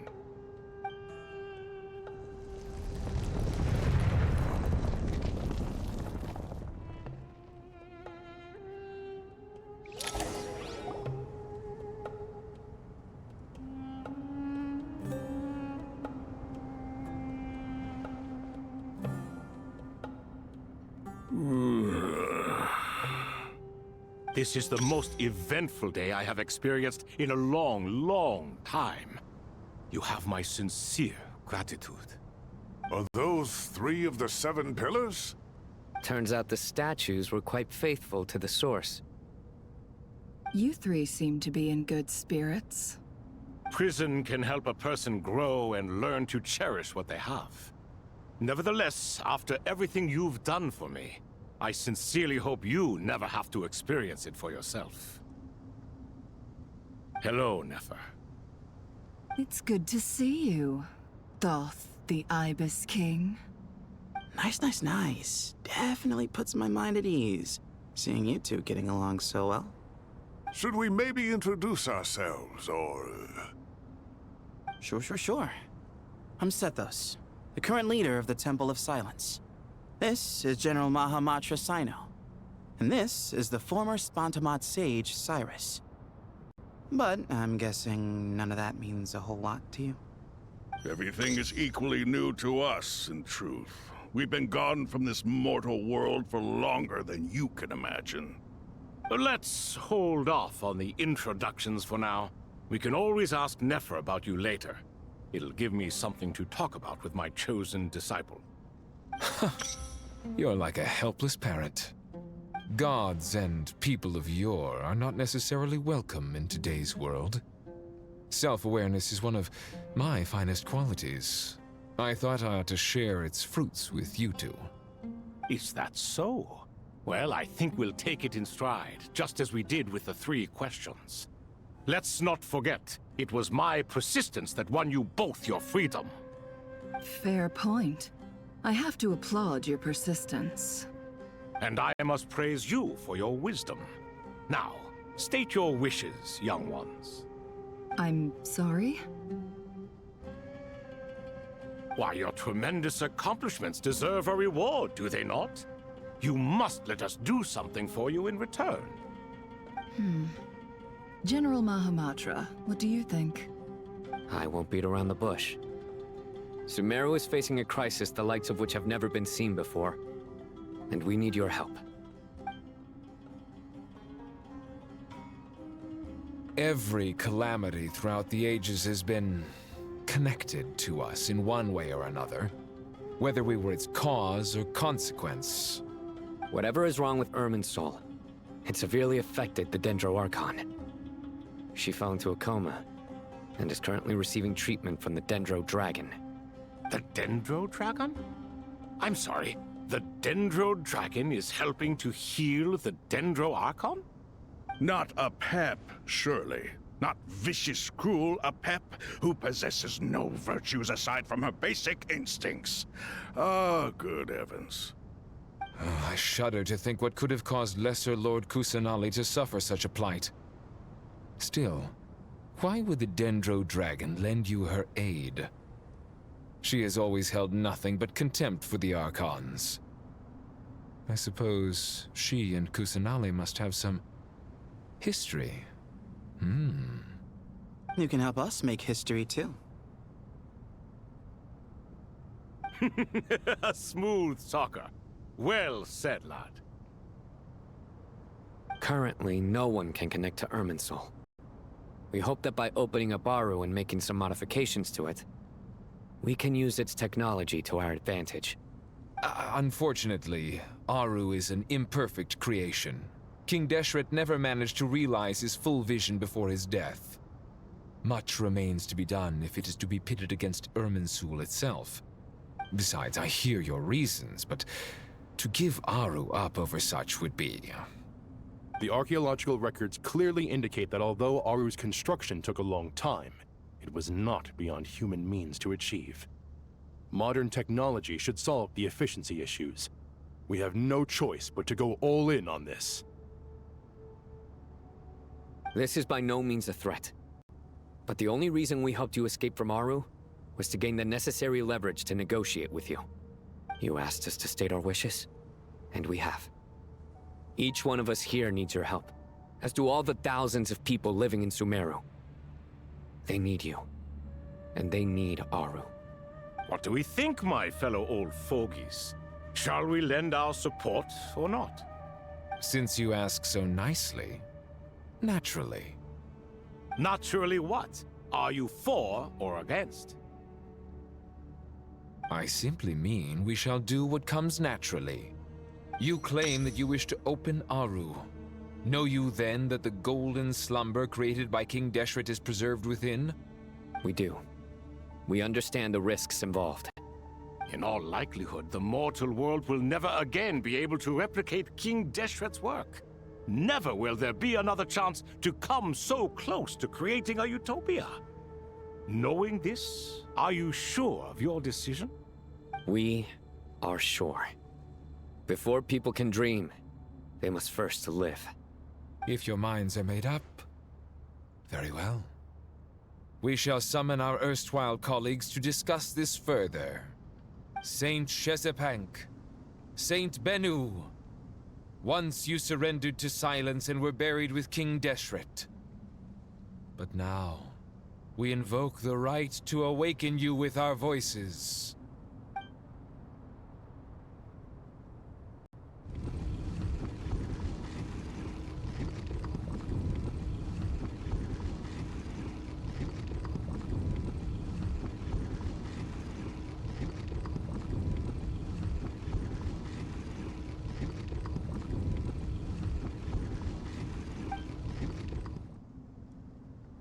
Saint Bennu, responding to your call. 3 kings detected. Initiating autonomous will. Saint Shezbank, responding to your call. 3 kings detected. Initiating autonomous will. Ah, Lord Herreshoff. What a long time it has been. I trust you are keeping well. Then your trust in my well-being has long outlived your physical body. You have always opened with that same phrase, in life, death, and now even beyond. Al-Akmar is long gone. What is the reason for this meeting? You're awake? Good. We are voting on whether to give the people of present-day Sumeru access to Aru and permit them to perform technological renovations. You have the right to support or oppose the motion. Aru is the pride of Al-Ahmar. Opening Aru requires the unanimous consent of the 7 pillars. I hope you have a convincing reason to present to us. Sumeru is currently in the midst of a major calamity. Let us not forget that while Al-Ahmar was a stern ruler, he was also a teacher of wisdom. A god without his people shall cease to exist, and King Deshret's greatest wish was to provide protection for his people. Let us then honor our God King's wishes as we consider our decision. I do not mean to mock these proceedings, but what is the point of a unanimous vote when we know that the last of the 7 pillars, the Dendro Dragon Apep, will never communicate with us? This will no doubt surprise your mechanical mind, and I have no intention of trying to persuade you it is true. But Apep is, in fact, healing the Dendro Archon as we speak. Huh? Can someone attest to this? Do we have any proof? I ask the 3 kings. Can any of you vouch for the truth of this claim? Naturally, the Ibis King, Thoth. What? It was Thoth's disciples who revealed the truth to us. We need not debate its veracity. Simply let Thoth bear accountability. That way the rest of us may have a clear conscience. Harishef, you diabolical fiend! I awakened our former colleagues for you, supported your opinion, and backed your decision. What sort of fiend would do that? I miss the days when Hermanubis was still around. At times like this, he would offer to take accountability. What are you trying to say? Is my word worth less to you than Hermanubis's? Hypocrite though you are, Lord Thoth, you are humorous in equal measure. How could we bear not to associate with a character such as you? I, Saint Shezpank, approve the Goat King's proposal. Since King Deshret is no more, we shall receive no reprimand for acting beyond our remit. Nevertheless, I sincerely hope that those before us understand the significance of what they intend to do. Remember, the moment that Aru is liberated, the myriad souls residing within the Golden Slumber will return to the ley lines. And once the ley lines flow again, these souls shall in turn be received by Irminsul. To take this step is to bring the perfect afterlife created by our king to a permanent end. We understand that well, and we have decided to proceed regardless. Furthermore, the contemporary human perspective would contend that confining souls in this way is no act of benevolence. The deceased have a right to rest in peace. King Deshret's creation is clearly a place of rest and peace. It is just that many do not see it this way. But no matter. Saint Binu approves. Hermanubis' representative and the Dendro Dragon Apep made their choice ahead of time, while the Goat King, Ibis King, and Crocodile King have also granted permission to liberate Aru.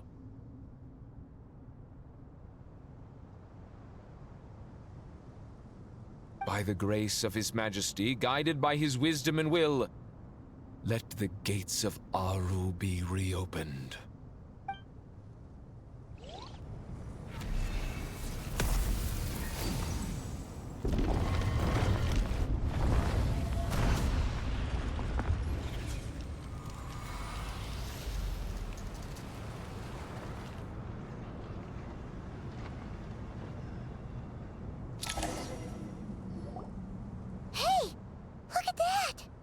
What's this? Are we under attack? No. Wait, it's...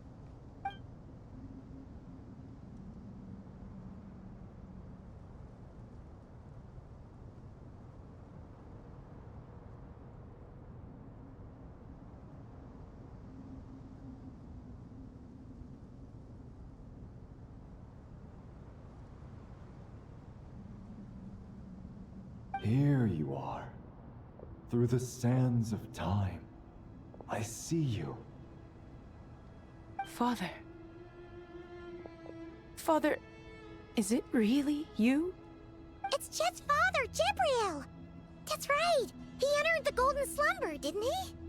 I smell blood and sand on you. You've grown, strong as a wild beast, and without shedding a tear. You have to leave, don't you? Please, just answer me this. What should I do for you? This meeting is a blessing from the gods. My soul, once imprisoned along with that of Semail, is finally free. I am truly grateful for the chance to see you again. That the dead should meet the living is itself a miracle. One brief, precious moment is enough. Enough to set my heart at ease. Do not weep for me, Jet. I know you will accomplish many great things in your life. You will go further and climb higher than I ever did.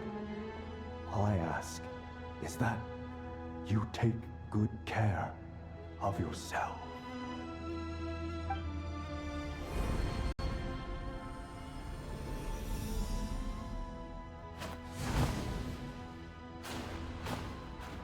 Father! Father! Father. Hey, Jet. Do you want something to eat? Maybe it'll help you feel better. I'm fine. Thanks, Paimon. It was just a little sudden. The chance to see my father again meant the world to me. He was trapped in the golden slumber for our sake. And now, after all this time, he can finally rest in peace. I'm glad. It's a huge relief. You've grown strong, Jet. More than enough to fend for yourself. Yeah. I'll leave the past in my memory where it belongs. My family, the good times and the bad. Goodbye, Father.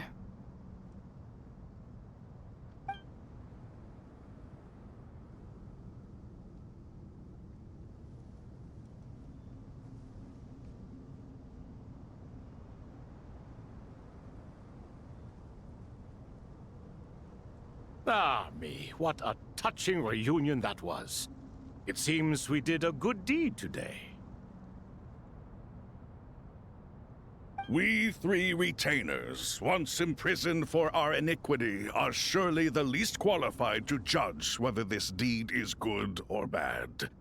Either way, Aru is open. Now you have your opportunity, and with it, whatever trouble may ensue. Although Aru was created by a god, human craftsmanship was nevertheless required to build the gate that connects it to this world. Perhaps the relationship between gods and humanity follows a similar principle. As for your proposed renovations, we cannot determine which functions to keep or discard. Proceed as you see fit, but please entrust the task to your most accomplished scholars, or Bennu will be most displeased. It matters not. The Ibis King shall be accountable if any problems arise. Ibis, you chose to take on disciples, and so it follows that you must accept the risks of associating with humans. If I'd known you'd be like this, I would have locked all of you away in Aru, never to leave again for all eternity. All of us? What does this have to do with me? Vilify me no further. Scholars, since you have liberated Aru, allow me to present you with a gift. Using Aru's power, we shall install a defense mechanism at our king's mausoleum. You must be guarded even against Irminsul itself. This shall afford you some convenience. Unseen and unheard. From this moment forth, none may by sight or hearing perceive anything said or done within the mausoleum. Amazing. And all this is achieved just with the power of Aru? With technology from the heavens, the possibilities are endless. Just because King Deshret did not use it for this purpose, does not mean that it cannot be done. So, marvel away. This is the reward you have earned. All right. Well, that resolves the issue of confidentiality. What about the technical side? Do we have the manpower? Why, yes. I've already contacted them. They'll be here soon.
Ah, fresh air. A wondrous feeling. Naturally. I have a sudden urge to stretch my legs. Can anyone recommend a suitable leisure activity? I might have had some recommendations for you were this the past, but here and now, for someone who has just left prison, there could be no greater joy than simply being outside of it at last. I could not agree more.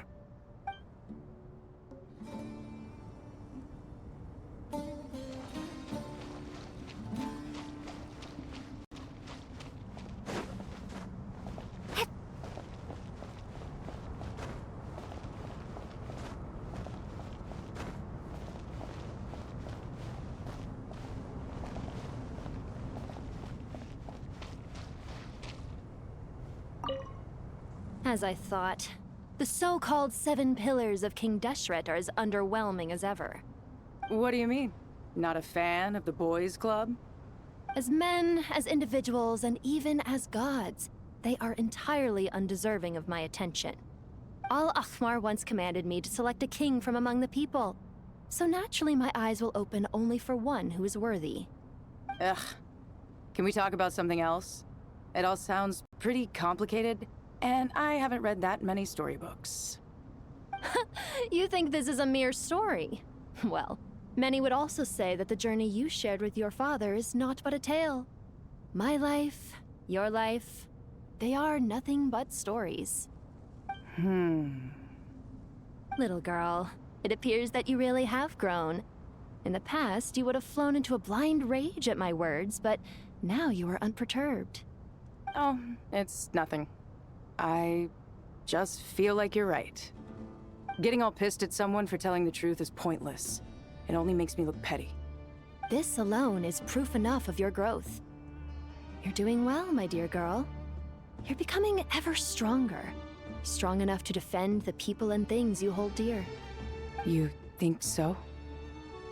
I hope you're right.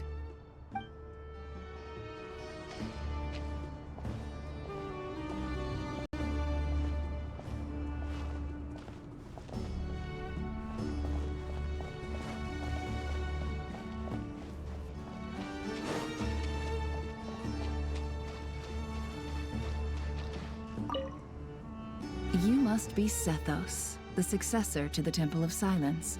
Hello. Yup. That's me. Nefer, right? That's what I heard the others calling you. Judging by your outfit, I'm guessing you come from the desert too? That's right. Started off in the desert, went to the rainforest, then went from there to Krai, where I work as an intel broker. Huh. Well, this is interesting. You don't seem to talk about yourself all that much. Yet here you are, volunteering your life story to me.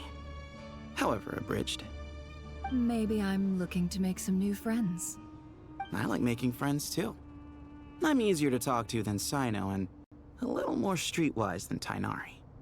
Which is why you came over this way, giving me the chance to strike up a conversation with you. Was I that obvious? I think you did fine. You were mindful of my attitude and hoped to lure me in through sentiment. Lure you in isn't exactly how I'd put it. I see it more as an invitation. An invitation to what? To put down your luggage. Lay down your burdens. To return to your homeland. And be truly welcome in the place you once felt so estranged from. You're a more interesting heir to Bamun than I was expecting. Since you're familiar with my grandfather, I'll assume you're aware of our situation. I'd like to make friends with you. And I think you'd be a great asset to us. Not to mention the power you and I both hold. Originally belonged to the same organization. Aha. There we go. Now we're getting somewhere.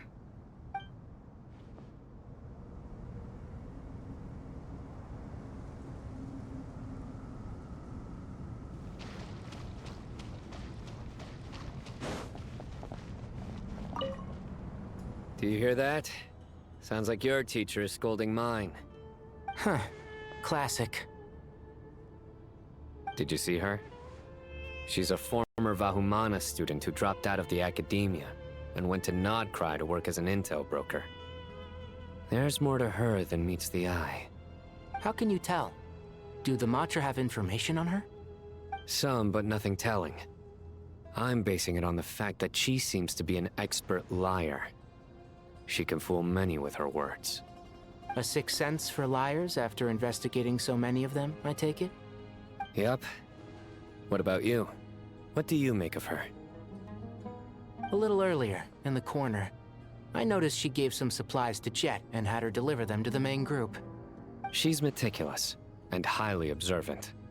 Besides, what was it you said? Making it to the top is no easy feat in any profession. Anyone who's at the top of their game has to have some sort of edge over others. That's true.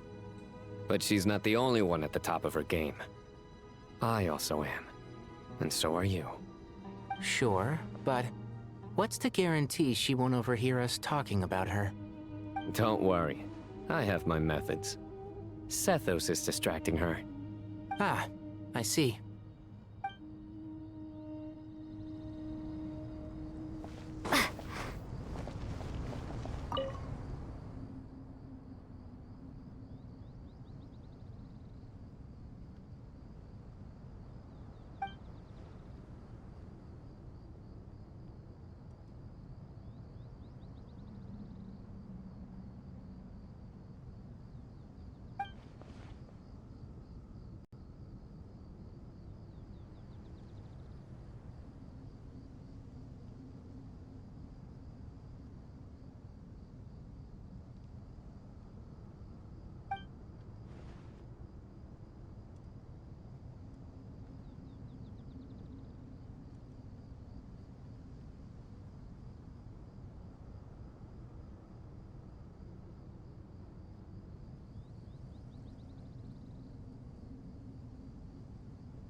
As I thought.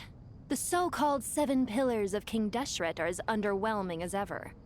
What do you mean? Not a fan of the boys' club? As men, as individuals, and even as gods, they are entirely undeserving of my attention. Al-Ahmar once commanded me to select a king from among the people, so naturally my eyes will open only for one who is worthy. Ugh. Can we talk about something else? It all sounds pretty complicated, and I haven't read that many storybooks. You think this is a mere story? Well, many would also say that the journey you shared with your father is not but a tale. My life, your life, they are nothing but stories. Little girl, it appears that you really have grown. In the past, you would have flown into a blind rage at my words, but now you are unperturbed. Oh, it's nothing. I just feel like you're right. Getting all pissed at someone for telling the truth is pointless. It only makes me look petty. This alone is proof enough of your growth. You're doing well, my dear girl. You're becoming ever stronger. Strong enough to defend the people and things you hold dear. You think so? I hope you're right.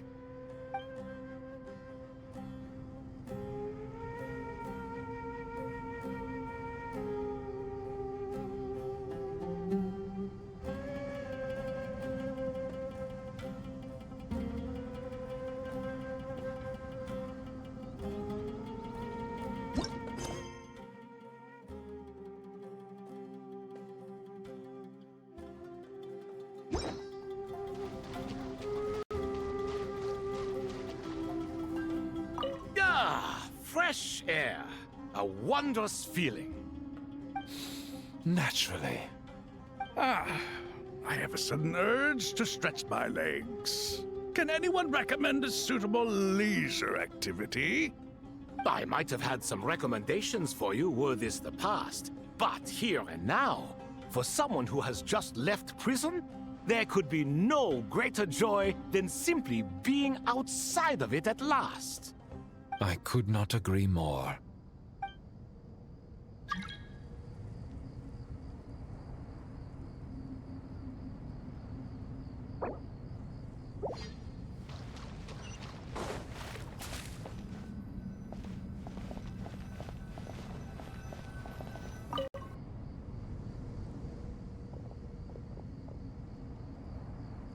You must be the ones tasked by the Academia with renovating Aru? That's right. Good afternoon. I'm Kaveh, and these two are Termezi and Naisaburi. Hey, I'll hate them. Come and introduce yourself. We've met before. This is Thoth, the Ibis King, and everyone knows these two. Afternoon, gentlemen. I've only ever seen these two in murals. Ah, the paintings in the temple. They show us chatting, playing cards, playing chess. Precisely the activities we most enjoy, funnily enough. No, only you enjoy playing chess. We were just humoring you. I wouldn't go that far. Back to the matter at hand. A preliminary assessment by the Academia indicates that this project requires expertise in various disciplines, including the deciphering of ancient texts, mechanical engineering, the restoration of ancient ruins, and elemental theory. The most capable minds in their respective fields are here before you. If there are no objections, we'd like to begin our work. The artisans who built Aru for Al-Ahmar gave their very lives to create this splendid work. Follow their example by giving your utmost devotion to this project. I didn't know that. We'll do our best, of course, but we certainly won't be sacrificing our lives. Such brazen words.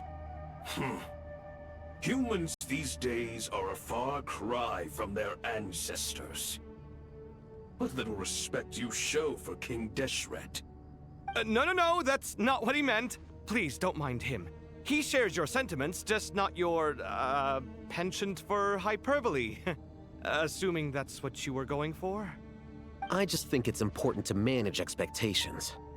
Forgive my lack of courtesy, but we simply can't sacrifice our lives to the gods on completion of the project like people in the legends of old. Here's a first draft of the project proposal for your perusal. Please let us know if you have any requests. Normally, I'd have made it look a lot more visually appealing, but we were really pressed for time on this occasion. I hope you'll forgive me if it's a little rough around the edges. Naturally, naturally. If my fellow ministers deem this meager display of respect sufficient, I suppose I can consider agreeing to their proposal. Why are you so preoccupied with the ostentatious displays of respect to Al-Ahmar? We should be trying to make things easy for them. You never know. We might have to rely on these young people to look after us in our old age. Exactly. This is Aru's mainframe. Be reminded to use it with great caution. We certainly will. Thank you for your assistance. You may attempt to lay out punishment should you so desire, though I'm afraid it would be futile. You and I both know that certain components of Aru can only be operated by humans. King Deshret always believed in humanity. Still, the reason that Aru's modules are designed that way is not so much because he trusted them, but more because he was wary of you. Is that true? No wonder human artisans helped to build Aru then. He actually required human assistance to create his greatest work. Naturally. Have you noticed that the Goat King keeps giving superficial responses? It's like he's just going through the motions and leaving the real debate to his colleagues. He understands the art of perfunctory speech. That's what earned him his position as the Minister of Ministers. It seems the rumors about King Deshret being a poor judge of character are baseless after all. Excuse me for being blunt, but it sounds suspiciously like you're putting yourself on a pedestal and mocking me. You're mistaken. And while there's nothing strictly wrong with making every conversation about yourself, it's not exactly a positive tendency either. You? Whatever. I knew it'd be like this working with you. All right, let me past. I need to look at this console. It's your job to activate it after all. Let's begin. Everyone, please proceed with the external checks and preparations as per the procedures outlined in the engineering plan.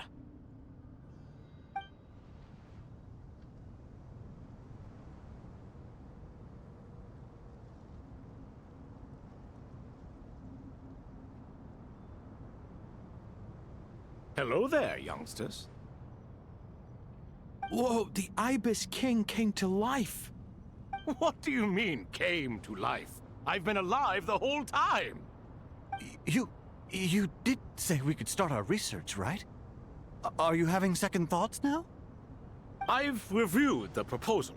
The work you're planning to carry out on this grand device is ambitious in its scope. You have ample confidence in your abilities, I take it? I wouldn't say I'm feeling hugely confident, but given how bad things are, I'd rather at least try something than sit around waiting to die.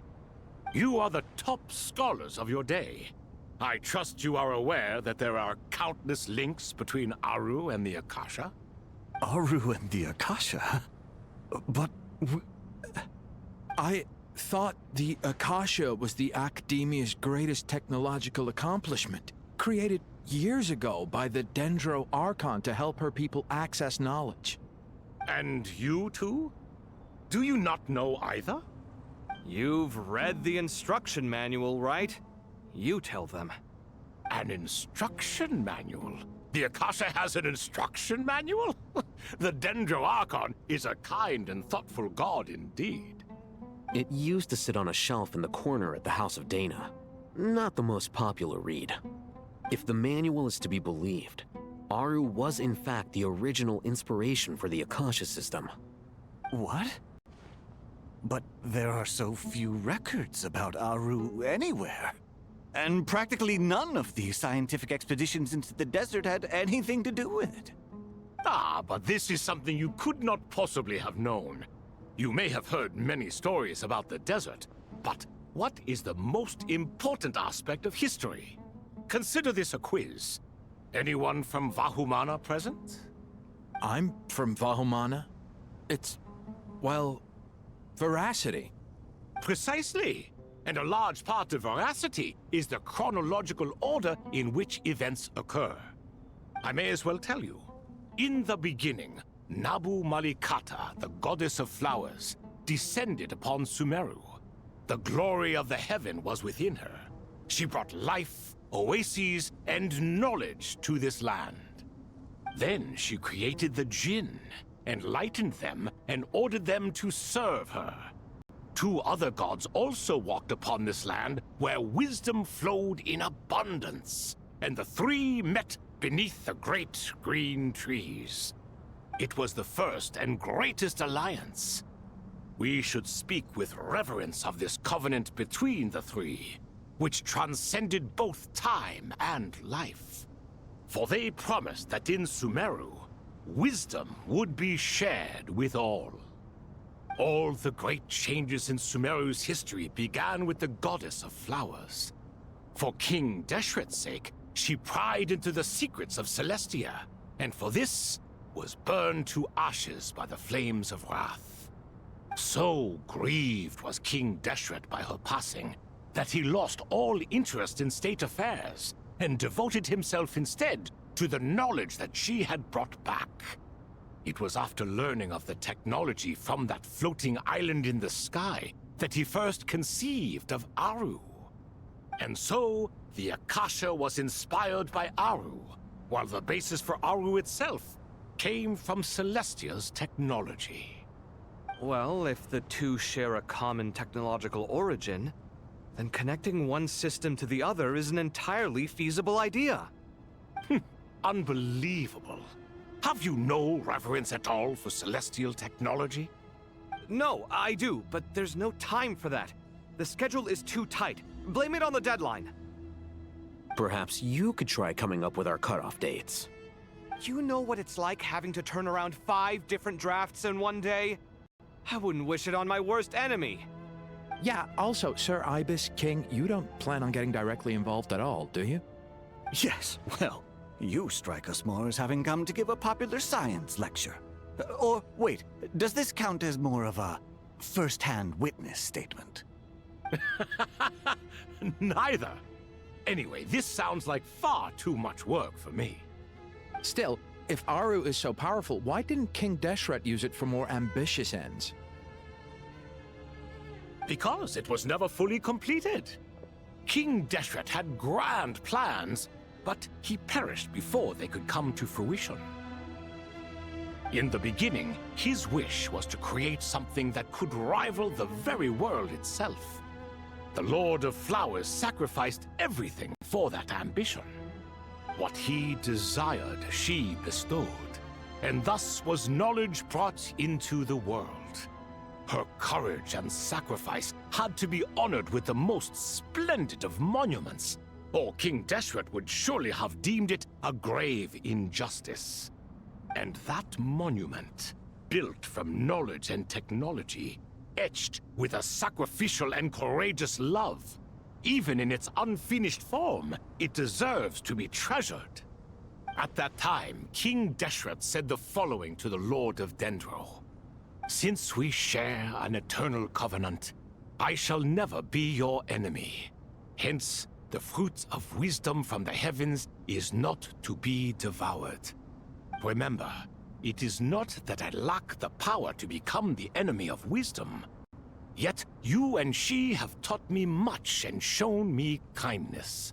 For this, I cherish you both. In the end, Aru was only used to store a portion of the souls. It was but a primitive form of the masterwork the king had envisaged. His final hope for Aru was to return to the past, when she yet lived. So the point you're making is, King Deshret was both powerful and ambitious, and he only ceased his imperious ways out of affection for the goddess of flowers and the Dendro Archon. You could see this as an act of mercy, but you could also see it as the sentiments that lay between these 3 gods placing constraints on him. This was, after all, the foundation of the alliance between them. This explains why Aru was both a prison and a monument, and why the answer to the 3 questions was time. You have to be careful who you get involved with, or you invite all manner of misfortune. This is as true for gods as it is for humans. Love is the same. It is both a prison and a monument. All right, let us pause the story here for now. Seeing as you've been so diligent, I'll offer a little help. Who's in charge again? Is it you two? Ah, yes, me and him. Now then, close your eyes. Wisdom hides in the space between the tangible and the intangible. It is to convey the incommunicable through the simplest of mediums. By the power of King Deshret, I shall grant you a glimpse into the unseen secrets that lie at the threshold of existence.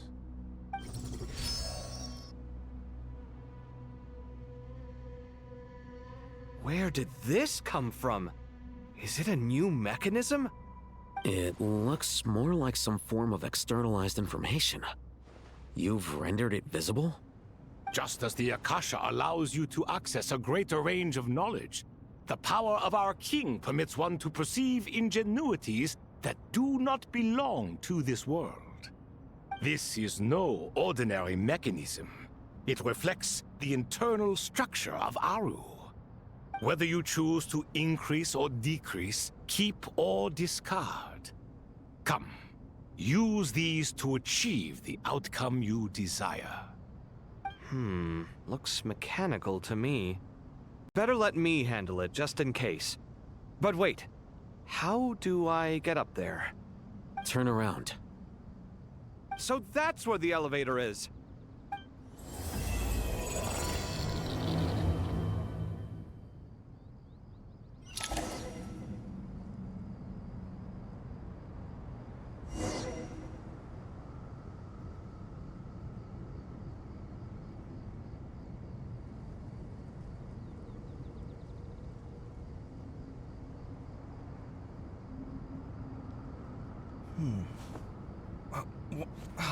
Where's my key? Not again.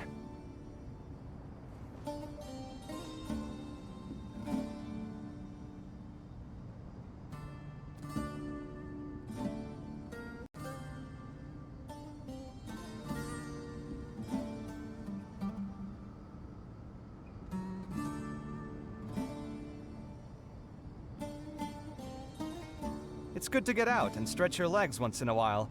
People aren't made to stay cooped up inside all the time.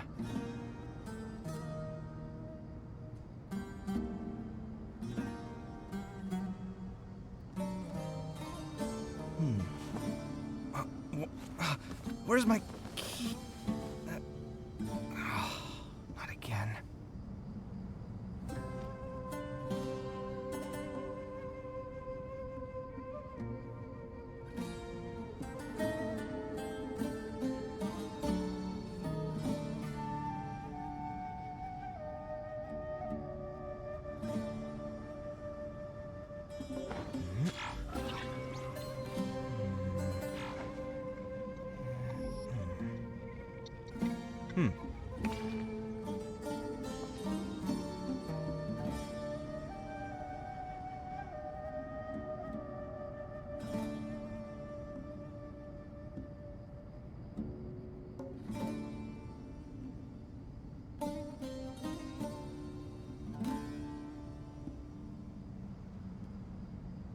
My latest design's getting there, but there's still room for improvement. Better make my finishing touches before the deadline creeps up.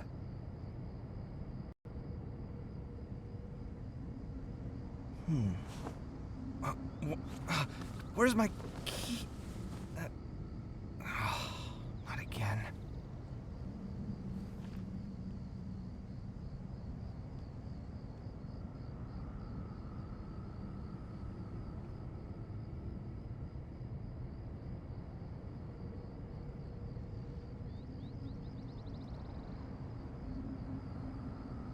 The ability to appreciate beauty is an important virtue.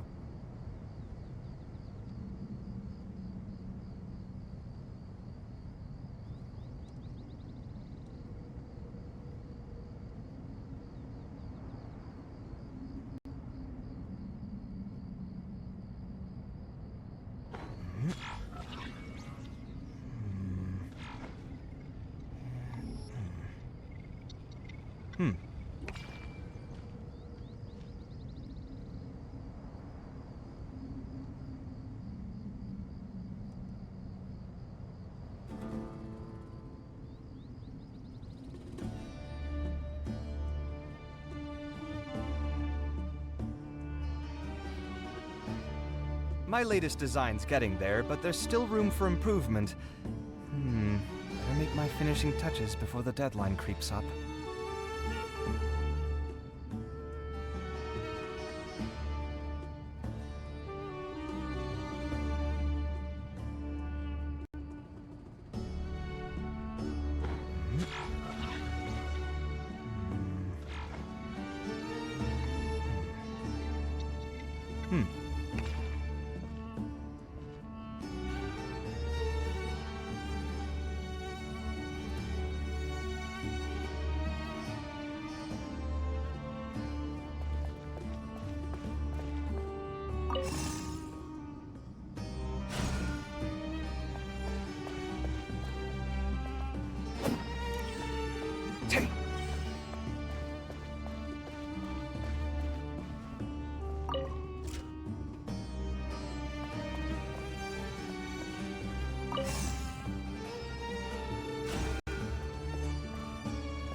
Obelisks were used to record important information in the ancient desert civilization. Hey, Alhaitham, there's some writing here I'll need you to decipher. I've sent it to your screen. Do you see it? Got it. It's a little blurry, but I should manage. Take a look and tell me what it says. Oh, and I'll send any other similar text directly to you from now on. Let's start with this one. It's a variant of an older script. Herein lie verses written for the Yellow Sands. Looks like cultural information from the age of King Deshret. If so, I suggest you delete it. Words thrown together merely for fun. I had no idea Aru kept a record of this. Well, as long as you're certain that this is strictly private information, that's fine. It is unimportant. All right, well, I guess I'll start now.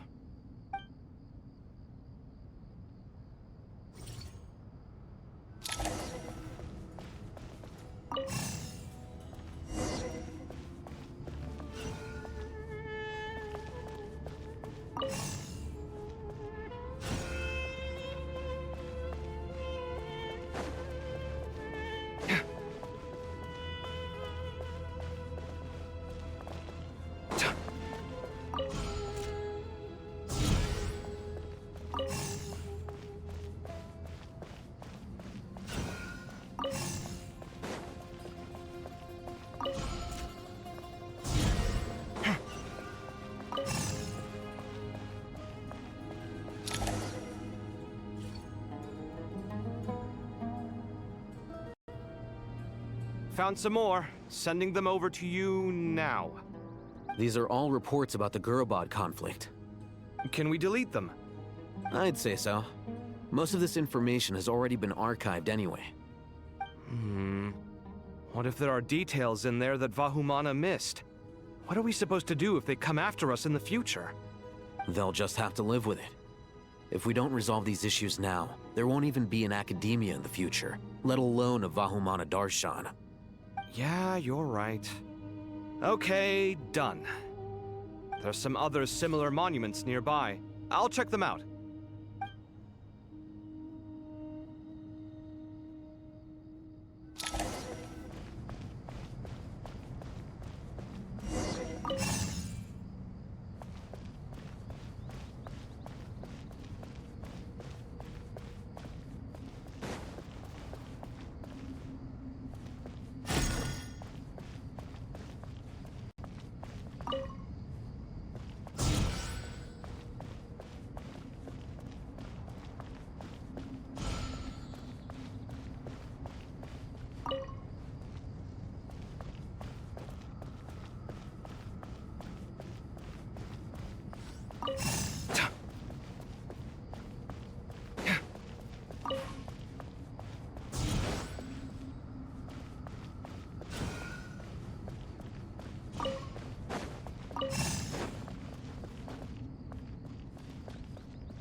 Another monument. Hold on.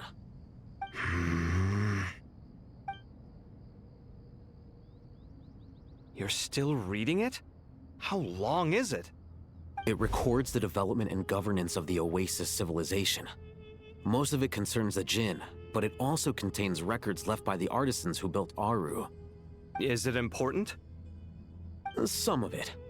There was no way for me to read the whole thing in its entirety, so I had to rely on my intuition to pick the parts worth keeping. What about the artisans' records? What do they mention? They're speculations, mostly. For instance, they were wondering how to protect themselves if King Deshret decided to silence them after the construction of Aru was complete. Sounds like pure mythology to me. Surely that kind of thing didn't really happen. The records do emphasize that this was merely their conjecture based on various myths. Still, the artisans did leave details of their plans to survive, including blueprints for their escape route. Even that got recorded? Okay, well, I'll make a copy of this first before I delete it. Is that truly necessary? You won't be needing those. No, the blueprints are important. I want to keep them as a memento.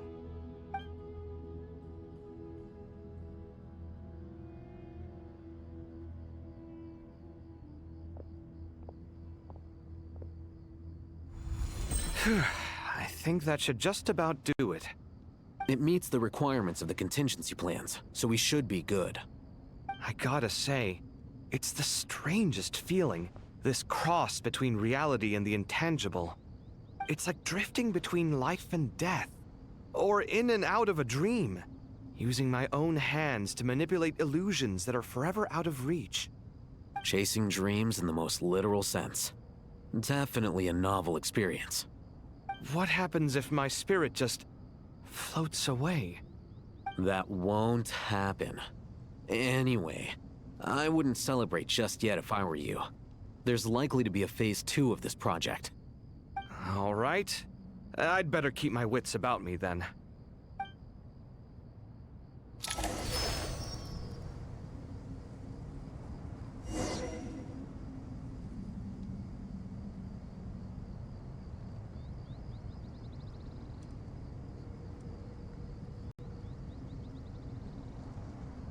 It's good to get out and stretch your legs once in a while. People aren't made to stay cooped up inside all the time.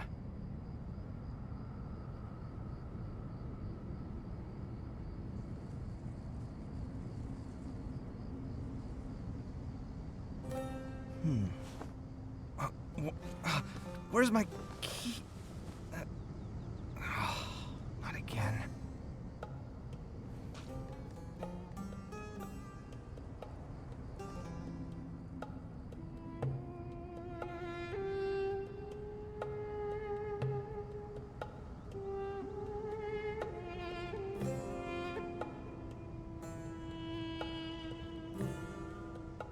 My latest design's getting there, but there's still room for improvement.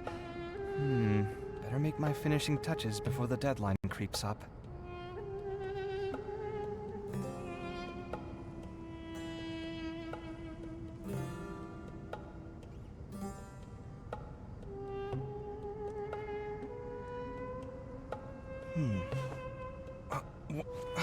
Where's my key? Not again.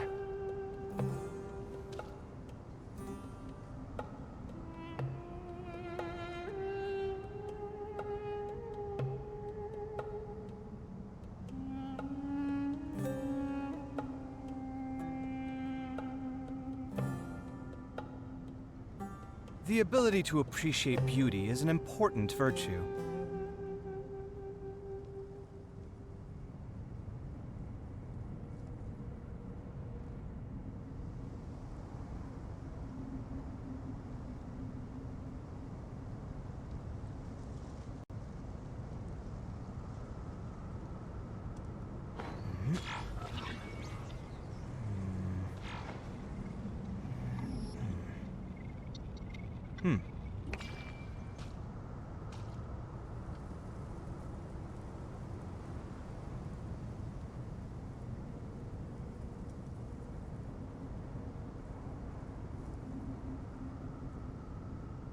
My latest design's getting there, but there's still room for improvement. Better make my finishing touches before the deadline creeps up.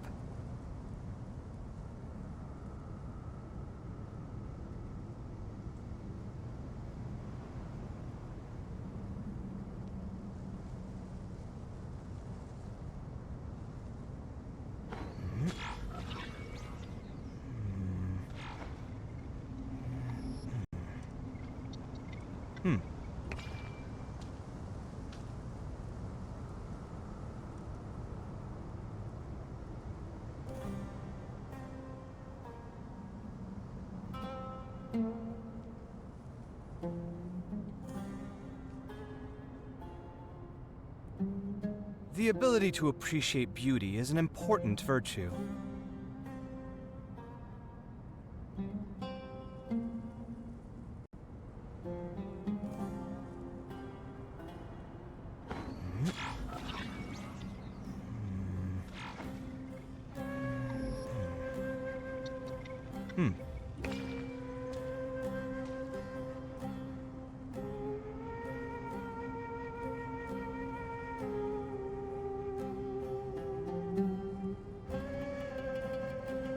My latest design's getting there, but there's still room for improvement.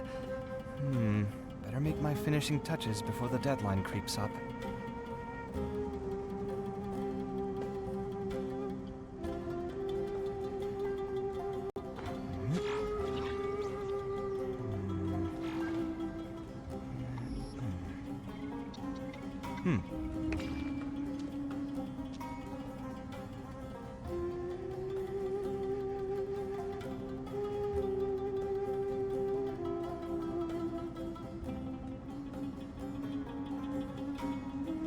It's good to get out and stretch your legs once in a while. People aren't made to stay cooped up inside all the time.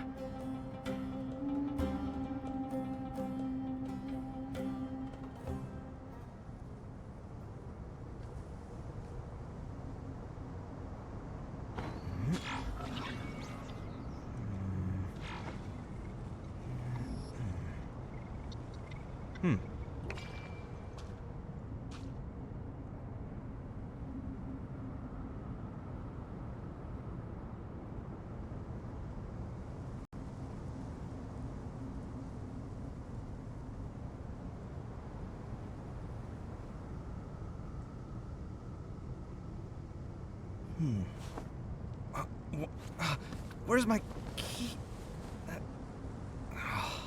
Not again.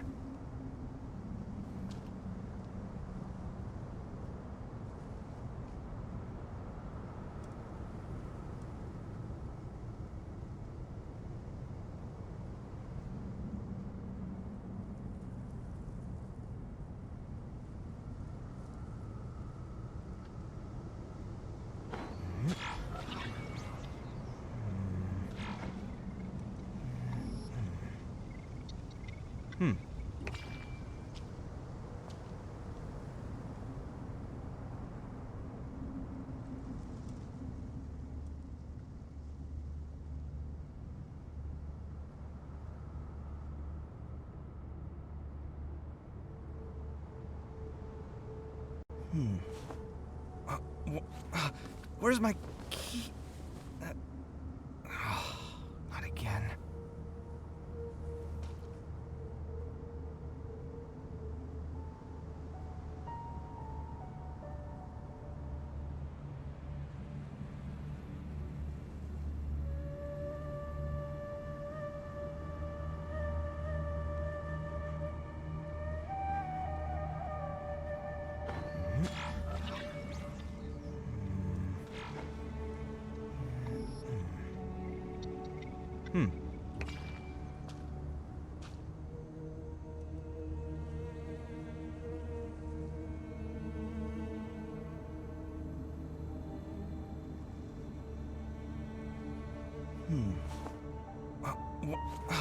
Where's my key? Not again.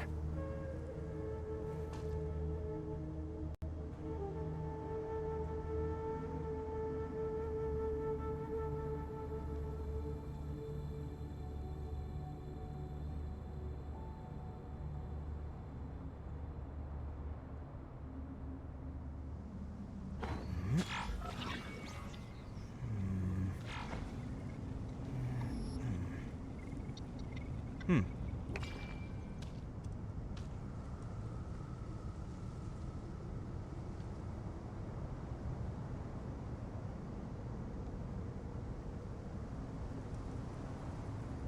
ability to appreciate beauty is an important virtue.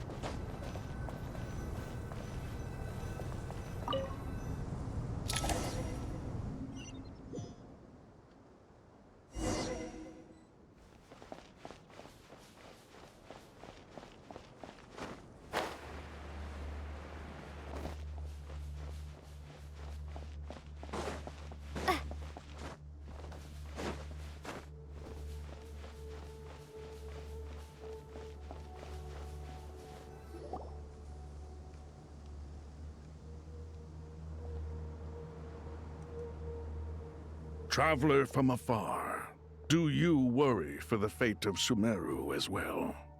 Whoa! It's Sobek the Crocodile King! Greetings, Crocodile King.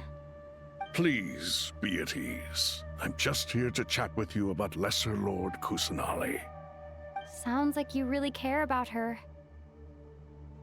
Yes, although to be exact, it is a mixture of both concern and curiosity that I feel. Speaking of Nahida, Paimon was wondering how she's doing. Wait a moment.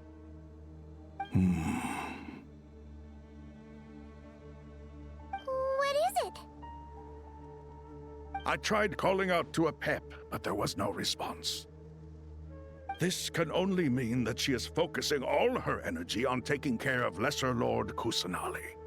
All the gods who served King Deshret seemed super surprised to hear that Apep agreed to help Nahida. Guessing she made a bad impression on you or something. Are you aware of the history between her and our king? The story begins a long time ago. Al-Ahmar was always a wishful thinker where the Dendro dragon was concerned. Without consulting her, he decided to list her among the 7 pillars and declared his own power to be far superior to hers. That was when our king was at the height of his power.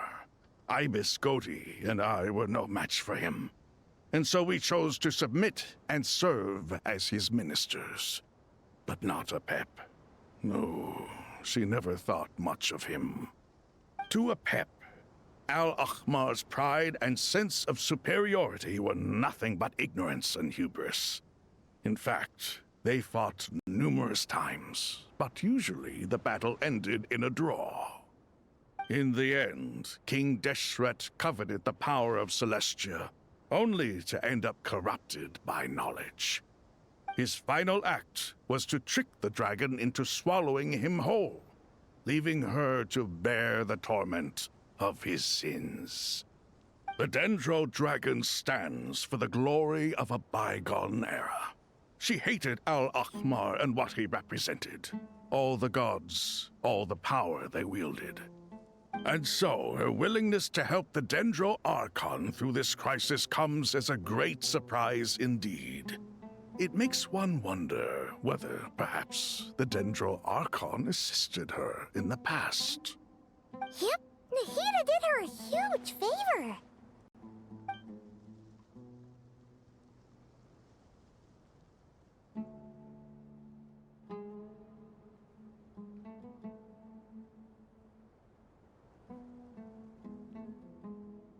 So Lesser Lord Kusanali put an end to the Dendro Dragon's many long years of torment. As much as she loathes the 7, Apep knows kindness when she sees it. No wonder she was willing to make an exception. Yeah, that's the sense we got from dealing with her too. She is not incapable of coexisting with other living things. Rather, she actively chooses to avoid coexistence. And this despite the fact that she symbolizes life itself. How ironic. All of this being said, I wouldn't expect too much from her if I were you. Nothing will change her hatred towards humanity and gods. We'll keep that in mind. Anyway, how much longer do you think Nahida needs to stay with the Pep?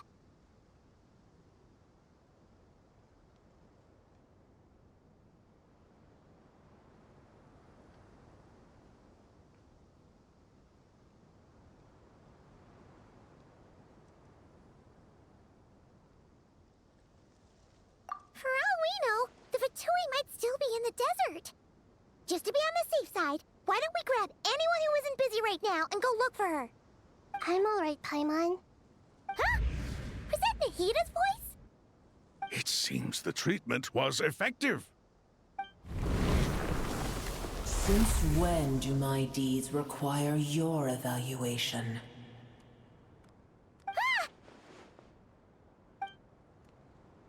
Here will do just fine. I had no intention of taking you any further. One ought not expect greater generosity than they have earned. You always hide your kindness away like an oasis within a sandstorm. Only those who make it through the swirling winds can know just how beautiful that oasis is, and how much hope it brings. You dare appraise my being? No, I'm expressing my gratitude. I want to thank you for sharing your precious life force with me.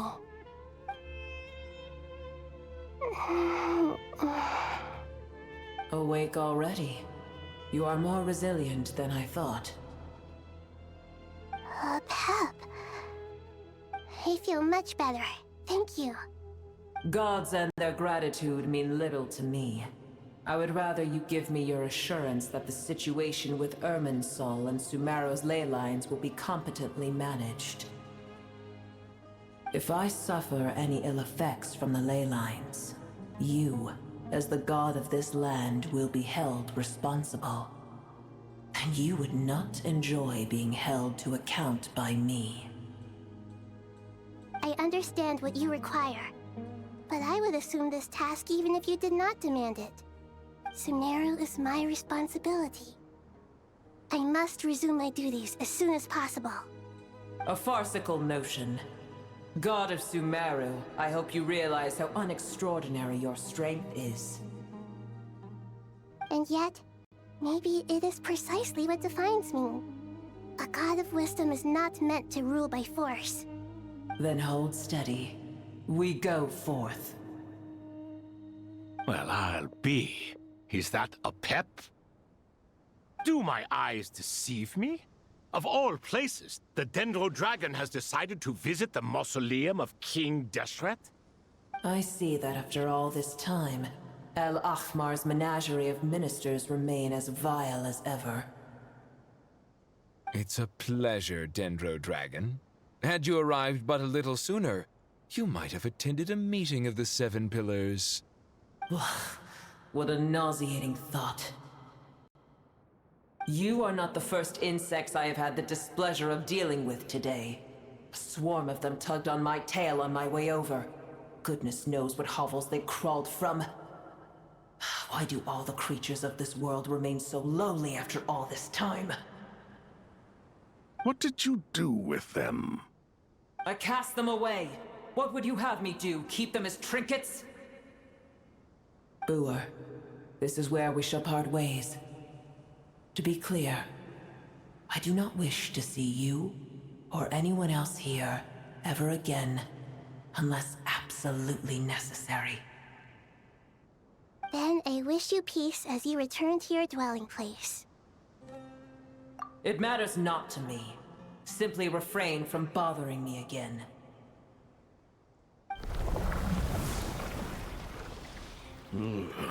A force to be reckoned with. At times like this, I feel glad that she has no interest in any of this. Hold on, just hold on, okay? We're almost there. We made it! Huh?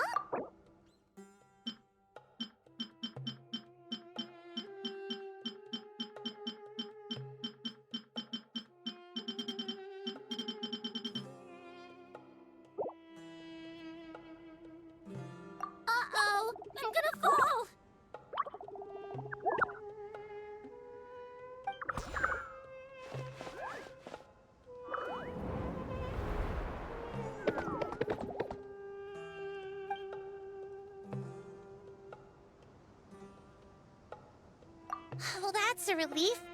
A pair of safe hands indeed. The Dendro Archon's familiars. They are the last thing I expected to see here. Huh? Wait, what are the Aranara doing here? Don't you guys hate the desert? Obviously I was worried about the Dendro Archon. I've been supporting them with my Pari powers the whole way here. Oh, you seem pretty nervous. Is it because there are too many people around? Not just people. It's all these non-human beings, too. It's hard on them. I can't believe you made such a long and dangerous journey just for my sake. I appreciate your support so much. Thank you all. I'll have to ask everyone to wait while I help our new arrival settle in. Once I'm done, I'll gather everyone to discuss our next steps. Traveler, Paimon, shall we find a place for our friends to stay?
Well, first I have some questions.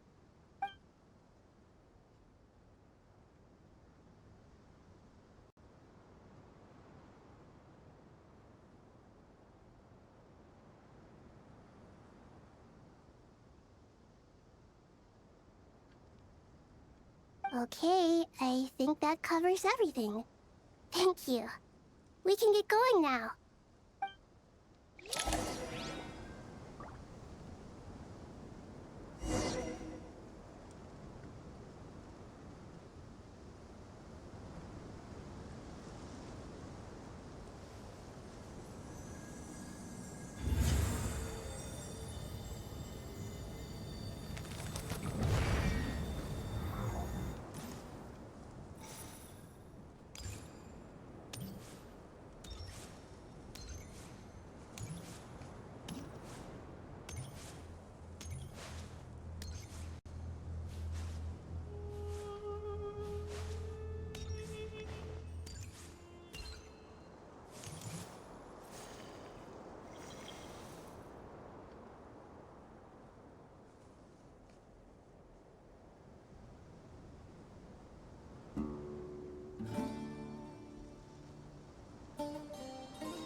Hello, everyone. It's only us.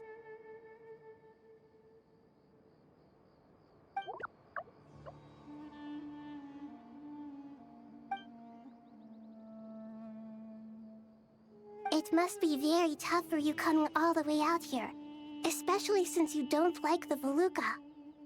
Is everyone back in Vanarana doing well?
okay?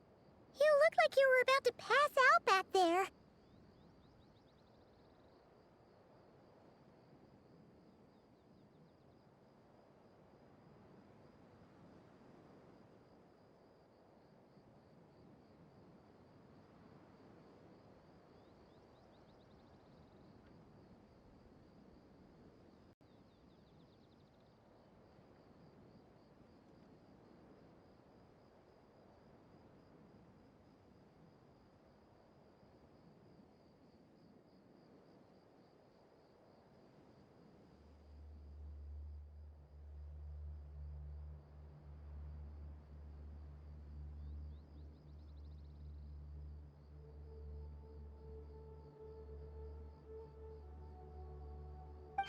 Then you're forgetting who I am. Don't underestimate me.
Oh, excuse me! Are you comparing me to Paimon?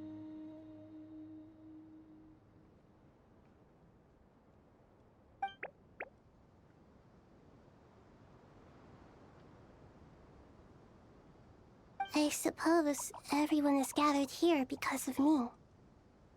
As we can see, the situation is critical, and everyone is very busy with their various tasks, so...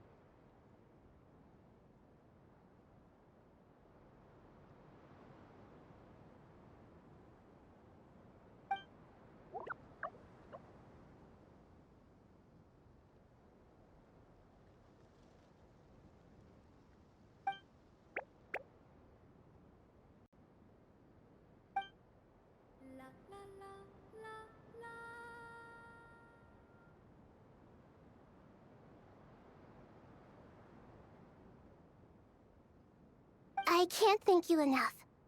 Right now, we're focused on restructuring Aru, processing excess information, and helping restore everyone's confidence.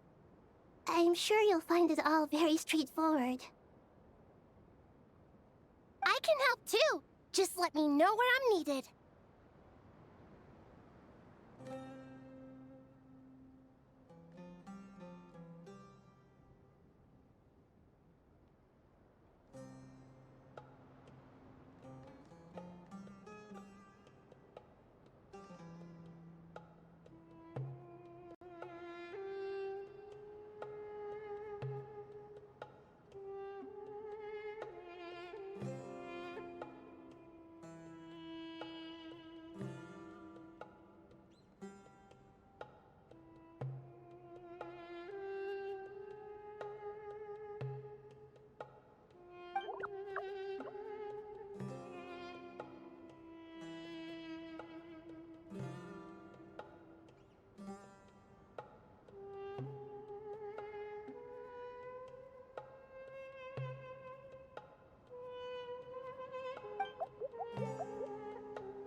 Up to no good?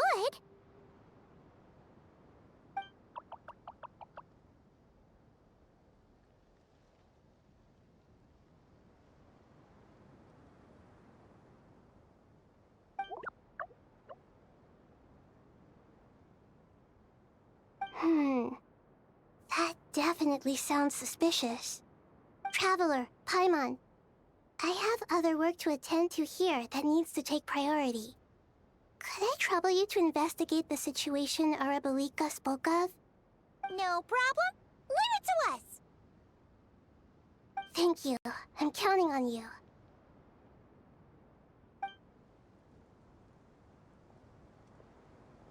There's one other thing. If you are to work alongside the people of Sumeru, you will need to make yourselves visible to them. Is that acceptable to everyone?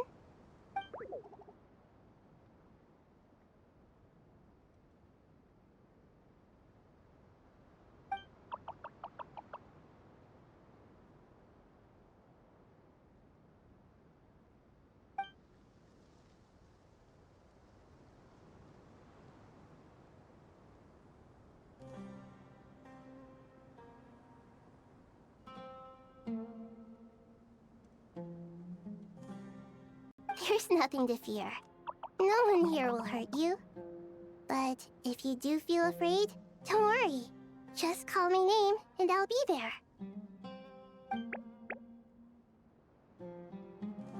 Very well.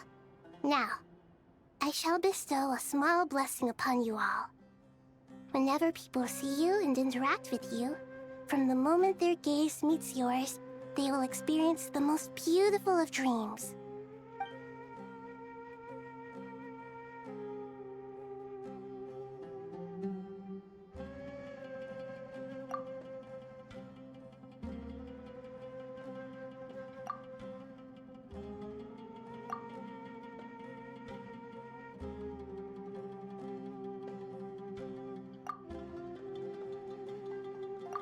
Do not fear. We will face it together. This too shall pass.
Everyone's here.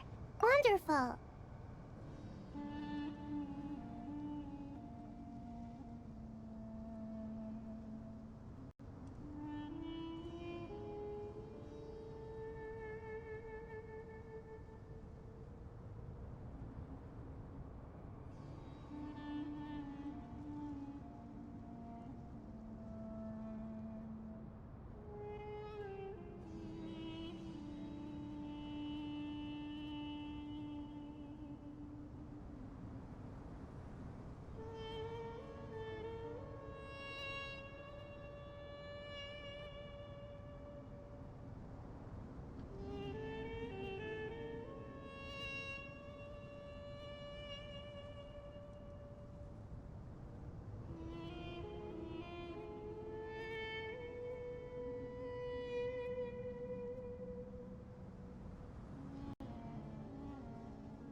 Dendro Archon, you're back.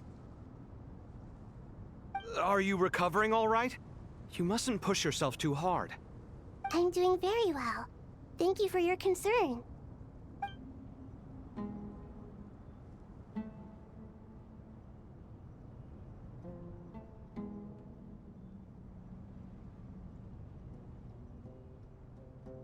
I see. Using the power of Aru to reboot the Akasha and gain access to Irminsul. It's a sound plan, although... I regret to be the bearer of bad news, but with the state that Irminsul is currently in, it's impossible to access via traditional means. Even the Akasha won't change that. Alas, we had feared this may be the case. And what about non-traditional means? Non-traditional means? Are you saying... Desperate times call for new measures.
Ah, it's you.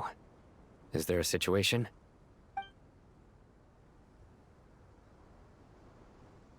The Aranara have good intuition when it comes to people. In other words, there may well be a traitor among us. Given everything that's going on, I'd be more surprised if there wasn't. Miss Nefer, as a professional intelligence broker, I trust you have a solution? Not one that I'm willing to volunteer. What's in it for me? Let's say I'll treat this as a pilot project aimed at expanding your intelligence operations. Whatever business you're in, an avenue to demonstrate your abilities could never hurt. I like the sound of that. Glad we're on the same page. Given that you rarely set foot in Sumeru, practically no one at Caravan Rebot knows who you are. I take it you've read the files on everyone in the area? Yes. I also skimmed the list of evacuees, and am more or less up to date on where everyone stands. Any initial suspects? Limiting the scopes to males whose recent activity could be viewed as suspicious. I've identified 3 names. The Aranara saw 2 people talking, but currently we only have 1 suspect. The other person was probably just a messenger, and in all likelihood has already left Caravan Rebot. Everyone is heading for the desert per the evacuation order. Anyone willing to turn back at this stage is almost certainly with the Fatui. There's no way it was a spur-of-the-moment decision to act at a time like this. This spy must have been planted long ago. We need to smoke him out from wherever he's hiding. Sounds like you have the beginnings of a plan.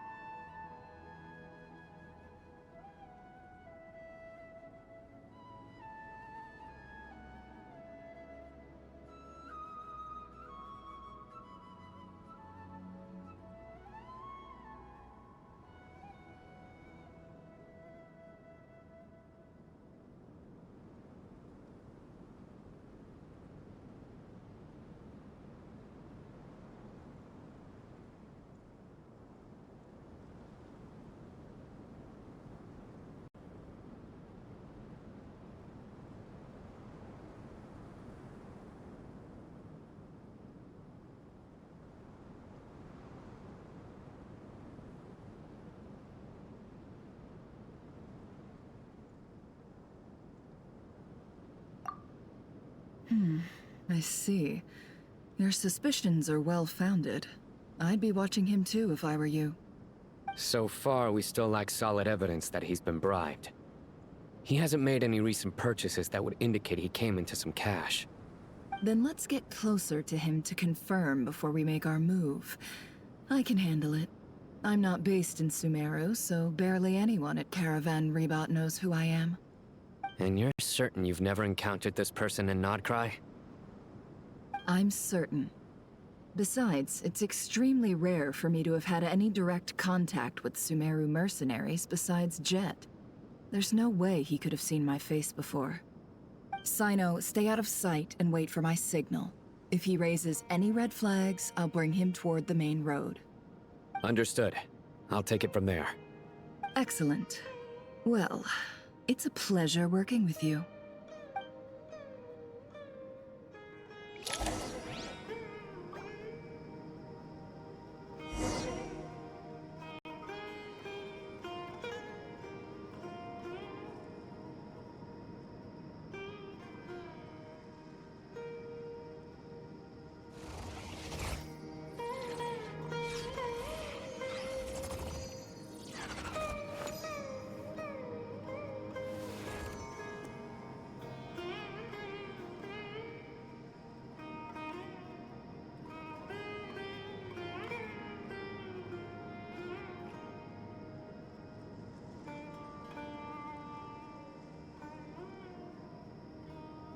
Don't trust your eyes uncritically.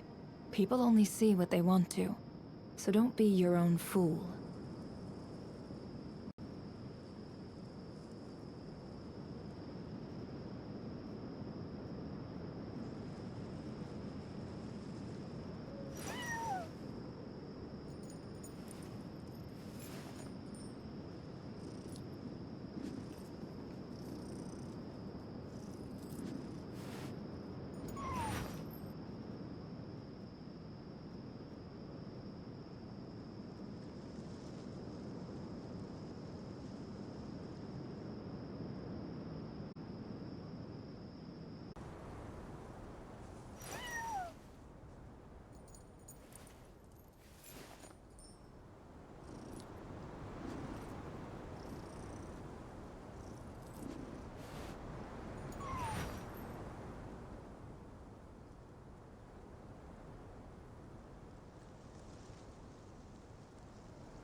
Why does Ashru sit up on the counter?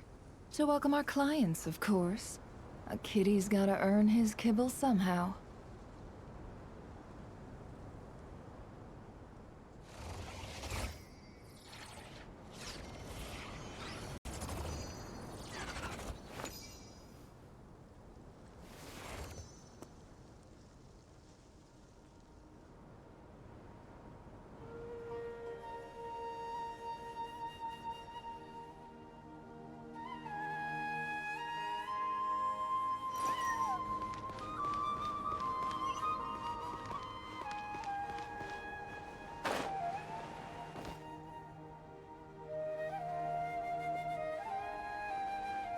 Darker skin, scars, frequents the desert and has ample combat experience. Nothing unusual about how he dresses or acts. What's that he's looking at? A coin. Interesting. Could that be how his contact paid him? Conveniently discreet for someone trying to hide any unexplained income. And yet it could be highly valuable. Sorry to bother you.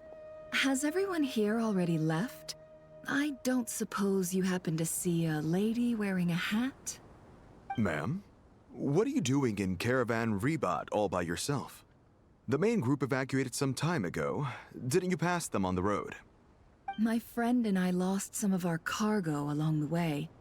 I didn't want to miss out on potential business, so I told her to go on ahead and meet the client while I retraced our steps. I didn't think it would be so late by the time I found it. And then there was a terrible sandstorm. I guess I must have taken a wrong turn, because I didn't see any large groups on my way here. Forgive me for asking, but just to be on the safe side, could you describe this friend of yours? Sure. She has blonde hair, and she was wearing a hat and a white dress. You'd definitely know if you'd seen her. Yes, I think that does ring a bell. Ah, my apologies. During this exceptional time, the Corps of 30 are under orders to be extra cautious when dealing with unknown people, whoever they might be. I understand. Well, sir, is there anything else you need to know? If not, I'd better try and catch up with them. Hey, wait! They left a good while ago now. You'll never catch up with them on your own. Why don't I give you a ride?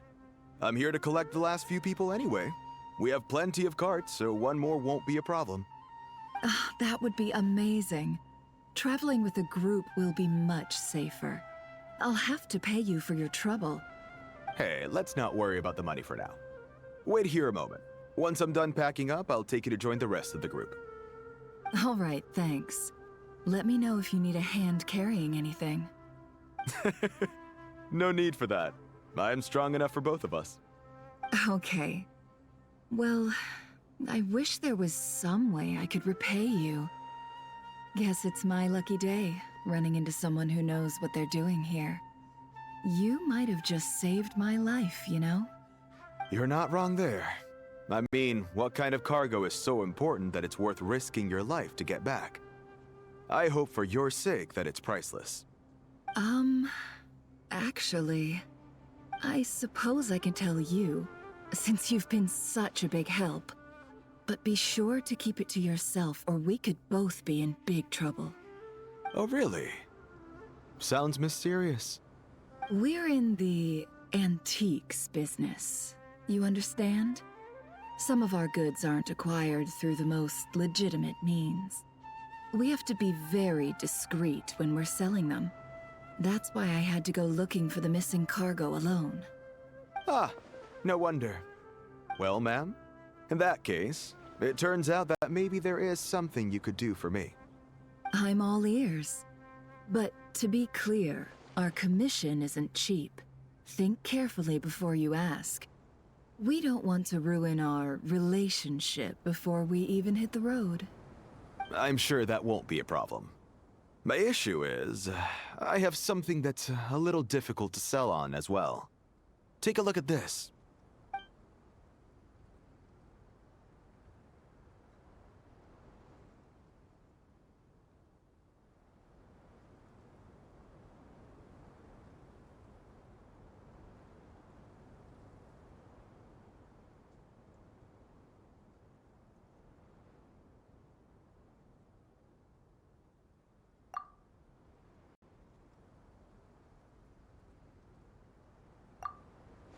Pure gold.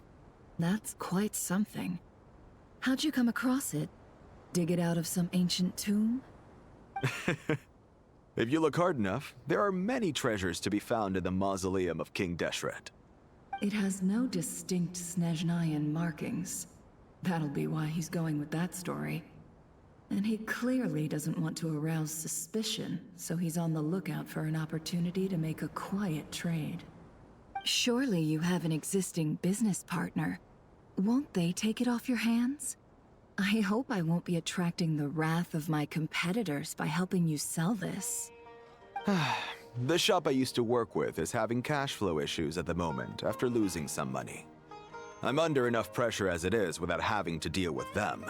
On the off chance anything went wrong, I'd never get my money back. I understand. Gold is the last thing that traders with cash flow problems want to see. Well, in that case, I think we can work something out. As it happens, I'm just about done packing. Shall we make a move? Sure. Let's walk and talk. This evacuation was a huge operation. They needed a few people to stay behind and tie up loose ends. And I ended up being one of them. You're lucky you ran into us in time. I certainly am. I don't know how this happened. One thing led to another, and look how it ended up. I just hope our client doesn't get spooked and cancel their order. Fingers crossed. But either way, life goes on, and we all have to make a living somehow.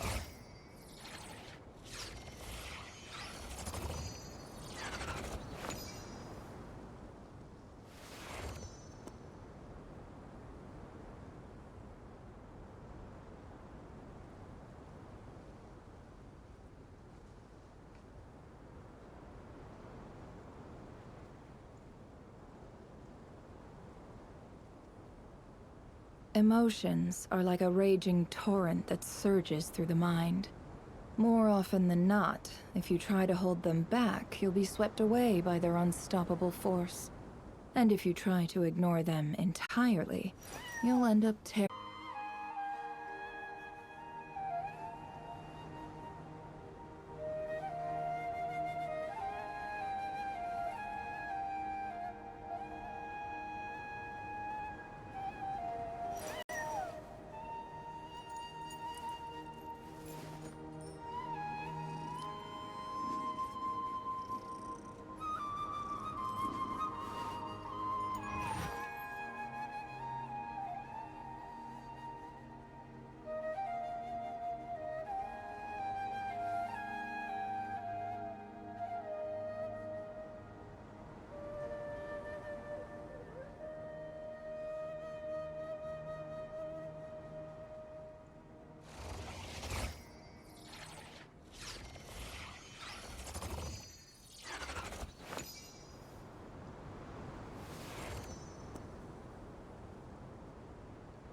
Emotions are like a raging torrent that surges through the mind.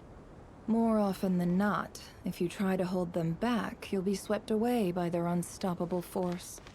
And if you try to ignore them entirely, you'll end up tearing yourself to pieces.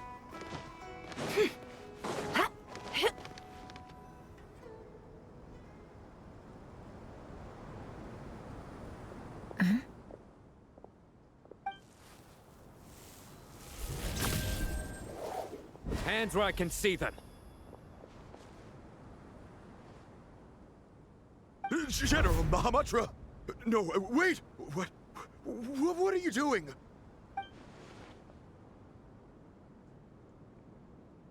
This is the coin? Good.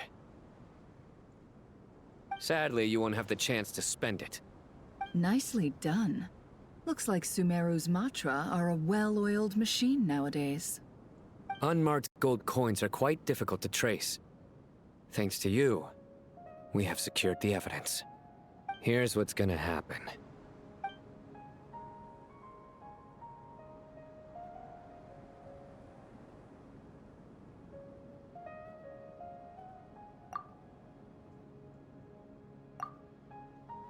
Southeast from here, leeward side of the hill. That's where he's meeting his contact. Great work. Candace tells me your interrogation skills are highly effective. Hers are quickly catching up. She's improved a lot in recent years. Looks like it's over to you for the next step. Because I'm quickest on my feet? Because you know how to trail a target. Plus, it'll be easier to monitor their activity from the air. Fine. I'll be quick. One more thing. The Traveler just brought a message from the Dendro Archon. Once you're done with this, we're to meet up at the mausoleum of King Deshret. Got it. Will do. Are you sure you'll be okay on your own? Gee, I don't know. Maybe you should come with me. Okay. Then Paimon's coming with you. Really? You do know this is a stealth operation, right? Meaning, you have to be quiet? Paimon? Are you sure about this? Well, Paimon at least wants to give it a shot. Like everyone says, if you never try, you'll never know. Besides, being the best guide in Teyvat has to count for something. This should be a piece of cake. Fine. Join me if you want. But be warned, if anything goes wrong, I'll have to gag you and shove you into a bush. No need! Paimon will be super careful. Promise! Good. Then what are we waiting for? Let's go. Ah! Coming! Coming!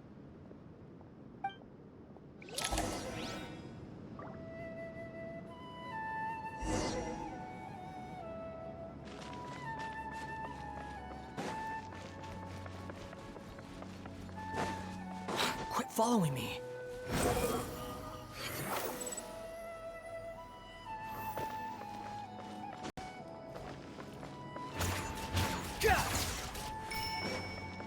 Squall and Fury.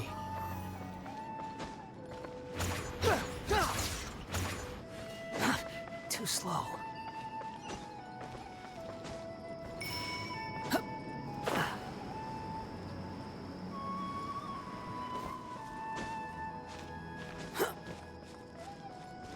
Behold!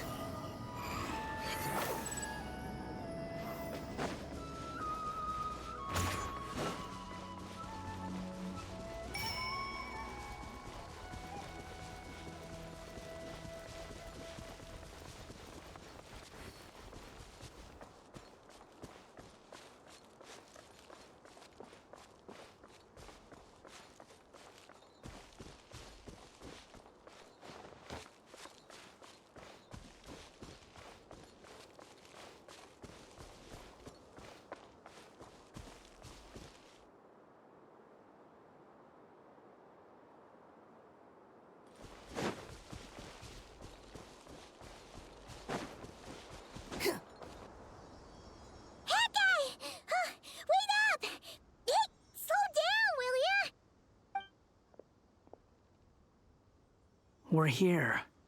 Now, we wait. Okay, yeah, cool. Cool. What's on your mind, Paimon? Huh? Oh, nothing? I thought all you cared about besides being a guide was food and sleep. Why the sudden urge to go on a dangerous mission? What's that supposed to mean? Paimon's been on plenty of dangerous missions before. But never on your own. You hardly ever leave the Traveler's side. Just saying. I'm kind of at loose ends right now. So if you did want to share, I suppose I'd have to listen. If not, suit yourself. Makes no difference to me. That guy? Do you think Paimon is useless? What? Where's that coming from? When we were in Not Krai, Paimon suddenly realized something. Even though Paimon's with a traveler every single day, whenever we face real danger, she can't do anything to help. Paimon doesn't get like this very often. She just got really scared when the traveler got kidnapped that time. What if she never came back? What would Paimon do then? And the more Paimon thought about it, the more useless she felt. But Paimon doesn't want to be a burden. Paimon wants to be a friend who's actually useful. Does that make any sense? You know, that feeling of just being completely useless and... Oh, Paimon probably sounds so ridiculous right now.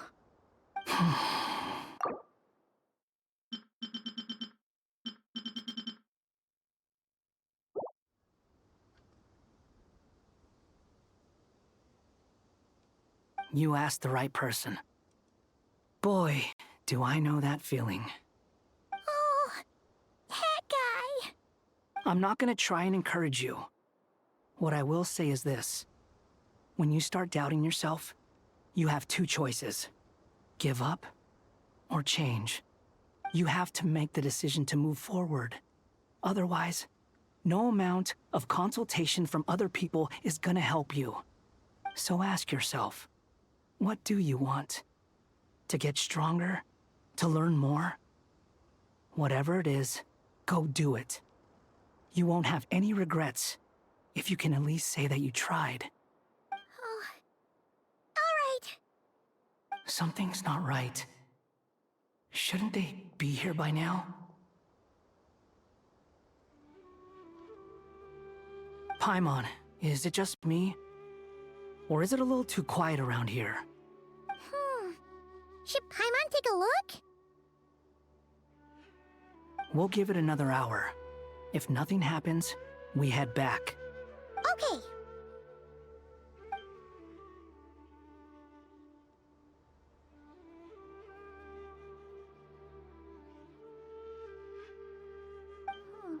How strange. We've been here for ages. Where the heck are they? Have we been stood up? What is it? Did you think of something? Something feels off about this whole situation, but I can't quite explain why. We know for sure that the guy Sinocot had something set up, yet somehow his contact is a no-show. So, either the handler got caught, or, more likely, they decided to cut our guy loose. But how would they know to do that? Wouldn't they at least send someone here to check things out? That's the problem. They couldn't possibly know what's happening here. Unless... This feels all too familiar. Come on, let's head back.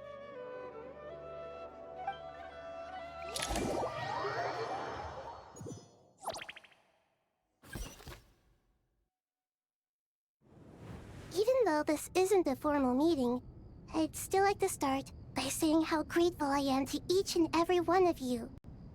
Thank you all for coming here and standing by our side. Chesipank and Bennu are currently assisting the scholars with the maintenance of Aru. Please forgive their absence. As for Hermanubis, may he rest in peace. We remember him with great fondness. There have been times when I imagined what it might be like to meet you all. Now that it's really happening, I feel quite emotional. Time has taken many things away, but that which remains is all the more resilient. I must say, there is one thing that rather surprises me. You appear to be in good spirits, Lesser Lord Kusanali. But even so, I can sense that the life force given to you by the Dendral Dragon has far from fully resolved the problem of your vitality. Oh no! So even a Pep's power didn't work? Don't worry, Paimon. It worked very well indeed. The issue is how closely I'm tied to Irminsul. Until the problem with VII is resolved, there is no way I can fully recover. Sumeru has undergone tremendous changes during your absence. When gods pass away, inevitably, people's faith in them grows weaker. You must have sensed it already. Your power is not what it once was.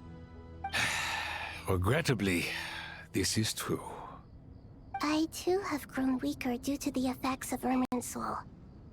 Right now, we're all in quite a sorry state. Then what do you suggest? We take all the help we can get. Sumeru is our shared home. You and I, gods and humans alike. We must unite all our strength in this moment. Though Al-Ahmar is no longer with us, the alliance between the three gods remains in force. Regardless, as subjects of our king, we have a responsibility to support Sumeru through this catastrophe. Not to mention that it was the people of Sumeru who released us from this prison of Aru. Times have changed, and the people of today possess greater wisdom than those of the past. You really know how to give a rousing speech, Goti. Now then, let us learn more about your plan. The brightest minds of the Sumeru Academia are busy opening and renovating Aru. They claim it has something to do with Irminsul? Correct. Irminsul has existed in Teyvat since the very beginning. But during the Age of the Dragons, it did not possess the significance it holds today. After the heavenly principles arrived, the power of the Light Realm was divided into elemental energy, and Irminsul was refashioned as a device that records and preserves all information. Since then, everything in this world has been inextricably linked to it. As the Dendro Archon, I have a duty to protect Irminsul. To Sumeru, it is both a national treasure and undeniably a major threat. Teyvat has seen many upheavals in the last few years. The most recent of these was a major crisis in Krai, which forced Sumeru to be even more vigilant than usual. I made sure to monitor all the pathways through which an outsider could potentially transmit themselves into Irminsul. But despite my efforts, a major problem still arose within. I still believe that someone has actively invaded Irminsul. But rather than taking any of the pathways I referred to, the intruder chose instead to utilize the most direct route. And the only one that cannot be protected against. By entering Irminsul through death. I see what you mean. You cannot simply stop all deceased souls from returning to the ley lines because of a potential invasion that could occur at any time. That's right. As important as it is to guard against external threats, I couldn't allow myself to stop the souls of the departed from finding peace. Please, understand how difficult this predicament was for the Dendro Archon. Defense has never been an easy task. After Irminsul was invaded, my authority was quickly restricted. Soon after that, the tree began denying access to any connections. I'm sure you feel responsible, but you are not to blame. No one can predict every possible disaster. There will always be trials and tribulations for the world to endure. But the people of Sumeru should not have to endure this. We must find a way to break through the lockdown and connect to Irminsul. And this is why you need Aru. Yes. The only thing in Sumeru capable of rivaling Irminsul in terms of overall function and performance is Al-Ahmar's legacy, Aru. All I managed to do before falling into a coma was make some minor adjustments to Irminsul. Using Aru is a last resort, and a move that comes with enormous risks. The scholar's initial plan was to borrow Aru's power to reboot the Akasha, then use the Akasha to connect to Irminsul and investigate. Unfortunately, Irminsul has suffered far greater damage than they first thought, rendering that plan futile. To rise to the challenge, we had to resort to more extreme and far costlier means. This has led to a number of new contingency plans. To reclaim Irminsul, her brightest scholars have made further modifications to Aru with multiple goals in mind. I thank you all for giving them your blessing in this endeavor. Human wisdom has clearly improved over the millennia. You have not only our support, but that of the Jinn, the Aranara, and the Pari. Together, we will do everything in our power to save Irminsul. By the way, when you spoke earlier of an intruder, it almost sounded as if you knew who you were dealing with and what they were capable of. Well, since you ask.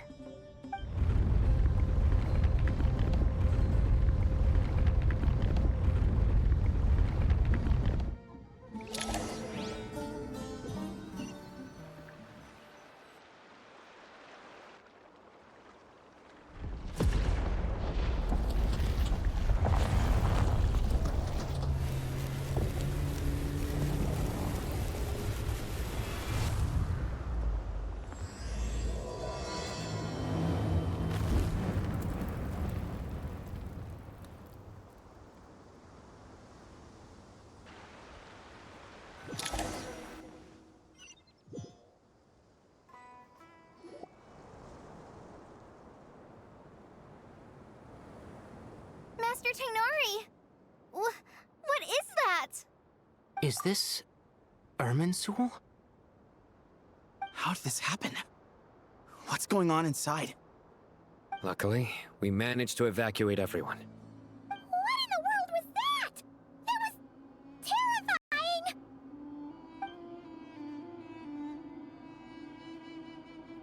Oh my. I understand now, Dendro Archon. You make yourself quite clear indeed.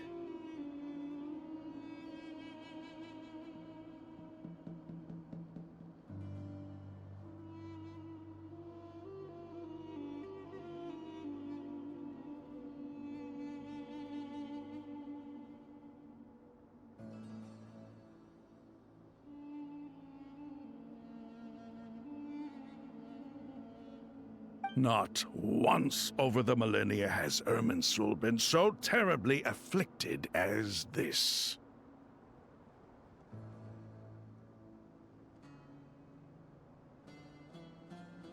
Please continue, Dendro Archon. Irminsul's root system is what comprises the ley lines. In the past, it has always been hidden away, going unseen by the general populace. But now, an evil intruder is making it reveal itself. It has become a tree of unbridled greed. A clear sign that a deranged experiment has advanced to a new stage.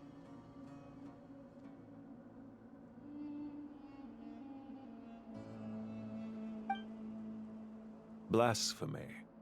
From where I stand, an experiment in the name of blasphemy sounds rather improper.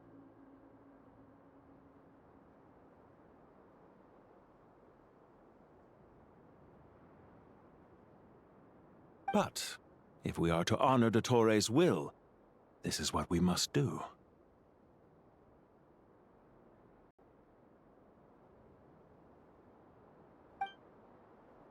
The birth of this tree proves to me beyond doubt that this incident is connected to him. But to explain the situation in full, there is someone I need to tell you about.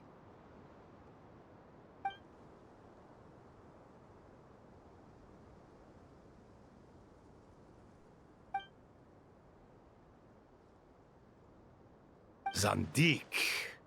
So it was him. I saw him in the desert once. A man of supreme arrogance. So this is where it has taken him. But didn't Dottore die and not Krai? How is he still able to do all this? He must still have loyal followers amongst the Fatui. Even so, I'm still unclear as to how he has been able to wield such a profound influence over Irminsul. I can confirm that Fatui forces have arrived in Sumeru City. Furthermore, Irminsul seems to be undergoing some kind of mutation. Evil branches are beginning to grow. Things that do not belong to this world are slowly but surely materializing. Sorry, I couldn't think of any other word to describe it. They don't seem to be fully formed physical entities yet, after all, but they are gradually becoming real.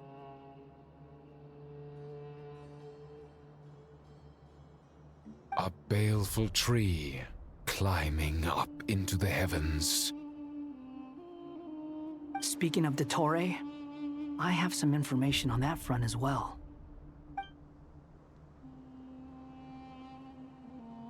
I didn't think it was wise to state this out in the open. But my theory is, the mole wasn't cut off after he was caught. They wrote him off from the beginning. You mean, the Fatui never intended to follow through with him? Then why plant a mole at all? It's hardly a conventional strategy, and the rationale behind it is pretty twisted. But as it happens, I know someone who works exactly this way. And when it comes down to it, his goals are very simple. He just wants to confuse people, so they can't figure out what he's up to. He's been a collaborator of Dottore's from the outset. That fact alone confirms that Dottore is involved with this somehow.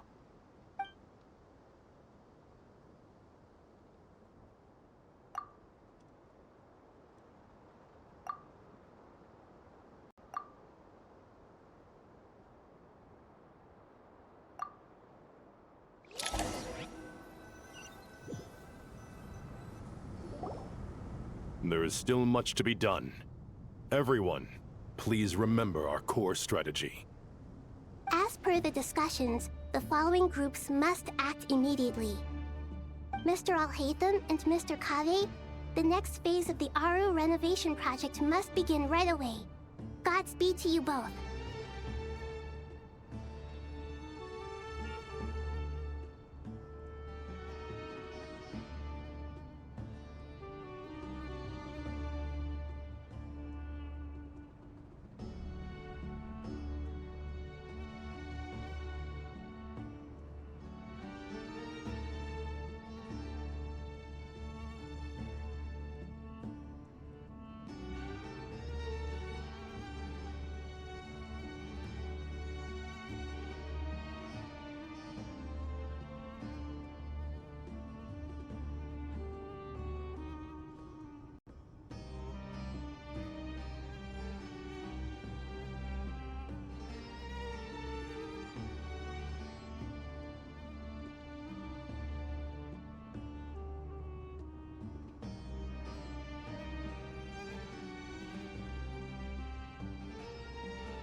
We'll give it everything we've got.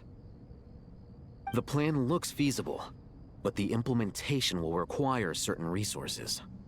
General Mahamatra Sino and his team will help to procure the materials required for modifying the terminal. No problem. I've already spoken with Sethos and Hat Guy, and they've agreed to assist me. This kind of thing is best left to the fleet-footed, right? Hat Guy? If it's efficiency you're after, we're the right people for the job. Following up on the elemental energy amplifier we discussed, Ms. Dory, I assume you're the one most familiar with the status of this project. Aside from the Dendro Archon, of course. Yep, that's right. Leave it to Lord Sangama Bay. Got it. Well, I'd like Madame Farazan, Kale, and Nicole to support Dory on the technical side. You can count on us. Will do. Rest assured, I'll take good care of Kale. Dia, Candace, and Nefer, you'll be in charge of negotiating between the various parties. I trust you remember our goal. You bet. We can handle it. Good. I believe that covers everything. Tainari will provide ad hoc support as needed, if that's okay. Poor Tainari. Must be tough being Nephis' student. Getting bossed around all day, every day. Hey, don't try and drive a wedge between us, you old rascal. All it says to me is that Master Nephis has faith in everyone's abilities. While I'm nominally here as backup, I doubt there will be many situations where my help is needed. Exactly. Finally, Traveler, you and I will head to the border between Sumeru and Natlan. Once that task is complete, I'll be asking some of you to accompany me to the Eternal Oasis. The Eternal Oasis? I thought that was just a legend. So it does exist after all. Regarding your trip to Natlan, under normal circumstances, a meeting between our two nations would be a far more formal affair. Unfortunately, Sumeru is all but completely cut off from the outside world at present. So regretfully, we won't be able to give the Pyro Archon Mawika the grand reception that she deserves. My apologies for the inconvenience. No point putting too much pressure on yourselves. That goes for everyone. Right. Especially you, Dendro Archon. I'm sure you're still feeling quite weak. Don't worry about me. The Dendro Dragon's life force will sustain me. Plus, we'll be there every step of the way. Nahida will be just fine. Yes. I believe in myself. And I believe in every one of you. Well, time to get going.